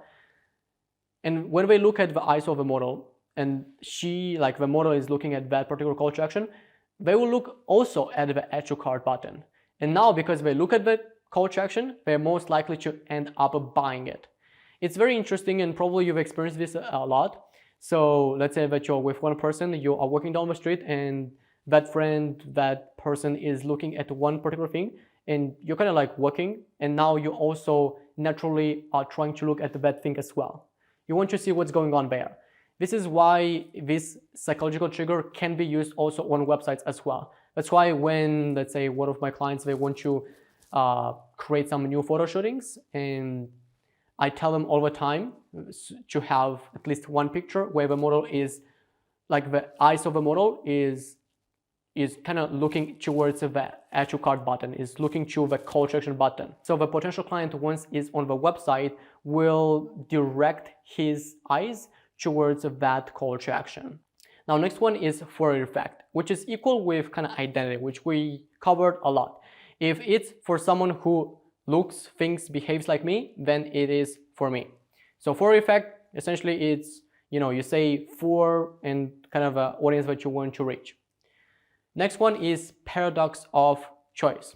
Always it is better to give them two choices instead of one. If you give them only one option, they will compare your product with your competitors' products or with, the competitors' prices, or whatever it comes up in their mind. If you give them two options, they will compare it between. This is why paradox of choice is super powerful. However, it is important to have that sweet spot. If you're giving them too many choices, now they will be confused, and a confused mind will never buy. So I feel that 2 to 3 choices is going to be the sweet spot when it comes to using this psychological trigger. Next one is hyperbolic discounting. The more we have to wait, and the more we will discount the value of the rewards or of that product. Now, to win in the marketplace as a jewelry brand, you need to make sure that you could deliver your products within at maximum 3 days.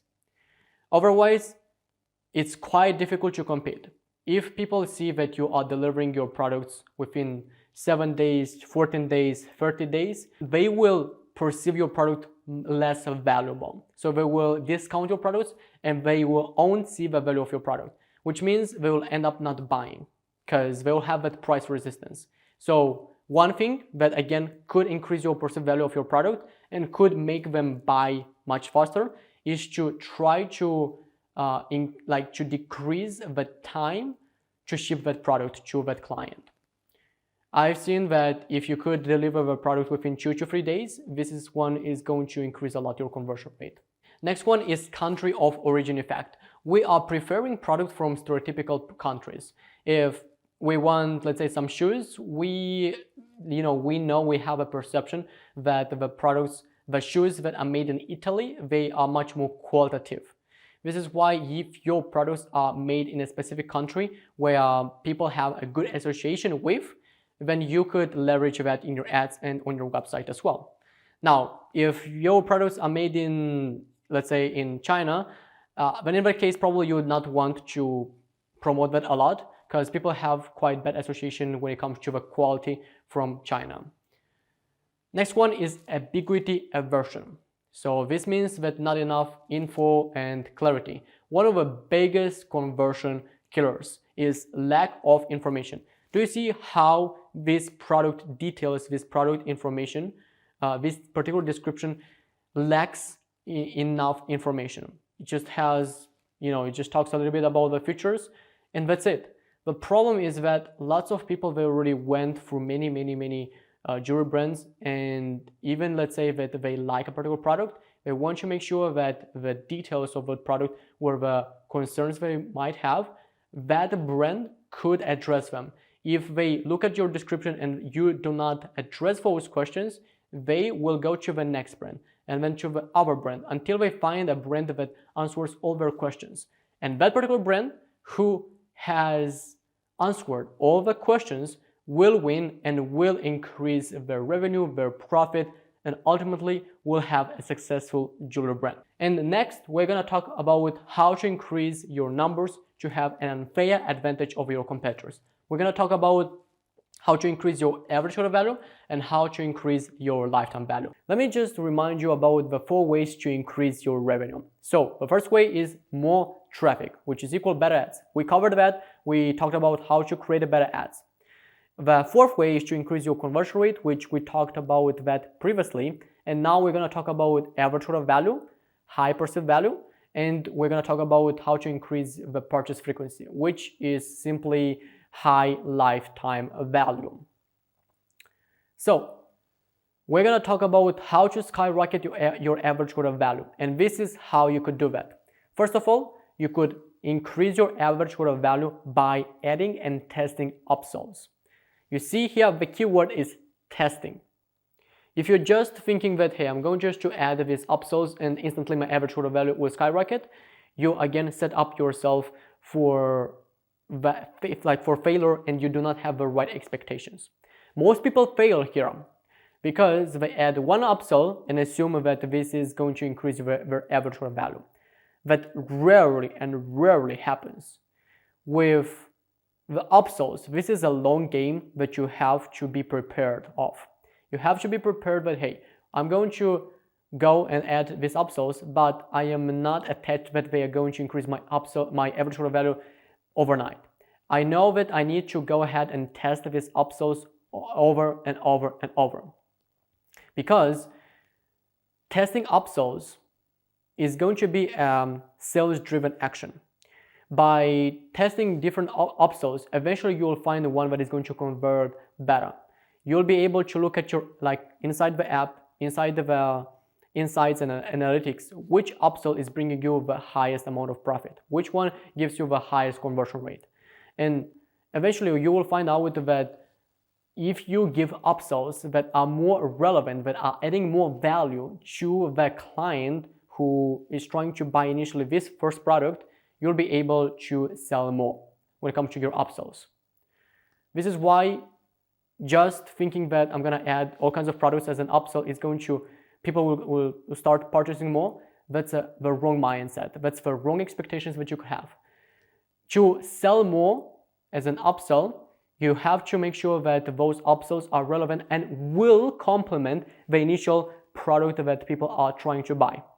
If they could see a good match between the initial product and the upsell that you are giving them, they will end up buying. But the downside is that if you're just trying to be pushy and salesy and you're trying to give all kinds of upsells, they will be pissed off and they might even, it might create a bad experience and they might not come back to your website. It can destroy the purchase experience. We're going to talk about purchase experience when it comes to a lifetime value, which is that is also very critical. The second way to increase your average order value is by increasing your product prices. If you go to your analytics on your Shopify, and you could find this analytics also on all the other website builders, you want to look at the products with a most amount of gross sales and the least amount of returns, because those ones, they giving you, first of all, the most amount of revenue, but also people are more interested in them.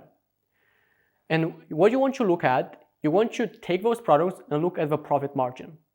If you see that the profit margin is not that high, or even if you see that it's quite like it's a good profit margin, but it can be improved, now you could take those products, just those specific products, right?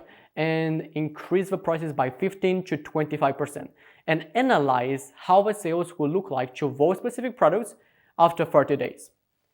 And if you come back after 30 days and you see that those products are selling as well as it was before with the increased price, now you could go back and increase those prices again by 15 to 20 to 30%. And you do that continuously before you see that the products, those specific products, they stop being purchased so much and the conversion rate drops too much. So you pretty much at that time just lose from your revenue and from your profit. You gotta find that sweet spot of what is that perfect price that I still make more profit, but also I don't lose from the overall, income of your business. The third way to increase your average order value, and this one by far I've seen it's working so well for all kinds of jewelry companies, is to add more high ticket products. Now, you might say that, but my company is more just tailored to sell affordable jewelry pieces. Even in that case, you have to have high ticket products in your jewelry company, because in the marketplace there are always people who are looking for more high ticket products. There are people who are interested in more affordable products. By having and giving all kinds of choices, you're gonna be able to attract all different types of customers who could spend different kinds of budgets on your website. By giving them an option that is more high ticket, you're gonna attract also people who are willing to pay a higher price. And now with these high ticket products, that will bring up your average order value and your profit. So selling only cheap products and only just focusing on affordable pieces won't be very sustainable for a very long time, because your average order value will be too low to be able to spend enough to acquire that customer. Imagine that you have to spend $50 on acquiring that customer, and you cannot just decrease that cost. You've tried everything and you cannot decrease the cost. And someone just spends on your website $80. Well, that is not very profitable. But if you are increasing the average order value to $150, to $200, to $300, well, and you keep the cost the same at $50, you are making now profit. Increasing the average order value is something that you could improve. Decreasing the cost of acquiring the customer is quite difficult, because the competition is going up, the cost of running ads is going up, is rising up, and it will not stop. This is why you do not have much control of that. And at the end of the day, this course is about working on the things that you have control over. So increasing the average order value is something that you could control. You could go ahead and add more high ticket products in your business. And the beauty of that is that you do not need to invest in the manufacturing. You just need to have a good relationship with a manufacturer, and you could give a pre-order option. And now when someone, let's say, purchased that high ticket product, now you could go to the manufacturer and say, hey, we need this type of product. And now you, first of all, get a profit because you give a pre-order option, and you could pay for that product to manufacture. So selling only cheap products won't be very sustainable. I could tell you that. Walmart, on the other hand, can sell cheap because they have a specific strategy. It's a huge strategy that they're using, but it's not doable for small businesses. So if you're looking at all the other competitors that they're trying to sell cheap jewelry, cheap products, they might have a strategy. They might have a lot more cash in their business. They might burn a lot more cash in their business. For most jewelry brand companies, it is not very doable. That being said, you have to have high ticket products as well, so you could increase that average order value. Number 3, you could sell low ticket products that complement the initial purchase. Now, I know that this sounds controversial with what I said, that you don't want to have a lot of low ticket products. However, these products, they are presented as a solution mechanism for the future problem. So let's say that this jewelry case, this jewelry kit, Well, these are the things that the customer might be experiencing some problems once they purchase the product. So it's something that it will create the next problem once they got the initial jewelry piece. So when you are giving these products for a low price as a solution mechanism to the future problems, the conversion rate will be much higher.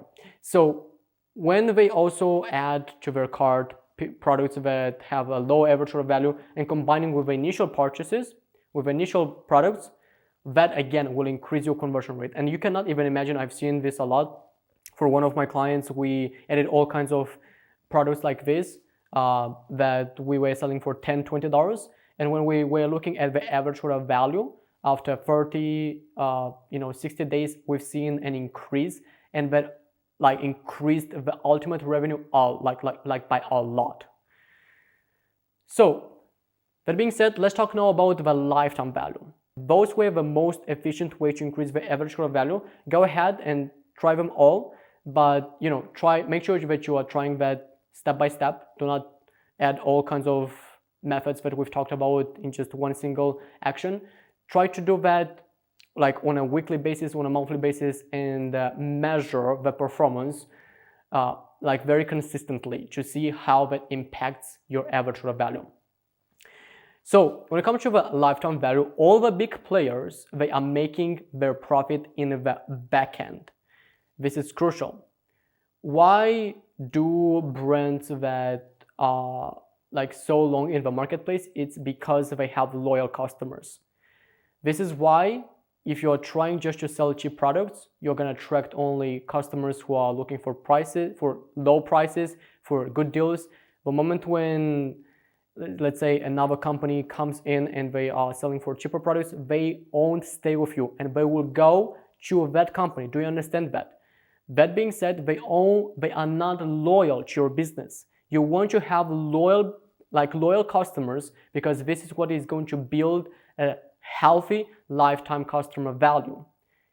Lifetime customer value is pure profit.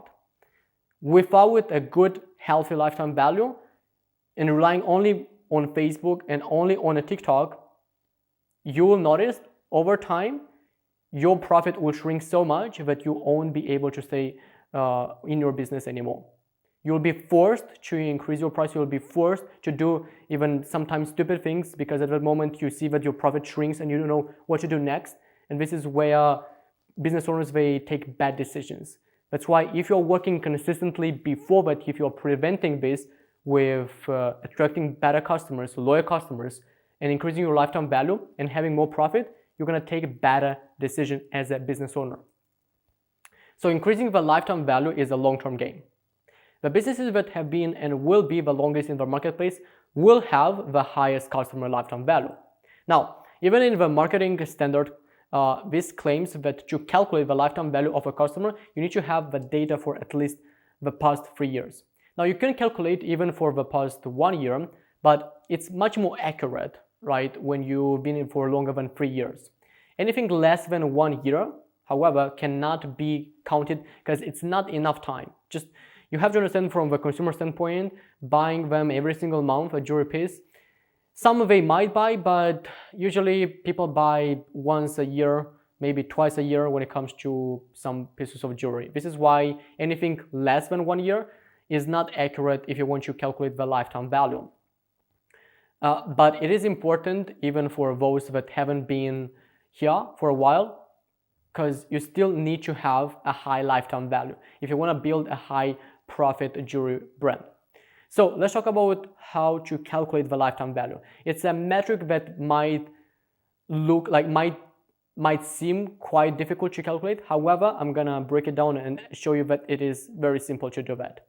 So lifetime value is equal with customer value times 3 years, or 1 year, depending on the longevity of that lifetime value that you want to calculate. So what is the customer value? Customer value is your average order value times purchase frequency. And the purchase frequency is equal with total number of orders that you accumulated, let's say, in the past 3 years, divided by total number of customers that you again have gotten in the past 3 years. So let's take a look at one example. Let's say that in the past 3 years, we have 3,598 customers. When it comes to number of orders, we have 3,966. So purchase frequency, if we divide total number of orders by total number of customers, this is gonna give us a 1.1. We look at the average order value, right, in our dashboard, and we see it's $52. Now, we take how to calculate the customer value.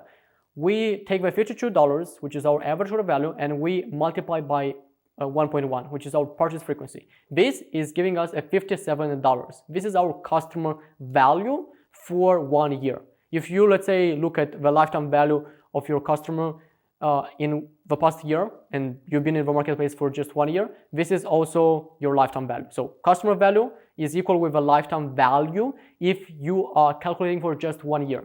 If you're calculating for 2 years or 3 years, then the customer value is not going to be the same as the lifetime value. The lifetime value for the past 3 years will be this $57 multiplied by 3, which is our 3 years in this case, and it's gonna give us a $173.18, which is our lifetime value. Now, let's talk about how to increase the 3 ways to increase the customer lifetime value. The number 1 is better customer experience. And here we're gonna cover things like pre, intra, and post-purchase customer experience. All of these 3 ones, they have to be aligned, and they have to have all the things in place in order to increase that customer experience. Number 1, pre-purchase experience. So here we're talking about your ads and your organic posts. Essentially is how you introduce your brand. The first impression. This matters a lot. This is all about the pre-purchase experience. If they don't like you from the first impression, you lost them, and you lost them forever. Make everything within your branding. Color scheme, text font, etc. All of them, all your ads, all your organic posts, they have to stay within one particular branding. This is why if you are trying to change different things, if you're trying to be kind of creative and adjust lots of stuff in your ads and your organic posts, and they do not align, then people will be confused, and it will destroy from that pre-purchase experience. Second thing is intra-purchase experience. Here we're talking about your website and your emails. Again, everything should be within your branding, your color scheme, your text, your text font, your colors, because people have to remember you in some kind of shape or form, and they remember you through your branding, through the appearance, through how you position yourself in the marketplace. An average person is actually in US exposed to thousands of ads every single day. So if they cannot remember your brand, they will never buy from you. By having everything within branding, it will build a much better experience. And if you build a better experience, and like from the customer standpoint, because you gave them more value, you presented yourself much better, the likelihood of them remembering you is much higher. And the last one is post-purchase experience. Here we're talking about your package, we're talking about your customer service, maybe bonuses, surprises. All this will increase the post-purchase experience. If they bought from you and they got a rubbish, just a bad appearance package, that willingness of them coming back to you is a lot lower. If again, let's say that your product is broken and they're asking you for refunds, for returns, and you do not answer to them, essentially your customer service sucks, again, they will never come back to you. And most likely they will even, start talking to their friends, to their family, and will just not recommend you. So you will lose from more exposure that you could get. So, of course, the last thing to increase the post-purchase experience is your product. If the product they receive is broken, where it just doesn't claim what you are claiming, let's say that you say your products are waterproof and it doesn't turn green, and actually it does the opposite, you lost them, and you lost them forever. Especially if you sell for if you sell like to busy people, because they don't like to waste their time. Even let's say that they get a product and they can return on all kinds of stuff like that, because they are busy, they don't have time to go through that process. So it just kills from that experience that they are dreaming that they might get something much better. So this is why you have to put all these things in place, and you have to think about how you could create a better experience to your clients so you could retain them for a longer period of time. And it's really, really great when they actually got a product that claims what you are saying on the website, because now they can recommend your product to their friends, to their peers, to their to people they know, to their relatives. So it gives you free exposure for your business. The second way to increase your customer lifetime value is add more value. When you help them without expecting anything back, you cannot stop the sales flow. By adding value enough, you will use what is called the reciprocity psychological trigger. Want it or not. Because what happens when you just adding more value without expecting anything back, people will feel obligated to help you out with. And reciprocity is one of the most powerful sales psychological triggers.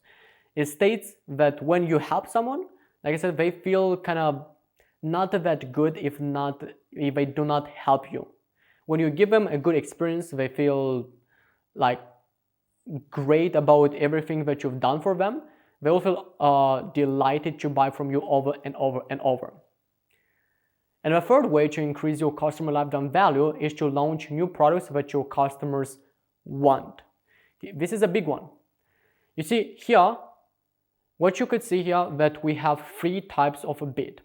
We have 3 types of bid size. This particular product is a bestseller. However, a lot of customers were asking for different per sizes. So we gave them exactly what they asked for. We now have these different options, the big one, the medium, and the small one. And this is why the ones that they were asking for different sizes, the moment when they go to the website and now they see that, they're more likely to buy, because we are listening to them and we are giving them exactly what they are demanding. And on top of that, the ones that, let's say, they have a big pearl and they were looking for the small one, and now once we introduced also the other size, they'll come back and they will buy, which again, it's increasing the lifetime value. Or vice versa, maybe someone had the small one and now they want to get the big one. So it ultimately increases that lifetime customer value. Also, you could check, the store searches with no results. On Shopify, that is very easy to see. When you look at this, this will tell you what your visitors are looking for, right? So you have a better idea what you could launch next in terms of a new or the future product collection. And the likelihood of that collection converting will be much higher than just you coming up with that idea. If you are still here, that tells me that you had the patience to go for this training. It was quite a long one. I appreciate your time. This is why I want to leave you with some final words. So there are a lot of things to digest. I understand that. So to help you out with, here are the action steps that you need to take, and in this exact order. So the first thing is to start taking action. I can show you the door, but you need still to go through that door. The ones that they will grow their business, will grow their revenue, will make things happen, are the ones that will start taking action. I cannot emphasize how important is this. This is why, even if you took a lot of notes, even though you went through this training, and even if you want to revisit, which I recommend, make sure that you start taking action. Even if you think that it is not really correct and maybe I should do in this way and I should do in that way, you are afraid about some kind of testings, just go for it. Because no one will kill you if you are making some mistakes. But you will learn from those mistakes and you will keep that experience in your life forever. Number 2, watch the entire curriculum at least 2 more times. You'll understand a lot more. I could tell you, maybe you went through this training the first time and you are overwhelmed, which is a very, very, very good signal. If you're not overwhelmed and it kind of sounds to you everything makes sense, then something is wrong. You have to be overwhelmed, because when you are overwhelmed, this tells you that you are improving yourself. This tells you that you are expanding your knowledge. So again, by going through this program, all the questions, all the concerns that you are thinking right now that you have, it will be eliminated once you are going through this one more time or two more times. Because now you, with the new filter that you've got through the first time when you went through this training, you will look at the things that I've talked a little bit from a different perspective, and you'll understand a lot more. So I highly recommend at least going through this training 2 more times. And I can promise you, you'll understand a lot more about what we've talked about. And ultimately, getting more knowledge, getting more value will help you to implement more in your business and get more results. And the third thing that I would recommend you doing is to make sure to join our mastermind group designed for jewelry brands. So you don't need to do everything by yourself. It's very important to have like-minded people in your environment, because your environment is much more powerful than your willpower. By having people who are like-minded, who have the same goals, who want to make a difference, who have also a jewelry business company, we could learn from each other and we could stay accountable. We could keep each other accountable, so we could grow faster and we could achieve our goals. And this is the last quote that I want to share with you. And this is the last thought that I would want you to have as we finish this training. Act as if all your dreams came true and challenge the reality to catch up.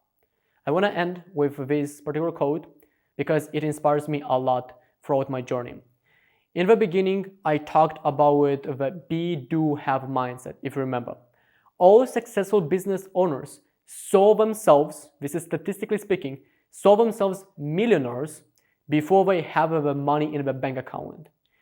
This is why if you want to have a 7-figure, an 8-figure, a 9-figure jewelry business, you have to act as if all those goals have come true in your business.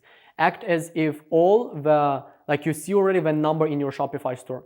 When you go to the Shopify dashboard, you see that when you look at the revenue, you see $100,000, you see $1 million, you see $10 million.